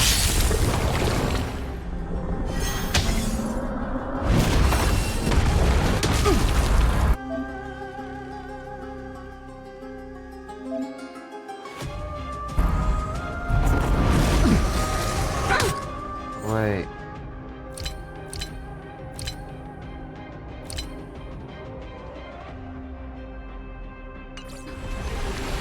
Is the girl...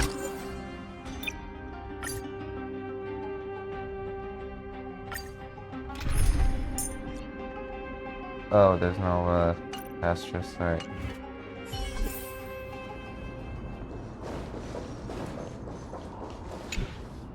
Then, let the ritual begin. Please don't tell me I have to go through the whole thing again. Wait. Yeah. Styxia. No, skip that as well. That's right. Skip that as well. My teacher, We can watch it again. Anaxagoras, grant me Never the... mind. I'm gonna skip it.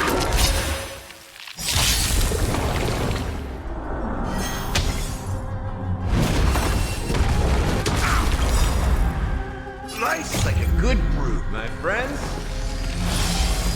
Indulge yourself. Oh, it's not on stress. There we go. Is the girl who once saved my life truly gone? Or will you show yourself again once we eradicate this hatred and regret? I weep for the departed. It did so far. Still waters for flip. May as well kill them all. Mind your manners.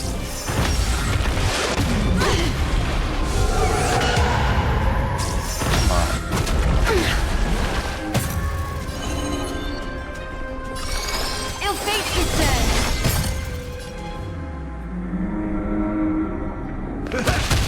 Relax.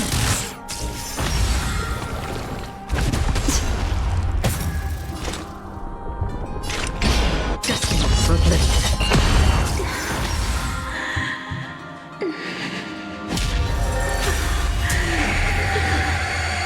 I know you're anxious. Shh. Don't be afraid. Destiny isn't chosen. Ill tidings manifest. Time to mix things up. Don't worry, it's just a scrape.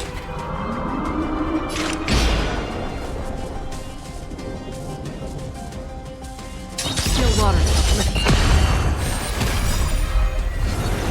There's no need to weep in grief.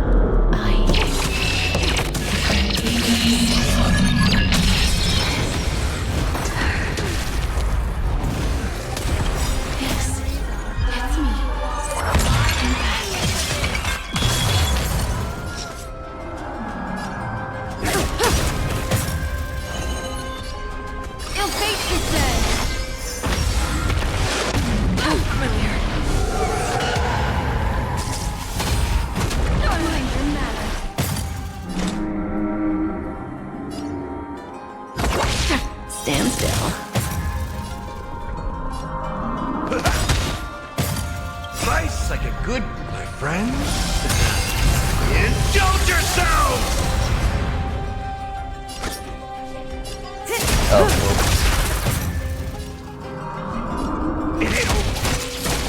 Relax. What do you want to know? I weep for the departed. It takes our soul. Ill tidings manifest.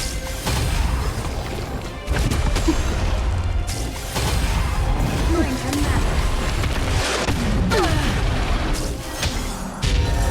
Be careful.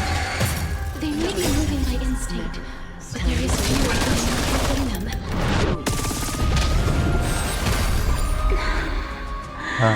Please. Don't turn back to the nether realm.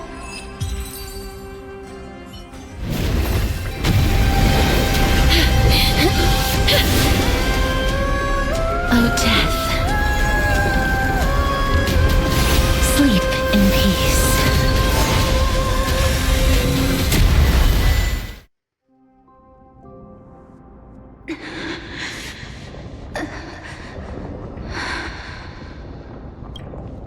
I'm sorry I have to wake you up from ancient death. And I know you're anxious. Shh. Don't be afraid.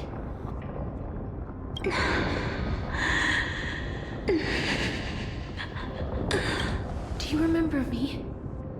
I'm the girl you once carried across the Sea of Souls. I'm sorry I wasn't able to remember you, but with the help of many people, I was finally able to pick up these broken fragments of my past.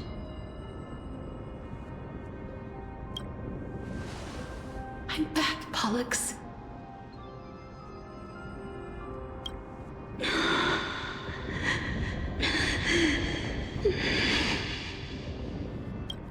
I know this might not be what you wanted.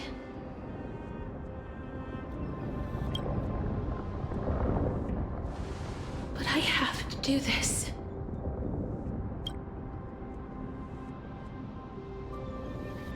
So please, carry me across the Sea of Souls again and return me to the Netherrealm, just like you did in the past. Please take me to where the Coreflame of Death rests.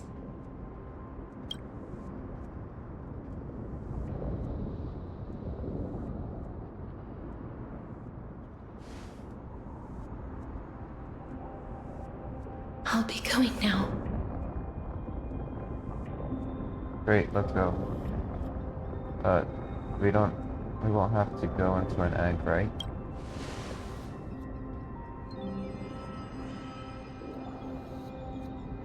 They may look scary, but as long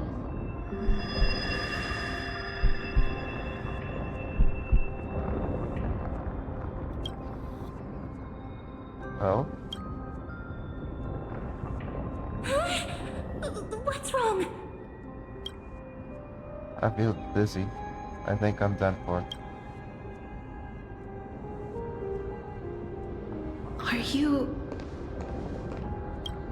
What's wrong with him? His time is almost up. If I don't go now, I'm afraid his soul will return to Thanatos' embrace before me. What? Oh no! Is there anything we can do?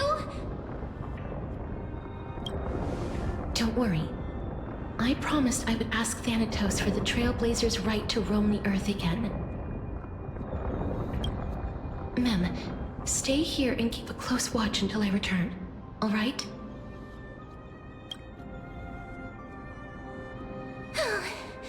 Alright. I'm the best at taking care of others. Go on, Cass. Make sure not to leave yourself with any regrets.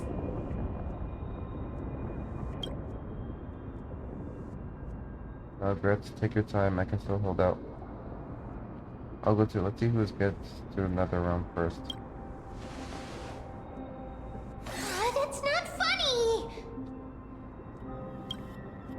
It's a deal then. Oh, he meant it like that. Oh.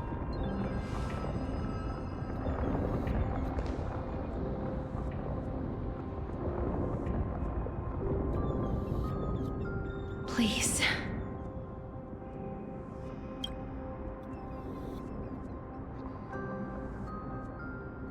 Wait for me.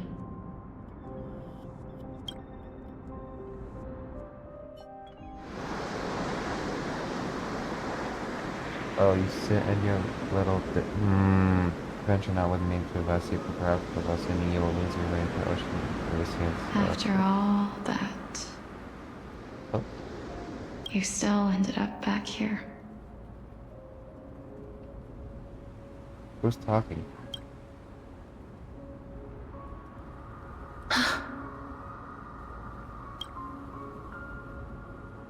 Whoa. So the legends were true. The Netherrealm really is a sea of flowers. Yes. Oh, it's Pollock's. Just like the flower fields we tended to back then.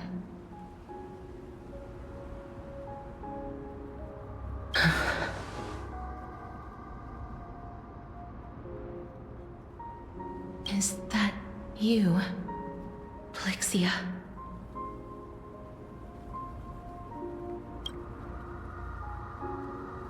Do you remember me? No. I don't have the memories from that time, but I've seen you before during an experiment.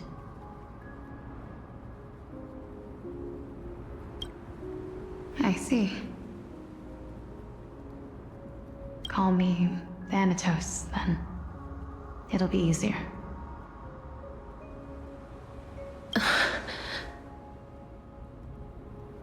However, since you recognize the name, you must already know everything about Thanatos, right? Yes. I'm here to reforge the order of life and death in Amphorius.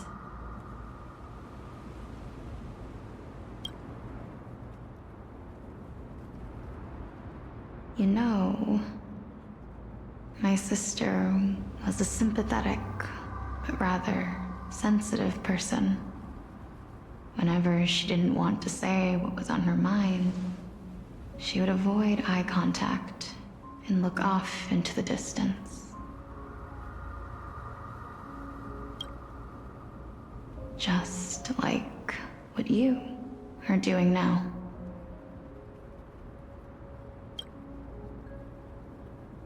Can you tell me about the last Era Nova? What did you do, Plixia?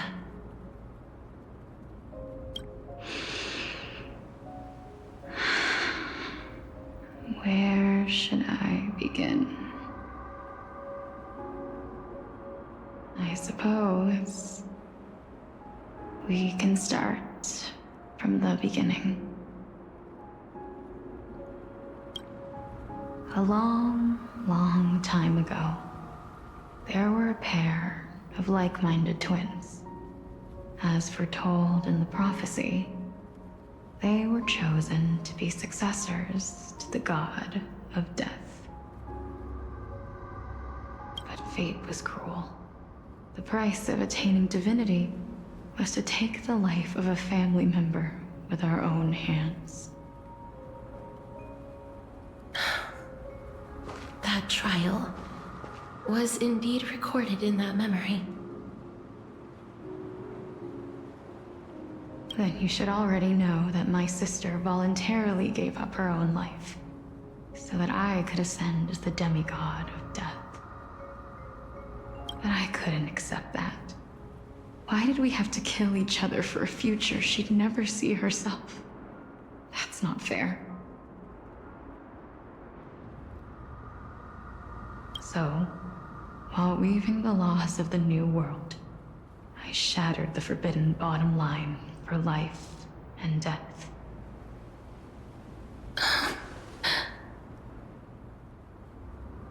I reshaped my sister soul and took the form of the great dragon Pollux to carry her up the River of Souls and back into the mortal realm. But our fates were already decided and manifested in unexpected ways in response to my futile actions. Aging is an unbreakable law of nature laid upon humankind, created at the same time as death. When the living die, their souls will meet Thanatos, who would determine where every soul goes. If the Reaper raises their left hand, the soul is granted death and allowed to enter the Netherrealm to await reincarnation. If they raise their right hand, the soul is rejected by the Netherrealm and returned to the mortal realm to continue walking the earth. That's why the Hand of Shadow can only lay down judgment and not embrace another being. Yes. Death was originally a pair of hands, but they were split in twain when we reached the mortal realm, never to touch each other ever again. The half of Thanatos that represents life, the undying human who grants death, that was the curse I forced upon you. Then, what about you? As the half of Thanatos representing death, I shoulder the fate of defying death. I died the moment I entered the world of the living.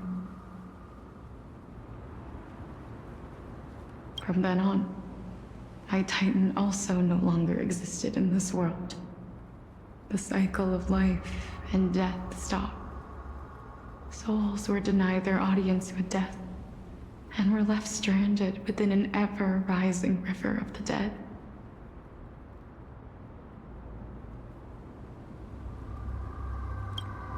What irony. My selfish desire to save your life gave you and the world a fate far worse than death instead. Then, what was left of my reason was left behind in the Netherrealm, where I've been taking care of these flowers day after day, until there is now a sea of them, all while mulling over the subject of life, death, parting, and enduring an endless loneliness.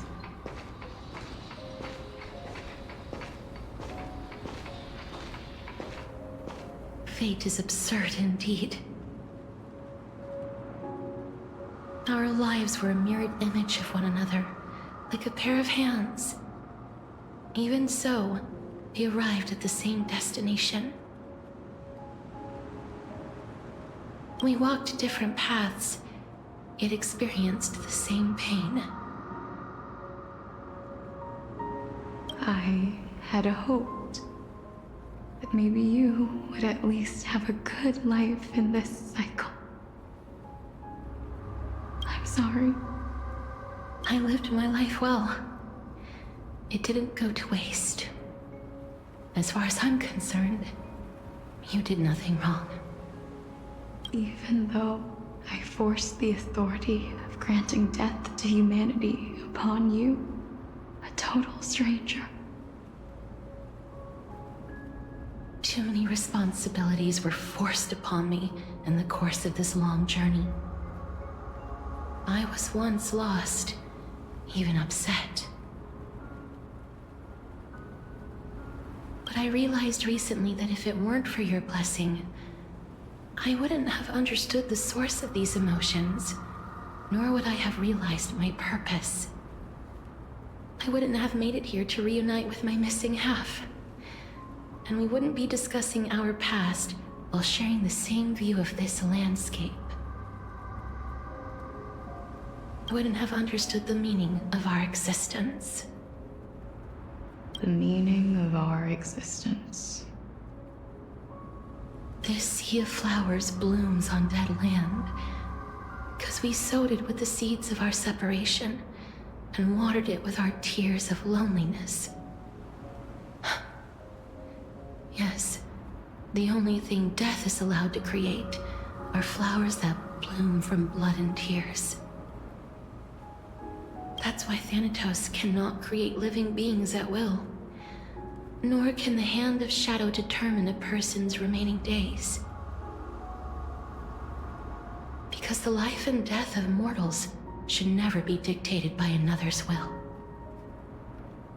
Are you saying there's no point in Thanatos' existence? No. No single being can bear the scales of life and death on their own, not even a god. Life and death weigh equally heavy. We both know that now, don't we?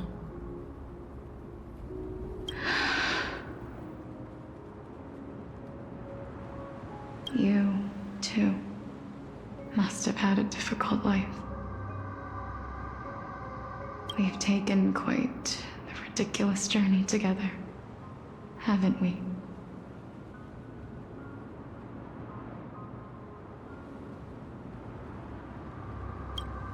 I had a feeling, even back then, that we would meet again one day. Not to embrace one another after a long separation, but to come in search of retribution. Tell me the answer that's already been written, and let us draw this scene. It's been far too long. I've waited here for centuries, watching day after day as desperate spirits are denied by this lonely wasteland. I always hoped I would see you among them. I was also afraid of seeing you. I didn't know how I could possibly face you again. But more than anything, I was afraid that you might have forgotten all about me. I know. But don't you see, Polixia?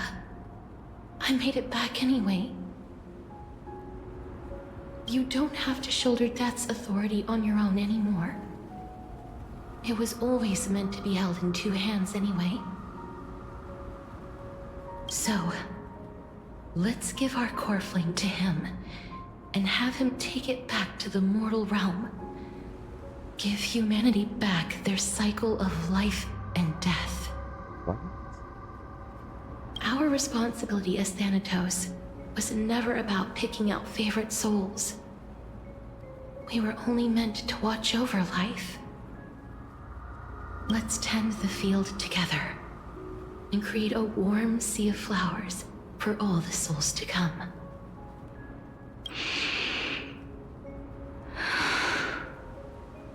What do you think, Polixia?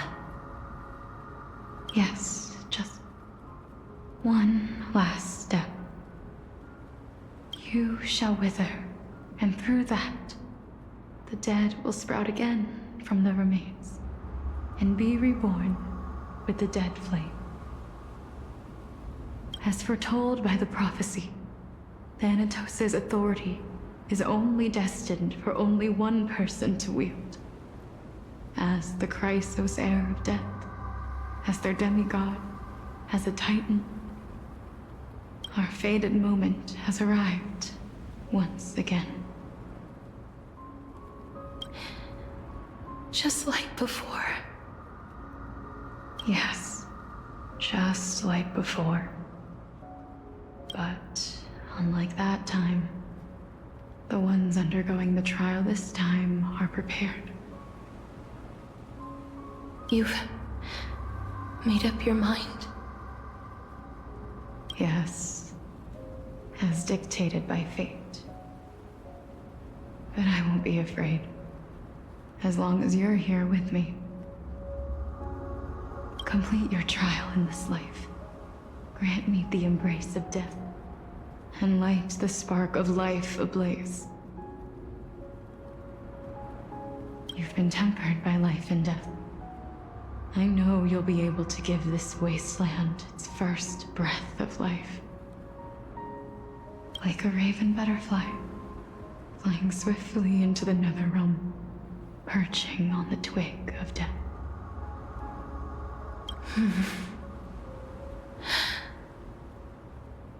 I will. After this, I will remain permanently in the Netherrealm. The River of Souls shall return here and rain down. The cycle of life and death will flow once again. I will. After this, I will remain permanently in the Netherrealm. The River of Souls shall return here and rain down from the sky, scattering souls across the earth. This sea of flowers you sowed shall bear countless joyous or sorrowful souls, and bloom evermore.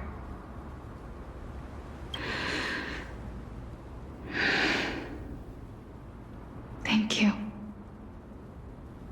Just one last thing. Can you grant me one wish? Of course. What is it?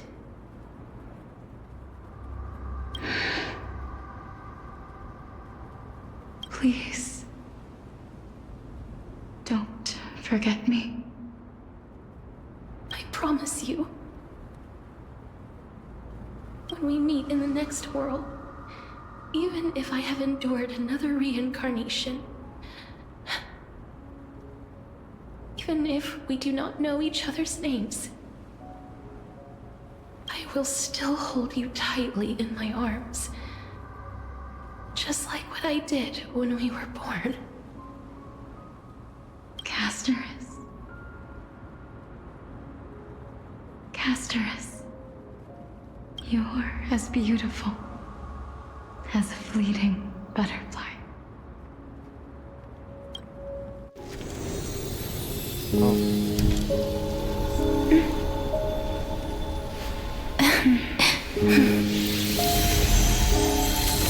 I will bring rest to death. And from now on, stagnant life will once again flow.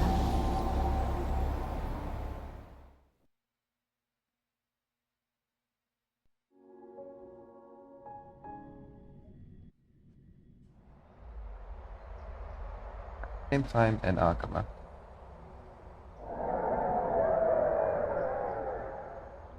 Time flies. In the blink of an eye, the 15th entry hour is already at hand. When this farce is over, your soul will be placed on the scales of life and death. Are you ready? No need to ask so many times. Of course I am. Then why do you drag your feet? Is your fear of crowds holding you back again? You had a fear of crowds? I simply find them too noisy. Paying attention to conceited fools like them would be an utter waste of my time. Such harsh words. As I see it, you are no less arrogant than they are. I couldn't agree more. Oh. I did not expect to hear that from you. Are you not going to refute me? I know myself better than you think I do. At the very least, better than a stowaway like you.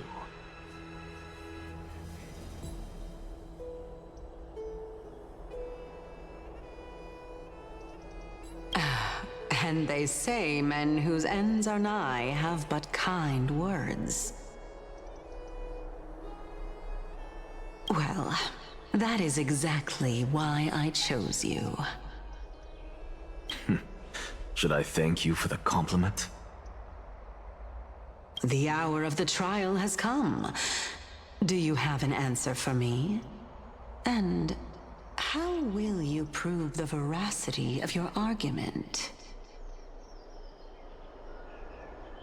I suppose there is no point in putting this off any longer. Do you recall where we stopped the last time?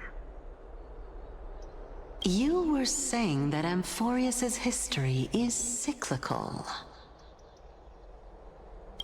Indeed. Cyclical meaning... The demigods that bear the Coreflames eventually become the new titans at the world's end. Remember what happened on the Holy Mountain? Calypso, Naias. As their destined ends approached, one by one they left this world, leaving only the twins, who are fated to succeed death. Unfortunately, while their journey is consistent with ours, you and Calypso, as well as Nikador and Naias, act as supporting evidence. I can only come up with a rough sketch for my theory of a cyclical history. For all the pains I took to reach this point, I had already lost hope of ever obtaining definitive proof. After all, the past is in the past. Proving that we are the legacies of heroes of the past is a hopeless endeavor. That is, until I met a girl named Polixia and her sister. If Castorus was truly sent from the past to the present for the Titan's self-serving reasons, then having lived through 2 cycles, and with Styxia as the pivot, she will no doubt be the link to connect all of this together. If the Twins of Death can bridge 2 cycles to reunite at the shores of the Sea of Souls, then my hypothesis will no longer be just a hypothesis. And you too will get the answer to your question. Well, that is all well and good, but how can you be so sure? If there is even the slightest error in your hypothesis, the girl will be shattered. It matters not. The most important quality a scholar must possess is foolhardiness. If you are overly cautious, then you'll never have the gumption to make the first step, and change will never come. Besides, I, an Exagoras, am destined to overturn this farcical world. That's what I heard. It's been going on for so long. Come, let us go and teach those pathetic worms one final lesson.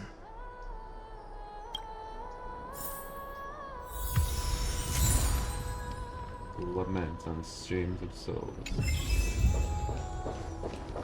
Fine. So they are leaving the final debate to him.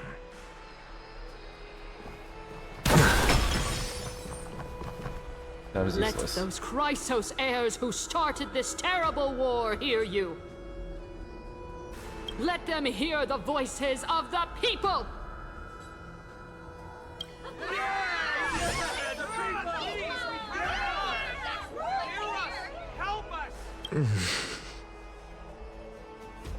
As always, that woman knows how to stir up a crowd.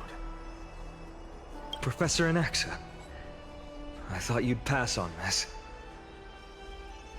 Everyone must cast their vote, or this assembly would serve no purpose. Prof, do you truly think it's wise to entrust the fate of the world to an assembly like this? Akama has stood strong under this system for 1,000 years. It stands to reason that there is purpose in its existence. But that is not what you're asking, is it?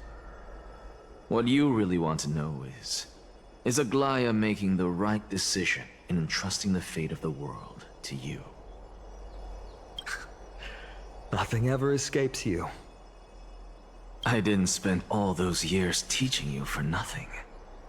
Most people only take 4 years to graduate, if I recall. To tell the truth, I feel like I'm on my way to an execution chamber instead of a podium. So, do you have an answer to that question? No, I don't. Oh. I thought so. What was the question again? I forgot. Oh. Because that question is not yours to ask in the first place. Is Aglaya entrusting the world to you the right decision? Don't make me laugh. That is a question that woman must answer herself. Why are you fretting about this on her behalf? Or have you been seeing yourself as her pawn all this time? Listen up. I'll say this only once. Flip your perspective around and ask yourself this instead. What should I do to ensure that the world doesn't stray from the correct path? That is what you should be thinking about. You still have time, so give it some thought. Oh, and don't bother telling me the answer. Tell it to those begging for salvation from the gods. Got it. Thank you, Professor Anaxa.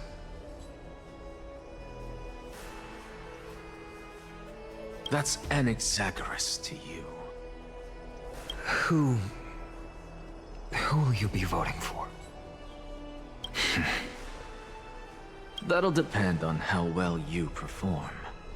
May Cersei safeguard your thoughts.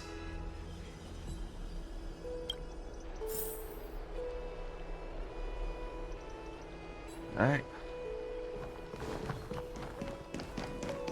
Oh. Yeah. Lord Nasser, you're finally here. The last speaker of the assembly will be taking the stage soon. The resolution will be passed after that. Lady Kindness has reserved a special seat for you. Shall I show it to you? Lead the way. Alright, this way please. I actually don't necessarily mind things remaining the way they are. Elders and citizens, silence, if you please. As the Theoros, I present to you Finan of Ides Elysiae, virtuous citizen of Akima, and the last speaker of the assembly. Much obliged, Lord Lycus. I remember him. He's the penniless lad working for Aglaya. Where's Lady Goldweaver? Why is she sending this guy to give the last speech? Is this really the end of the Flame Chase journey? Can this dude really face down kindness? I actually don't necessarily mind things remaining the way they are. By Kefali above. Dear citizens of Akima, as you look upon me, so too do I see you.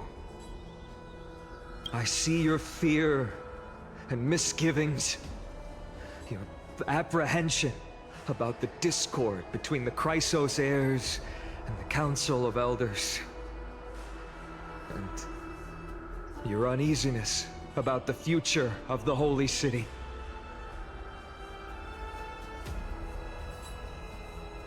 Yet, before you contemplate something as grand as the fate of the world, I ask that you look closer. Look beyond the horizon illuminated by Kefali, at the crisis threatening to overwhelm us. What? Ides Elysiae, my beloved hometown, is a village forgotten by time. It is a place with the most invigorating breeze and wheat fields that spread all the way to the sea.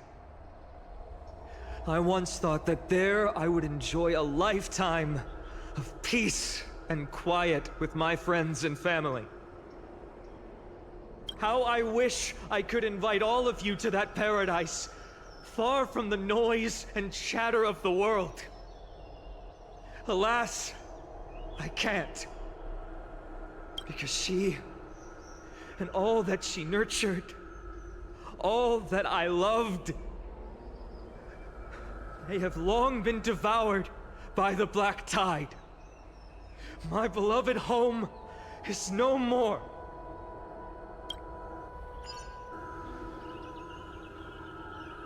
I will never forget the day the black tide struck. My father, Hieronymus, fought with a broken sword to his last breath to protect his child. My mother, Aldada, she was ripped apart by monsters. Also, I might live to stand before you here and now. Galba, he was a hunter. But in the end, those arms that once drew a bow instead embraced Piso, his beloved son, as they both breathed their last.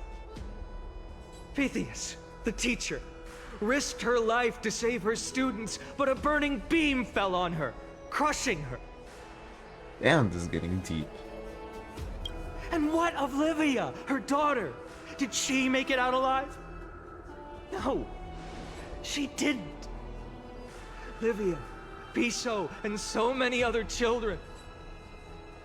My childhood friends. They were all swallowed by the black tide and turned into monsters. They kept saying the same thing over and over.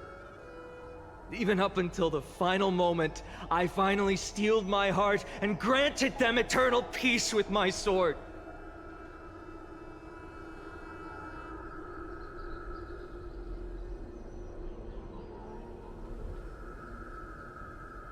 Even up until the final moment, I finally steeled my heart and granted them eternal peace with my sword. Hold on just a minute. Where is he getting? Why, Finan? Aren't we the best of friends?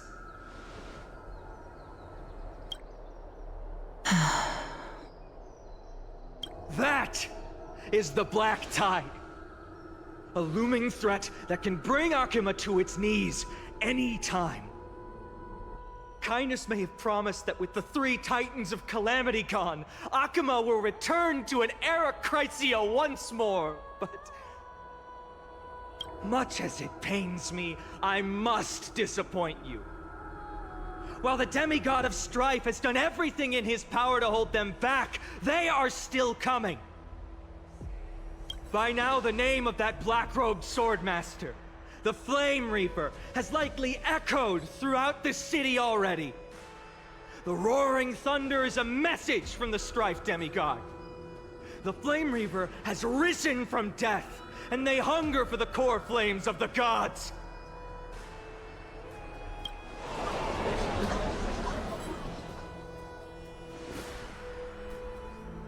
Lies! If such a powerful enemy is indeed approaching, why is Akuma still a picture of peace? Exactly! The city of Akuma shows no signs of pandemonium or chaos. And why is that? I beg you, spare a moment to think about this.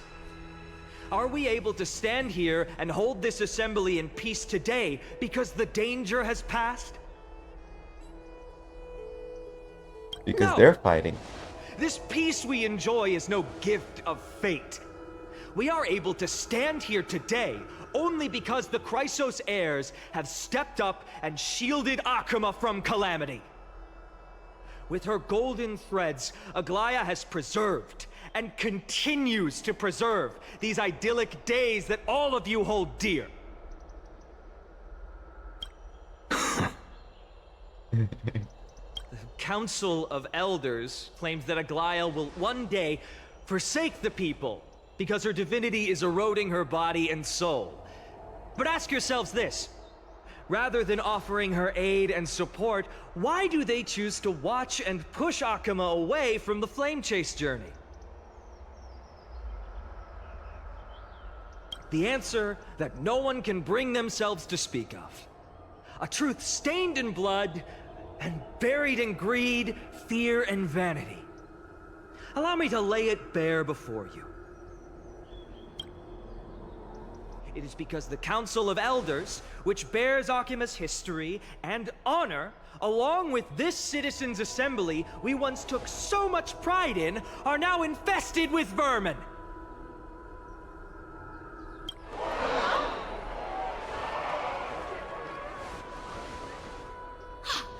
You insolent whelp!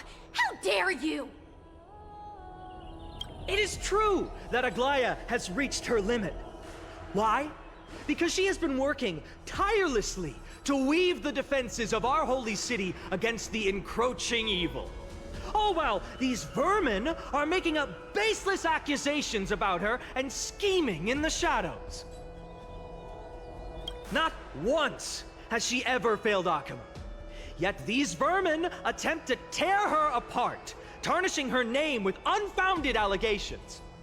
She may have been blessed by divinity, but hasn't her heart always stayed true to humanity?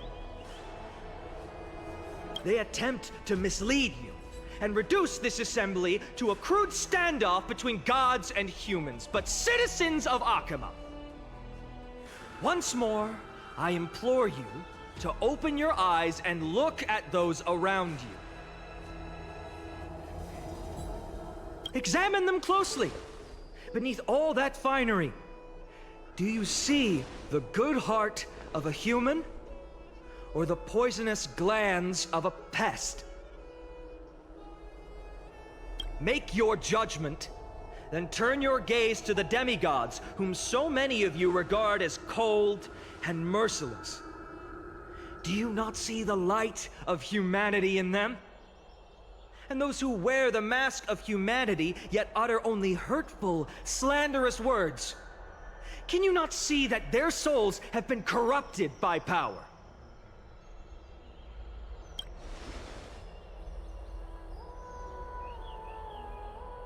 Yet, no matter what your answer is, and no matter who your vote goes to, rest assured that you have nothing to fear.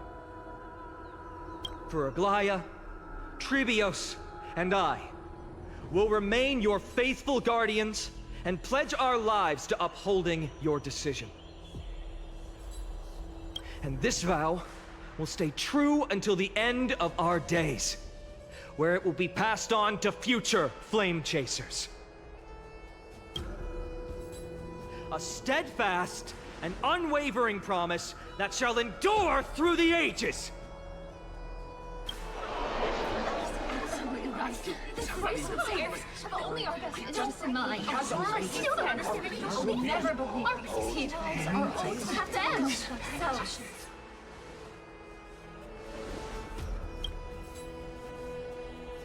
An uproar representatives leaders from different cities in Akima throw pieces of pottery into the Dolium. At the present time, on the scales of Talenton, those who call for the continuation of the flame chase journey, and those who demand its suspension.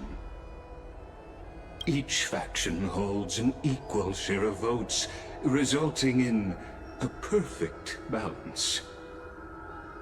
As expected, this is the moment when the flame chase journey is the closest to its end. And now, it's your turn to vote, Lord Anaxagoras.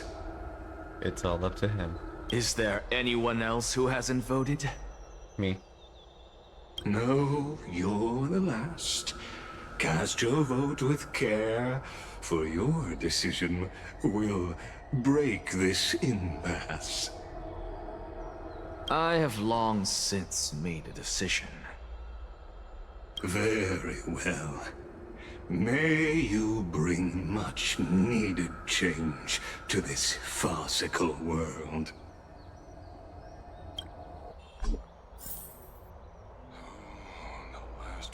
Vote for kindness. No, shut up.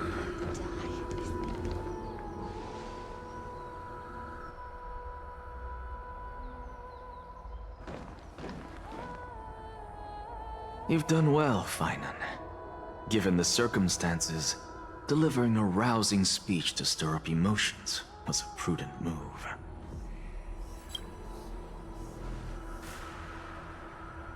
Thank you all for your patience. On behalf of the 7 sages of the Grove of Epiphany and the scholars of Amphorius, I, Anaxagoras, am ready to cast my vote. But before that, in the interest of fairness, Lady Goldweaver, I pose a question to you before all who are gathered here. Will you, as Finan has promised, stand by the decision made in the Assembly, regardless of outcome? In the interest of fairness, I make no promises, lest it should influence your decision. Very well. I thank you for your honesty.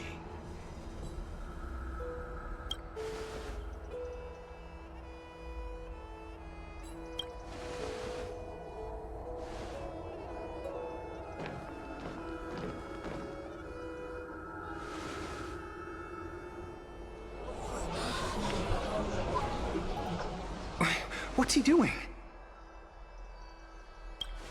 The stakes are high. Let's be patient.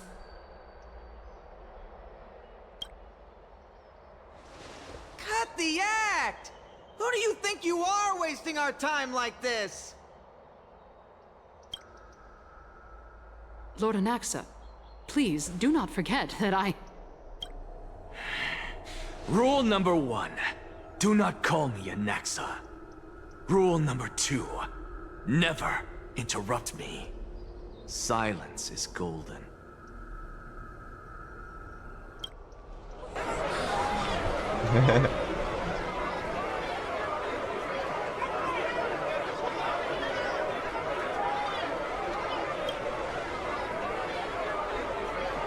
Just vote already. What are you waiting for?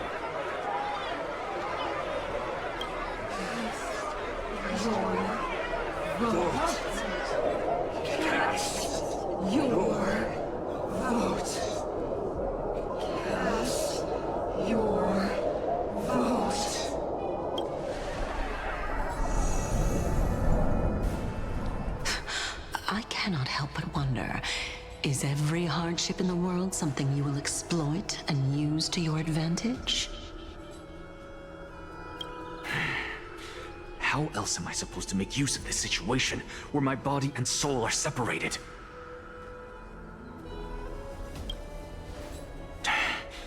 Oh, Circes. Or should I say Calypso?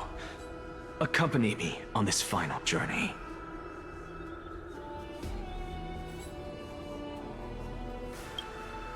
Let us journey to the Netherrealm and see how she will substantiate the answer to your question and validate my decision. We need only to follow the sound of the tides.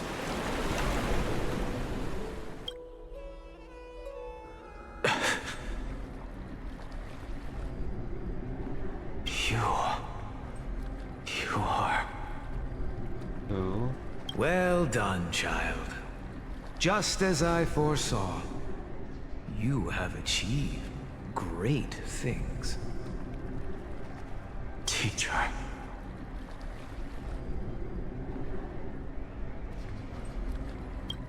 What a twist of fate. A blasphemer raised in the doctrines of the Venerationists. It's like a foal kicking its mother in the belly after taking all her milk.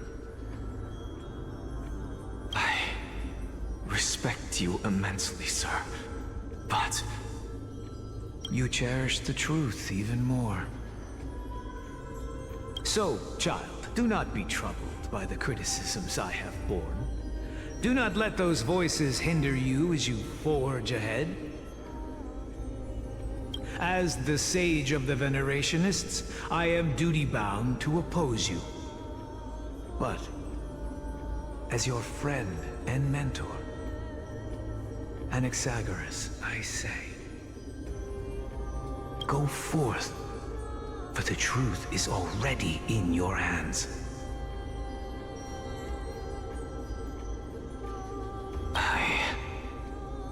We'll keep that in mind. Go now, child. Your lonely pursuit is about to welcome a new chapter. And when you reach the end of this journey, may we meet again with the truth before us. You have my word, sir. May Circes safeguard your thoughts. May Circe safeguard your thoughts.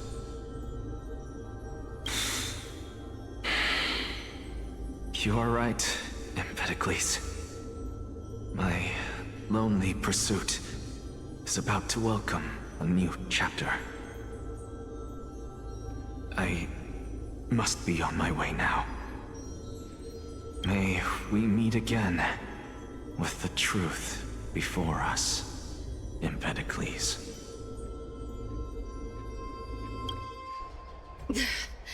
What are you waiting for? Just cast your vote. Silence! Silence, everyone! Behold, Circes, here at the center of the world, I shall write the final step of my proof. For this place is but one step away from the truth.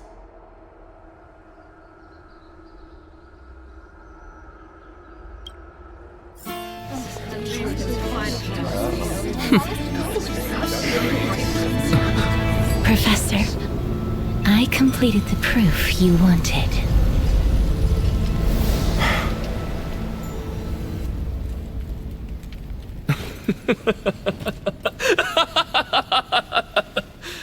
Thank you, Castorus. The answer is plain as day. My vote goes to the Flame Chase journey and nothing else! Elder Kindness, I have deciphered the truth of this world!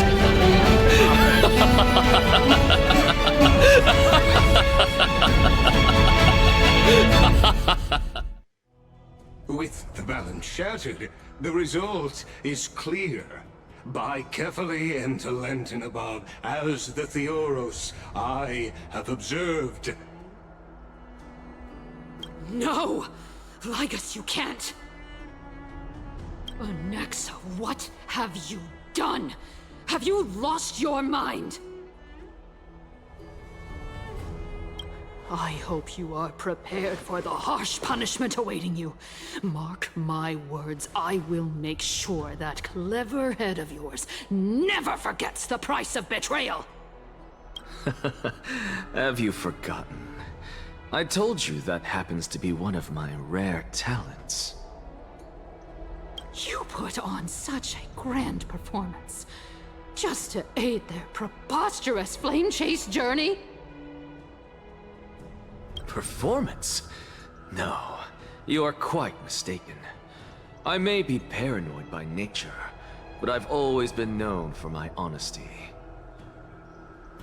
If you really understood me, Lady Kindness, you'd realize that I never had any interest in your pathetic little game of politics. Factions, standpoints, they are jokes in my eyes. I have never once switched sides. Because I, and I alone, am the truth. Lady Kindness, with all the citizens here as witnesses, we should honor the spirit of democracy and respect the decision of this assembly. I have observed that Akama has chosen her destiny. This citizens' assembly has resolved to continue the flame chase journey. This resolution shall be put up on the wall of heroes, such that all citizens are aware of the city's way forward. You! It seems not everyone is ready for the assembly to end. Very well. Let me entertain you for a little longer. By your leave, Lord Ligus. Interesting. Elders and citizens, your attention, please. Stay for a moment more, if you will. Anaxagoras of the Grove of Epiphany has an announcement for the Assembly. What is this performer up to now?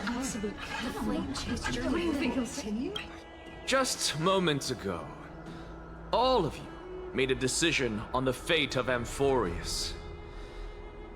As a supporter of the Flame Chase journey, it pleases me to see the choice you have made. But I regret to say that I still harbor doubts about this outcome. Thus, I hereby challenge this resolution.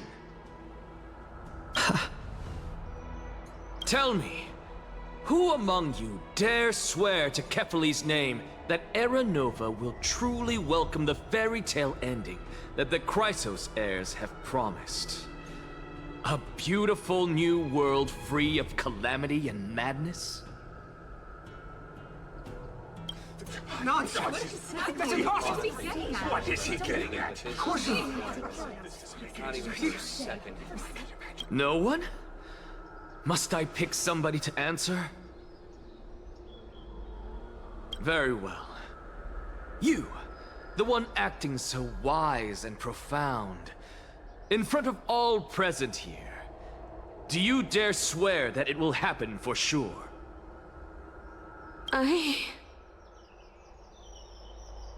No? Fine. Next. You, the one with ignorance written all over your face. Yes, you. Do you dare swear by it in front of the Titan? What are you trying to do? Useless. Your turn, then. With that smug look of yours, you must be confident that the Flame Chase journey is the best course to take, right? Hey! Mind your tongue! So, no one? I see. In that case, Finan, answer me this. Your speech was filled with such passion just now. How confident, then, are you in making this promise? Professor, what are you doing?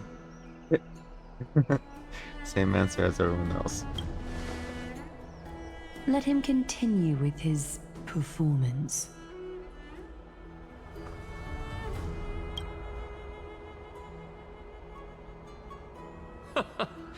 Will you look at that? Even Finan and Aglaya lack the courage to make such a promise.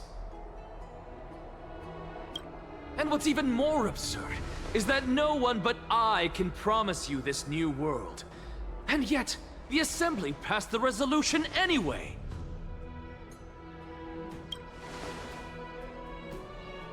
But you needn't worry, because I knew better than to trust you good-for-nothings. That is precisely why I am here today. To give you one final lecture. Now listen up and listen well. I, Anaxagoras of the Grove of Epiphany, hereby declare everything that the Flame Chase journey promises is true. Finan of Ides Elysiae, the prophesized demigod who shall succeed Kefali, will reforge each and every one of us in the new world with his complete, intact memories. What?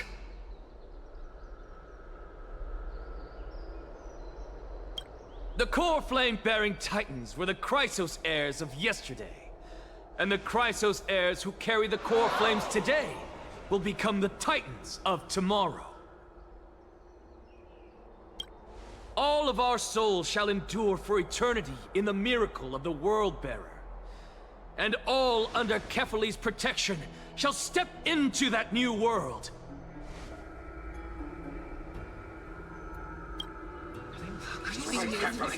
This is pure blasphemy! It's impossible. What? Are you saying that we must bow down to you and worship you, even in our next lives? Enough, you blasphemous imbecile! How dare you try to deceive us with all these lies and falsehoods? How can you prove? I told you, don't interrupt me. But since you've asked, I shall be kind and indulge you. My statements are based on my experiments on the divine body of Kefali themselves. You heard me correctly, everyone. With the tacit approval of Kindness and the Council of Elders, I fused my soul with the god through alchemy and learned the truth behind Era Nova. What is he talking about? Isn't that pure blasphemy?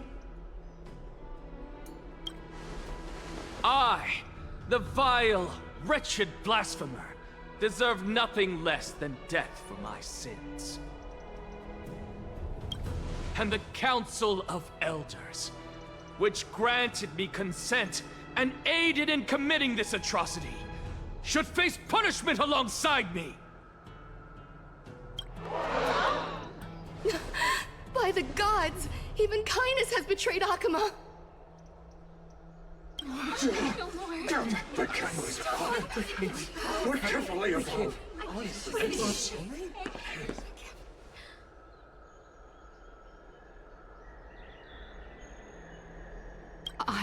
I had no knowledge of his transgressions. He did that on his own. The Council of Elders bears no responsibility for his actions.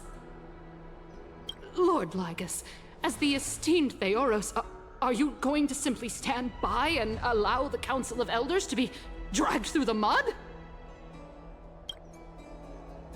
If the accusation is true, I will acknowledge it. If not, my conscience stands unburdened. Lady Kindness, the reputation of the Council of Elders was not built in a day, nor will it be shattered overnight.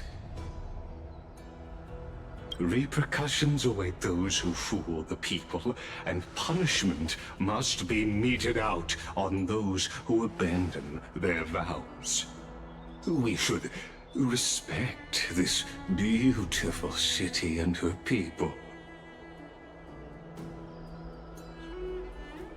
You... Lady Aglaya, the Gold Weaver, I humbly ask that you take on the responsibility of overseeing this judgment in the name of the fairness of Talantin and the justice of Kefali.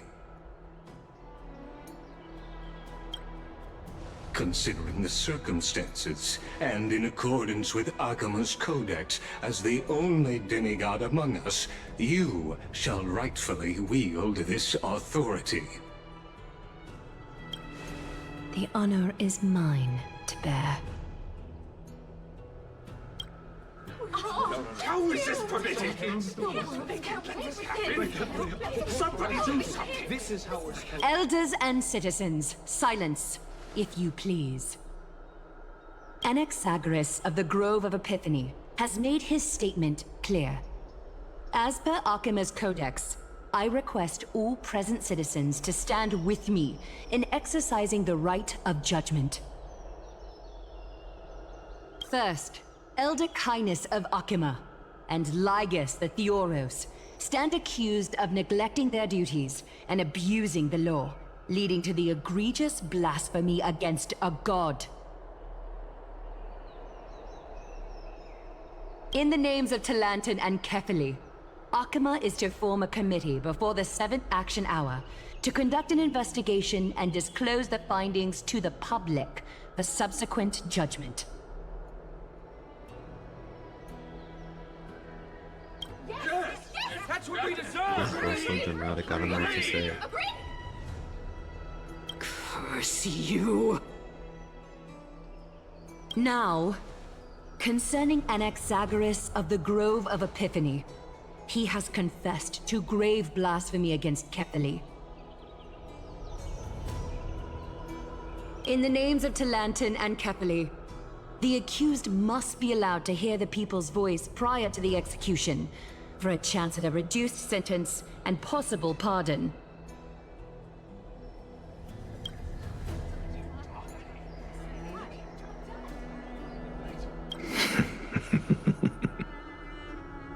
Professor.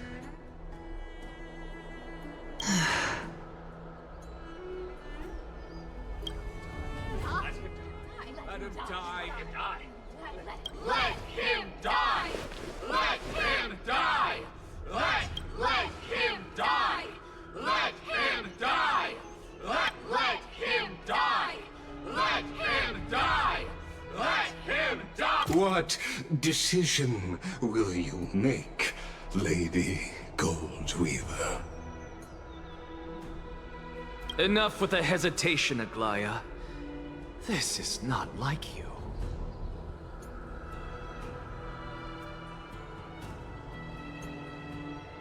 Let him die! Let him die! Let him die!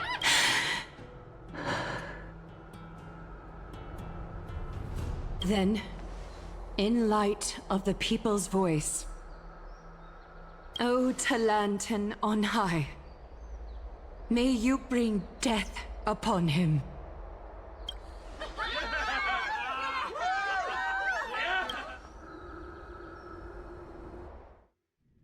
Ooh, lucky. Oh, no, I'm here. I'm dead.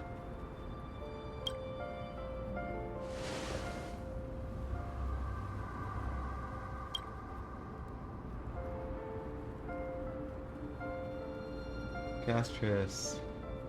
Allow me to reintroduce myself. I bore the name of Castris while walking among the mortals. And now, I stand as the demigod of death, the living side of Thanatos. The living side. Does that mean she Welcome can to my touch realm, where the west wind ends.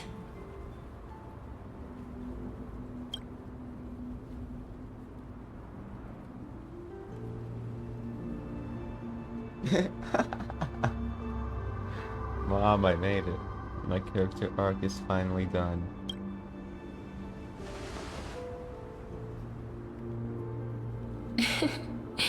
You're still as energetic as always. Did you know? Every flower here was planted by Thanatos himself. These flowers were originally both lifeless and immortal, but in the first rain brought by the River of Souls, they were given new life, flourishing as the bearers of countless souls. And it is my duty as the Master of Death to tend to their well-being and foster their growth in this serene haven. Similar to the structured cycle of life and death in the mortal world, these flowers too shall wither and fade, returning to the earth and then ascending to the sky with mist and tides. Eventually, they will descend to the mortal land as gentle rain. Every soul undergoes the perpetual cycle of reincarnation, albeit in varied forms, until the world meets its end.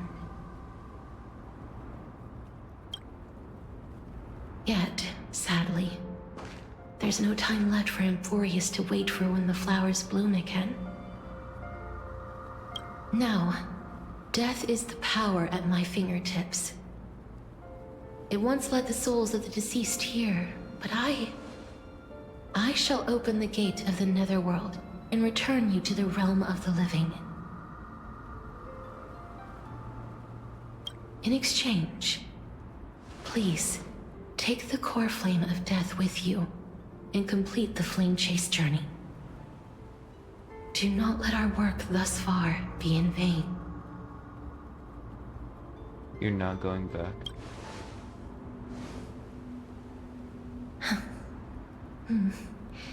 Just like the other demigods, I will stay here and embrace my destiny.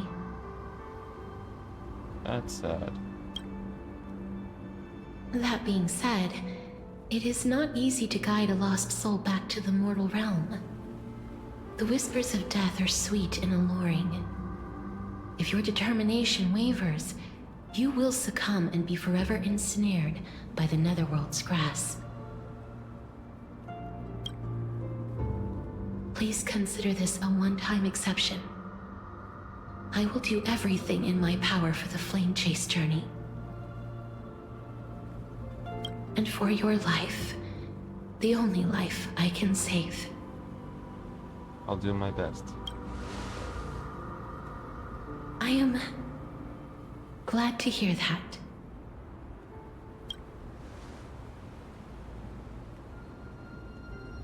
Over here! Alright. That thing looked like the quest ended. I believe in you. I didn't want it to end right here.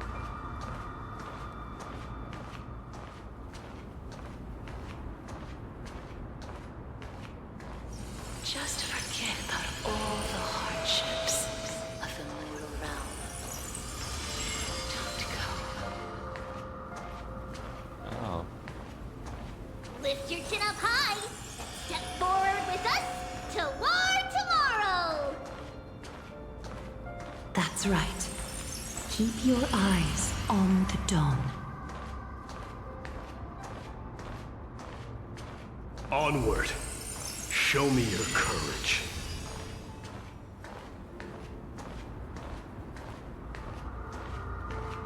Partner, we shall become heroes together.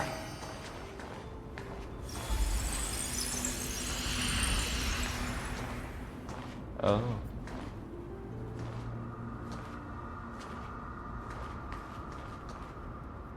Finally.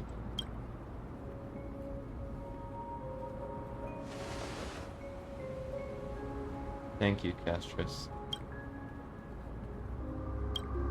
Since I've already made it to the end, maybe I can have one last glance at the sea of flowers.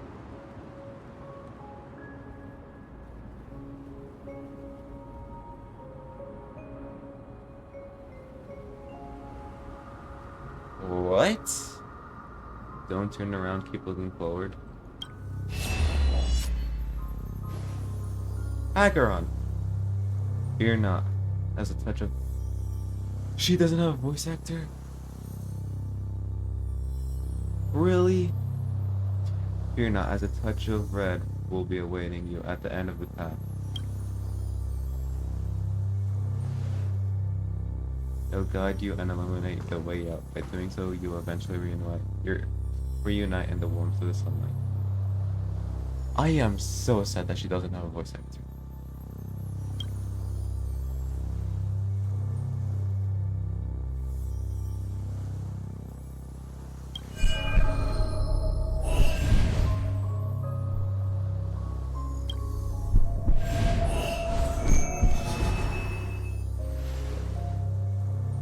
All of this is proof that you once lived. Who's she? Your soul, your memories, the years you've journeyed through, and the path they revealed, leading you back home. So, continue onward. Do not stop moving forward, and do not let her sacrifice and the support of all who have stood by you be in vain. Is that Mem? Over here, friend! That's not... Well, that's Mem, but that wasn't Mem. Take my hand! Let's go home.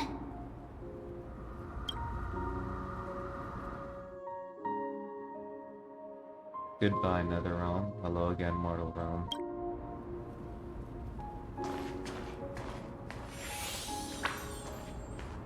Let the trailblazing continue. The end?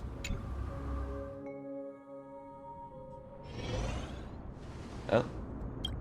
I'm back. At last. I knew you could do it. Your soul is still perfectly whole. As if some kind of force is trying its best to keep it together. Is it Ornyx's final blessing? Or Is it a miracle of your own? It's truly incredible. Such a strange surge of familiarity. So hard to describe. Eons? Or... that what was called? Stellaron? I have not heard that Stellaron in a while. Perhaps it is fate, once again fulfilling its own design. Or perhaps it is the laws from beyond the sky, so familiar to you, that intertwined our fates long ago.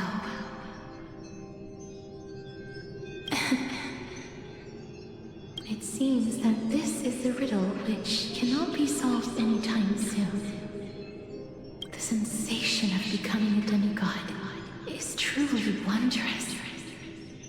It's as if the river of souls is winding its way through the depths of my spirit, transforming with each breath into a fine rain that nourishes the world. Do you recall that prophecy? At the end of the sea of flowers, the souls of the living shall warm thy fingertips, and after an embrace, there shall be eternal separation. I promised you that I would do everything in my power to give it another meaning. Now, as I stand as a demigod, and destiny draws to a close,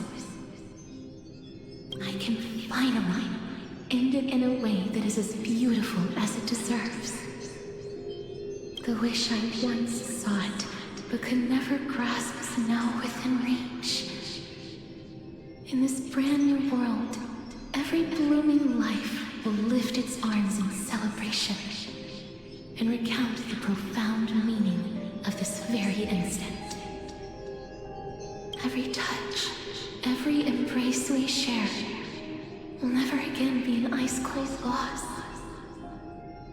They will radiate with an intense warmth, sowing love far and wide throughout the land. Oh. The other shore is very cold.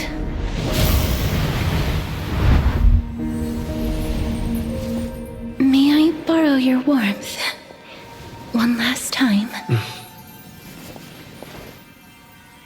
Thank you for fulfilling this wish of mine. The place I'll be going to is what humans call the Land of Sorrows. But with this heartbeat and the residual heat of this embrace, I shall turn the nether realm into a gentle place of rest.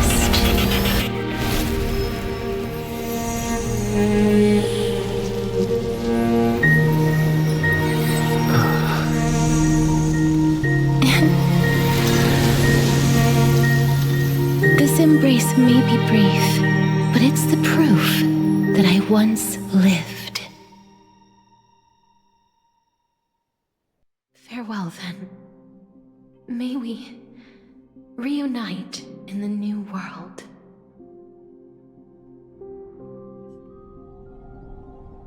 Presently in Akama. That grand and absurd performance was what you've been seeking your whole life? I gave up everything in search of truth, and it culminated in this very moment. You, on the other hand, performed as I expected. You did not hesitate when you saw the chance to attain power. It's as if you...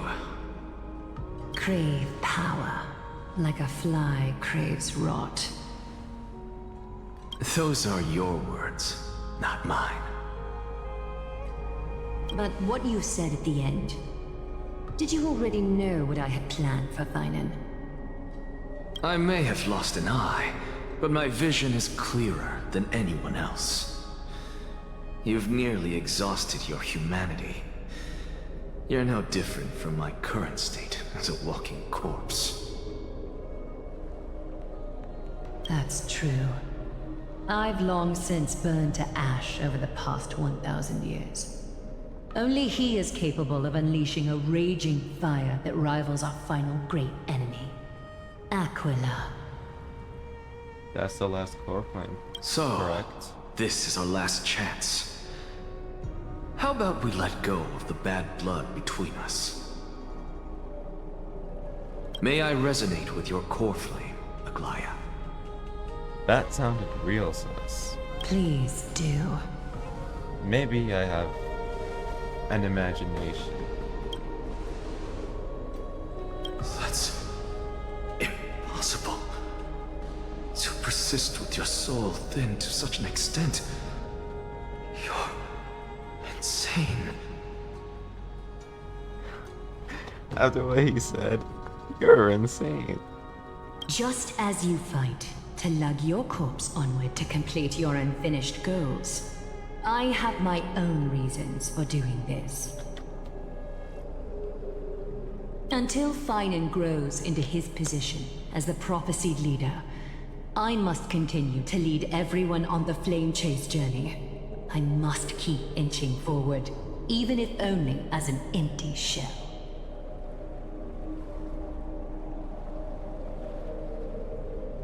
I've long predicted this was the case, but I didn't think you'd already lost so much. How ironic. We would have avoided so many misunderstandings if you and I had just spoken this candidly before.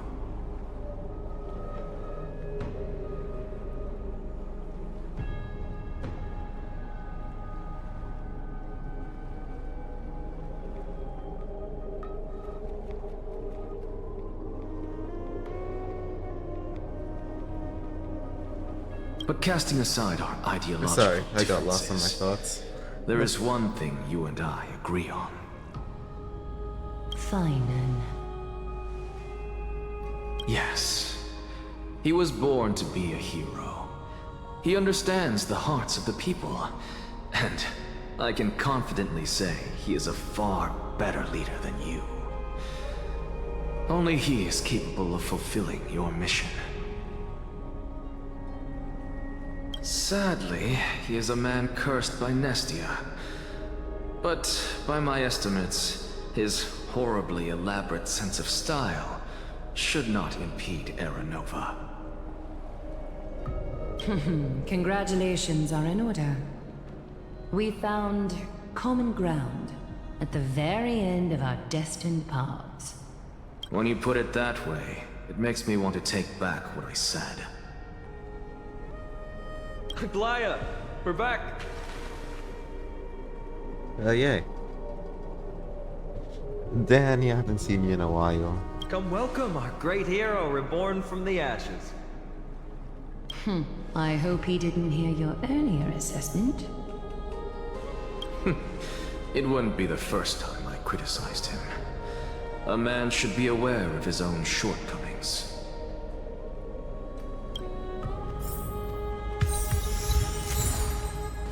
Core Flame of Death. Alright. Let's go put it inside the pot. I'm gladdened. But I don't see Castris among your number. Oh, she's staying in the Nether Realm. It looks like she not only helped me prove my theory, but helped you fulfill your mission as well. She finally understood her origins and completed her trial. I believe she'll always be at our side. I agree.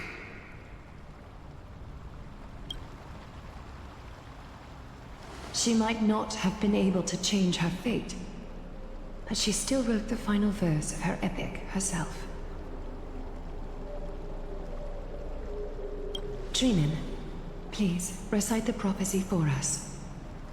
Trailblazer, please surrender that scalding core flame for us as well. Alright, scalding. You are the only life she ever saved by her own hand in her 1,000 years on this earth. I believe no one is more qualified for this noble task. Well, I've been doing them every time.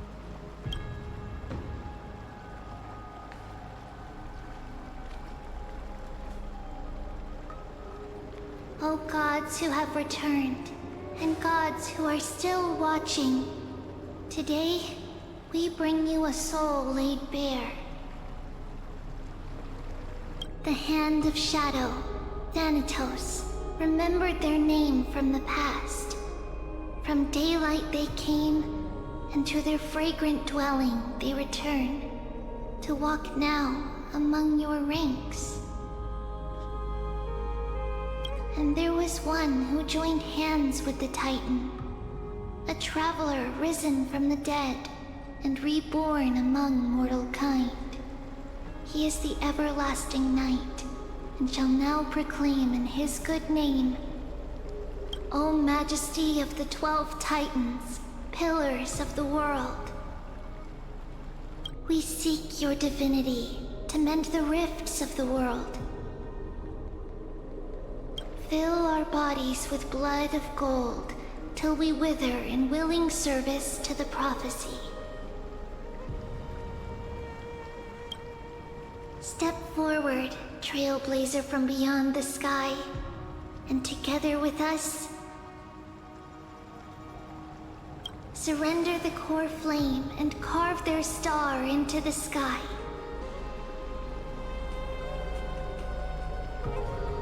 Surrender the core flame. Goodbye, Castris.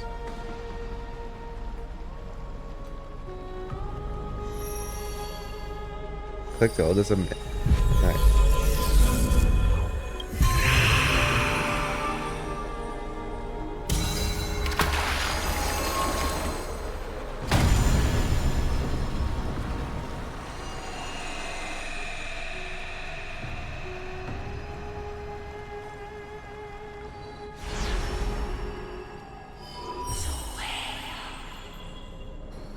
A constellation for death. For life and death, to be more precise.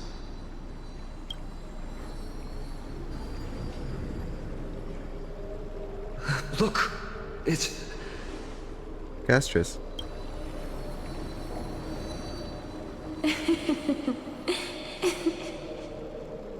Oh, creepy. Is that Castris? No, it's only a divine echo. I think she's here for the trial.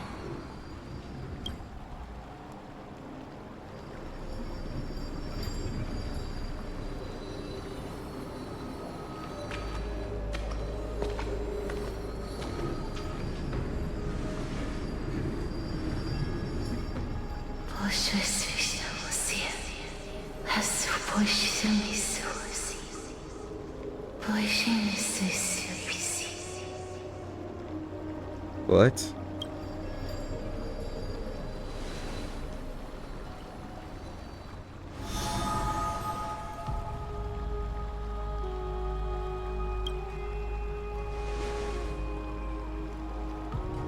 What did she say? That's the language of the Titans. Casterus... No. The Titan. Oh? Did she become a Titan, not a demigod? They said... I have illuminated the cold shadow of death. Onwards. For your path to the future is bright and its flame eternal.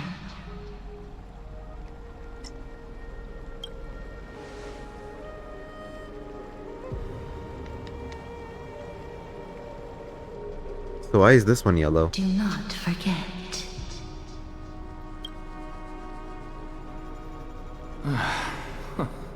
She made quite a scene. I suppose it's my turn now. You caused quite the scene back near Kefali's statue. I won't stop you. I would. Professor. I'm kidding. You. What's with that look? You were present. So, let's get this execution over with. We wouldn't want to bring shame to Akuma's divine laws or keep me from creating a new world. You never change, do you, Professor? I don't understand. If your theory is correct, you'll lose all memories of your past life once you become a Titan. So what's the point of becoming a god? Of course there's a point. Even if I forget who I am, I'll still have my brilliant mind. It goes without saying, I'll find a way to retrieve memories of my past life. Besides, I still have you, don't I? I still don't really understand what you said during the assembly. Even if it were true, things reforged from memory could never be the same as the original anyway. Then allow me to tell you right now that you're wrong. What exactly are we? My answer is that the Chrysos heirs are the future Titans and vice versa. Of course, this answer only applies to us. So, what are we when it comes to regular mortals? The very essence of the world, our souls, are tiny invisible seeds that hold records of each person's memories of the world. And we are the buds that sprout from these seeds to grow into great trees. Is that what new sporism means? Correct. Once our physical bodies are born, we become new extensions of the world. From there, we plant our seeds into someone's memories, and then scatter them into the hearts of countless people in the future. Just as seeds are affected by their environment, so too will our appearances differ across memories. But the partial memories we carry will always be the same, because that is just how the world is. To destroy our very existence, one must destroy the world itself. But we have someone who will still live on with his perfect memory. Me. That person is you, child of Kefali. This is what it means to be the world-bearing Titan. So, carry everything of this world and live on. Don't disappoint those most precious to you. Don't disappoint Lady Goldweaver. And especially, don't bring dishonor to my theory.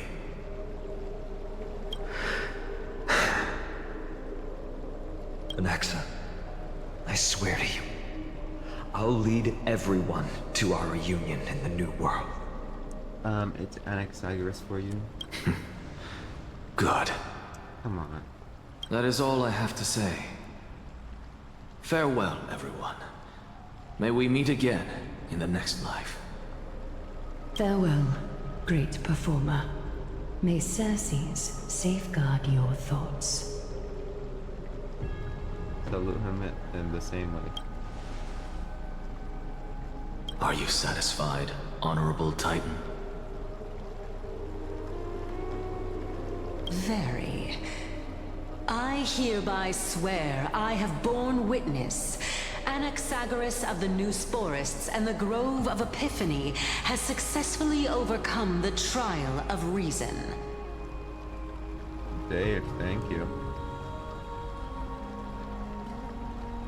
My stream is awesome.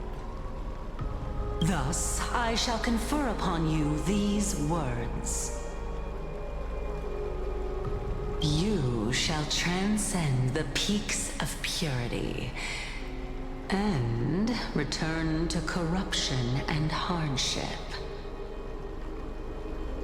Oh, so that's a god's prophecy. It sounds like you just rephrased my past, present, and future. Oh, Circes. Is that all you've got? Well, you've already transcended the peaks of purity, and you were never the type to give me any leeway. That is true.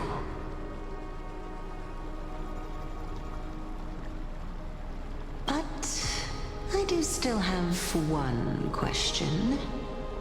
And what should that question be? I knew it. What is it? Maybe we're thinking of the same thing. As you've so boldly stated, we and the world itself live on through the memories of others. If that is the case, whose memories did the very first new spore sprout from?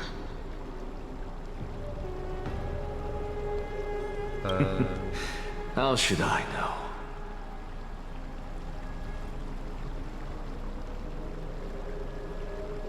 Dave, you have a suggestion for me when I'm down? When did I say I'm down? I mean, I'd like to hear the suggestion. Oh my.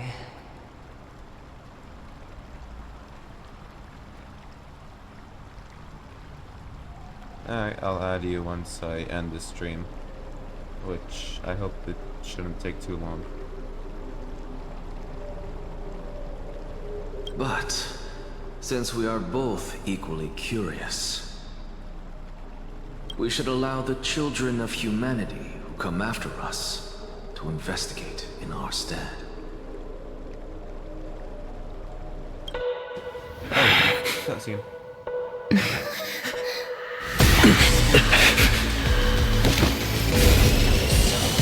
Rejoice, Circes. Sow the seeds of suspicion in the new world with your soul! And now, the objective is complete. That is all.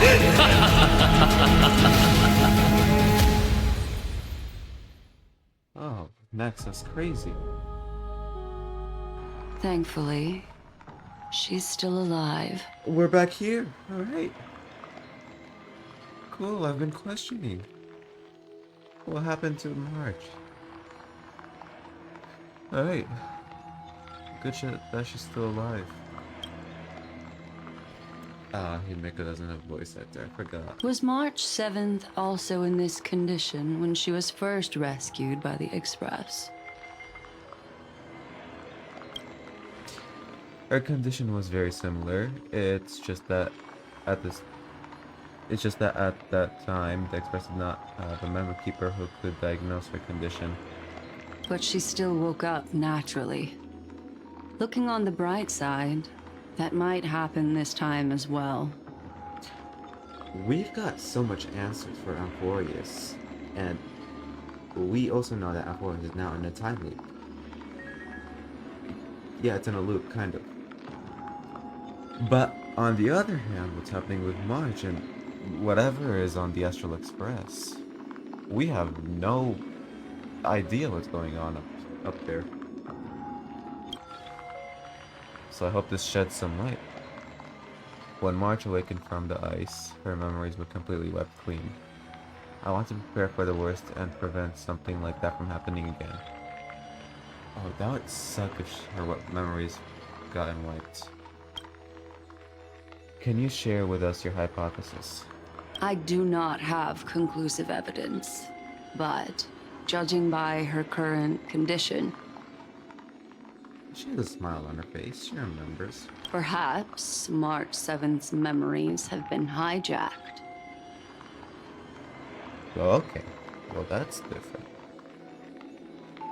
By who? Hijacked? Think about it, Miss Himiko. What will happen when someone loses their ability to remember?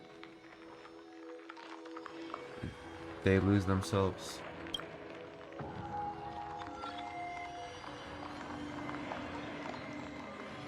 I'm not a biologist, but I hear that there's pieces of fish on Vanuatu that has a memory span of less than a second. It forgets anything that occurs in the very next instant. Perhaps something similar will happen? Unfortunately, short-term memory is an entirely different concept from the inability to remember. Perhaps it is difficult for you to imagine. Is this like an Arlecchino case? But an individual who has lost their ability to remember turns into nothingness. Like I said, nothingness? The belief of the Garden is that everything in this universe can be interpreted through memories. This is the driving force behind the continuance of this path. So, Amphorius has fully as an Aeon. That could be a potential influence on March. But if, like Black Swan says, her memories are being hijacked, then who is hijacking? The past is made up of memoria, while the future is a possibility that will eventually be converted to memoria. But the present, it doesn't really exist, and it's only an abstract expression. Therefore, when a person is affected by the path and loses their ability to remember, their physical form will also be affected. These ice crystals are a manifestation of that. Ms. Black Swan, there is one thing that I haven't looked into deeply until now. You've guided us to Alphorus, but refuse to tell us your true intentions. Collecting memories is simply not a convincing answer. Is Miss Himiko suspicious of me? We all are. I mean, no offense, I'm merely speculating, but I'd appreciate your honesty if possible. In other words, now is the time for me to prove my innocence. That's not a problem, of course. The true reason behind my intentions is that Amphorius holds special significance. For some memo keepers of the Garden with extremist views, it is a perfect example. Perfect example? A world that can only be seen through the Garden's mirror means that memo keepers have the right to keep the world in their private collection. If those Pathstriders of Remembrance were to uncover the secrets of Amphorius first, that's scary. They might unleash their wild ambitions and remodel more worlds into a similar form. So the reason you did everything you could to convince the Express to come to the Star Zone is just to uncover the secrets and foil the plans of those people? I chose to remain quiet before, because I did not want to involve you in the Garden's internal conflicts. So is she on our side, or what? Remodeling a world is no easy feat. These extremists likely aren't just simple Pathstriders. Do they wield the power of Emanators? You can be even bolder with your guesses. The people that I'm talking about, they aren't just individuals. They are an organization that has already attached itself to the pinky finger of Fu Li. Could they be the ones who hijacked March 7th's memories? I cannot be certain, but at the very least, they are capable of doing so. ... I am deeply sorry about what has happened to March 7th, but the deal that I propose still remains a fair one. Amphorius is still an excellent destination, and investigating further might allow us to uncover the truth behind the accident. Accident? Miss Himiko. Oh. The wisest choice right now is for us to continue cooperating. What? What's wrong? Let me take back a part of what I said just now, Miss Himiko. Although we indeed struck a deal, it seems like I have involved you in some unforeseen danger. Please accept my deepest apologies. What is the thing? Has something changed? It's Fuli. Their gaze has just swept across Amphorius. Hold on. Is this time period taking place in 3.0? Because...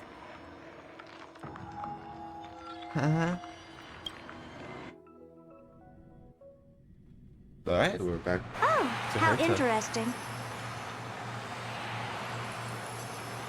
The amount of lore I want to watch after this.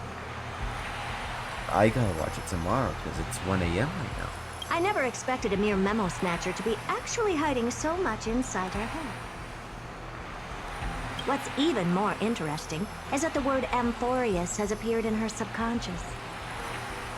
This lady seems to be having fun. Is she usually like this? Yes. It's hard to explain.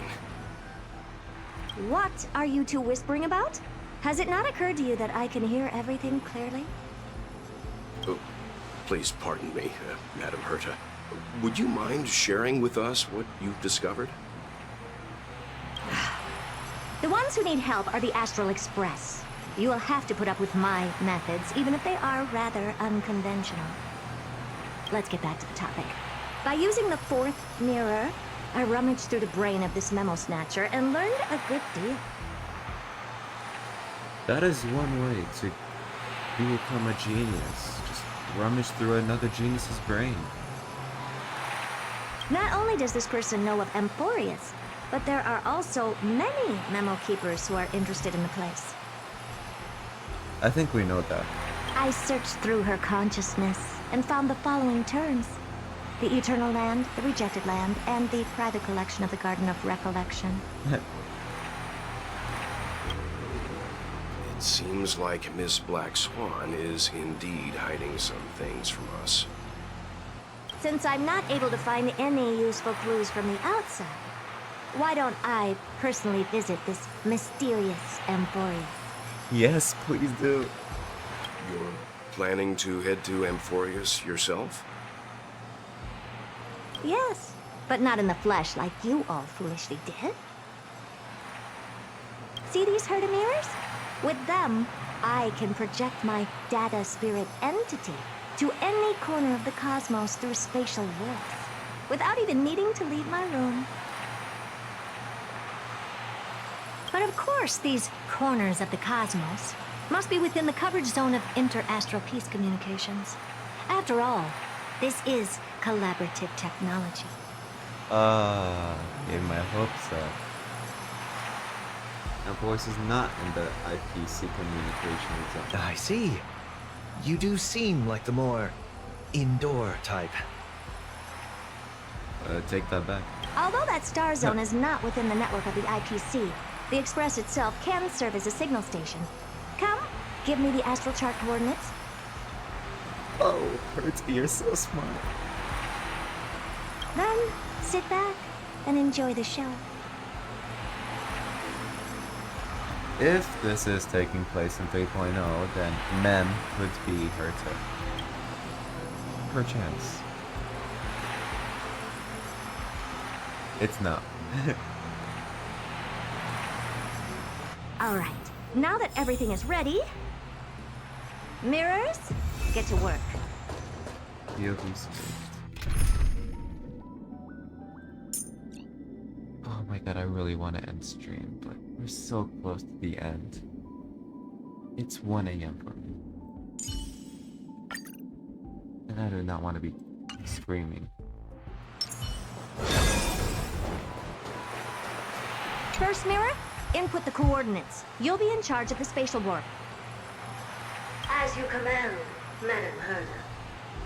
The preparations are complete. I wish you a pleasant journey ahead.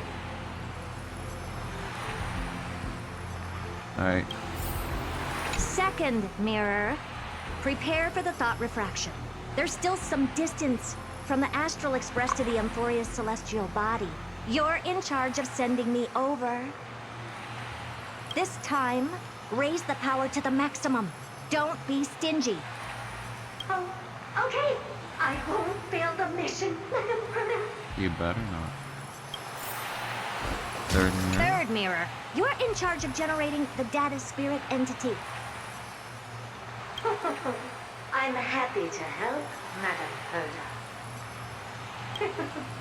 What kind of appearance are you planning to use this time? A pink bunny. Good question. Let me think. Forget it. Just use my own appearance. There's no one there that'll recognize me anyway.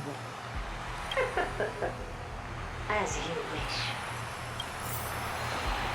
No. But...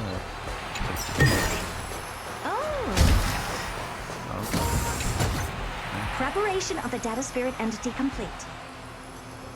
Thought refraction at max power. Excellent. The first mirror. Let's get going. Have a safe trip, Madam Herta. May your journey yield good results. Coordinates input complete. Preparing to activate spatial wall. Destination: unknown celestial body. Amphorius. Spatial warp countdown. 5, 4, 3, 2, 1. Warp activated. Are we gonna get to see Herta? Oh! So that's Amphorius? Its appearance sure is unique. Second mirror. Prepare for thought refraction. It's time to send me in.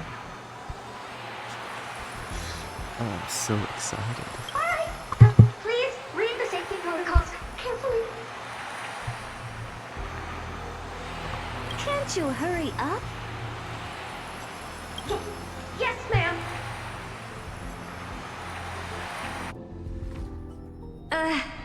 I didn't expect it to be so turbulent. I should have asked the second mirror to use slightly less power. Oh. Okay. What a magnificent sight! Is this the entrance to Amphorius? That is not a magnificent sight. Let's see. Perhaps I'll be able to find a way in.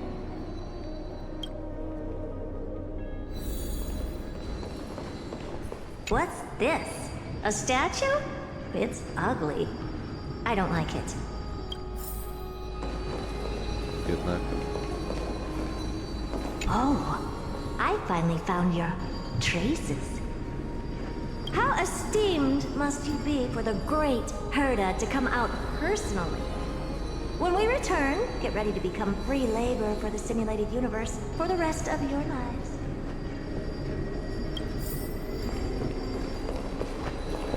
What's this? How creepy. Oh, it moves? Who are you trying to scare? It's either a projection or a fake. There doesn't seem to be much to take note of. No Coreflames. How am I going to get into Amphorius? My deepest apologies, esteemed lady. I'm afraid that you cannot proceed further.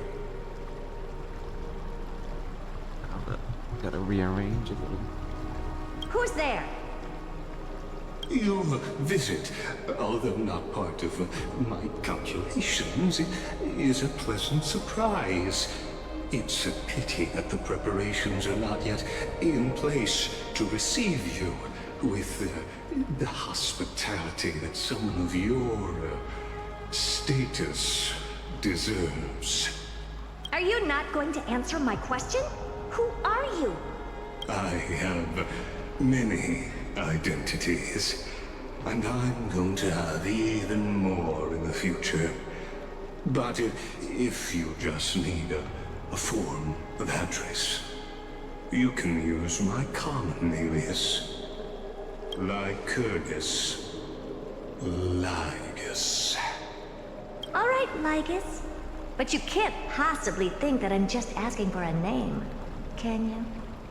Regrettably, I do not have the authority to share more information. However, standards are always flexible. While not violating the ultimate agreement, I'm able to disclose this piece of information. As you thought, this is the entrance to Amphorius. He knows the entrance to Amphorius. Huh? Now, please, kindly turn back. Amphorius is not a world that you should be involved with, regardless of what kind of magnificent achievements you have accomplished. This place will not open its doors so easily. You seem to understand me very well. Then you should know that I have no reason to listen to you. Your reaction is completely within my calculations. Despite my long years as a Watcher, it seems like my assessment of human nature still remains accurate. From you, I'm able to sense a beautiful desire for knowledge. But my answer remains unchanged. Madam, it is with the utmost goodwill that I suggest you return to where you came from. Let's assume for a second that I'm not so well-mannered, and that I insist on uncovering the secrets hidden behind you, Mr. Lygus. How do you plan to dispel this notion of mine? Within the scope of the ultimate agreement, there are 178,244 logic chains at my disposal to convince you. After filtering through them, I have determined that I only require 3 to attain the results that I desire. Oh? I'm all ears. First, for reasons that cannot be disclosed, Amphorius is a completely isolated celestial body. Apart from me, no one else will be able to help you enter. You'll just help yourself. That's not a good argument.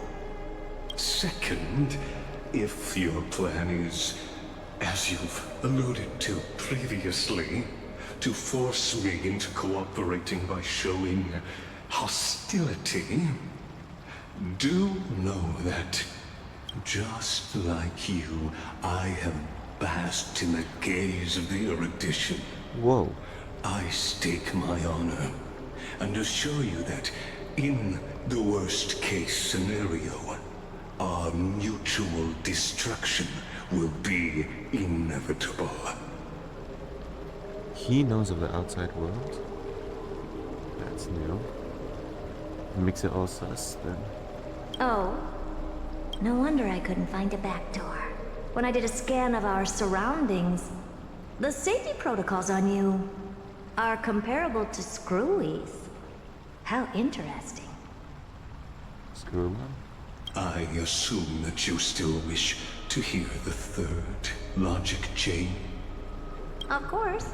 Why wouldn't I? Third, even if you exhaust all your means and find a way to break through, you will surely give up once you understand the consequences of your actions. After all, throughout your long life, as much as you'd hate to admit, your conscience has played a crucial role. What a brazen robot. You think that you can actually understand me through your paltry calculations? But since you put it that way, why don't you tell me what these consequences will be? It concerns the third path that is entangled with Amphorius. A path that you and your friends still very much lack understanding of. The destruction. That's the third path. If you ignore my warnings and persist in your ways, you will break the shackles of a Lord Ravager. And when that happens, their fury will engulf the cosmos.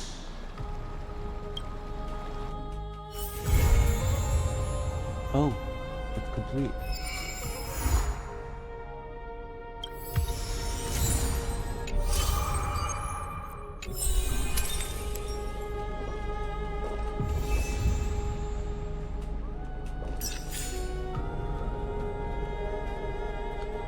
Okay, so now we know that the third path is destruction. Okay.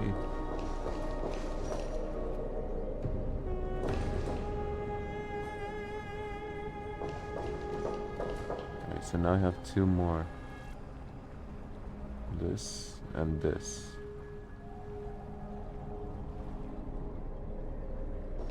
And I guess that's all. Thank you all for watching. It's 1:30 a.m. for me. I really want to hop off, so I'm gonna keep it short. I have no idea what to say next. This won't be short. Let me just think.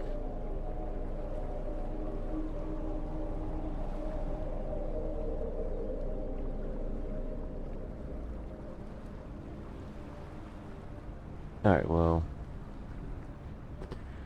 we'll just wait for the next update. And, yeah, I actually have nothing else to say. So, goodbye. Subscribe to me on YouTube. Follow me on Twitch. And toodles.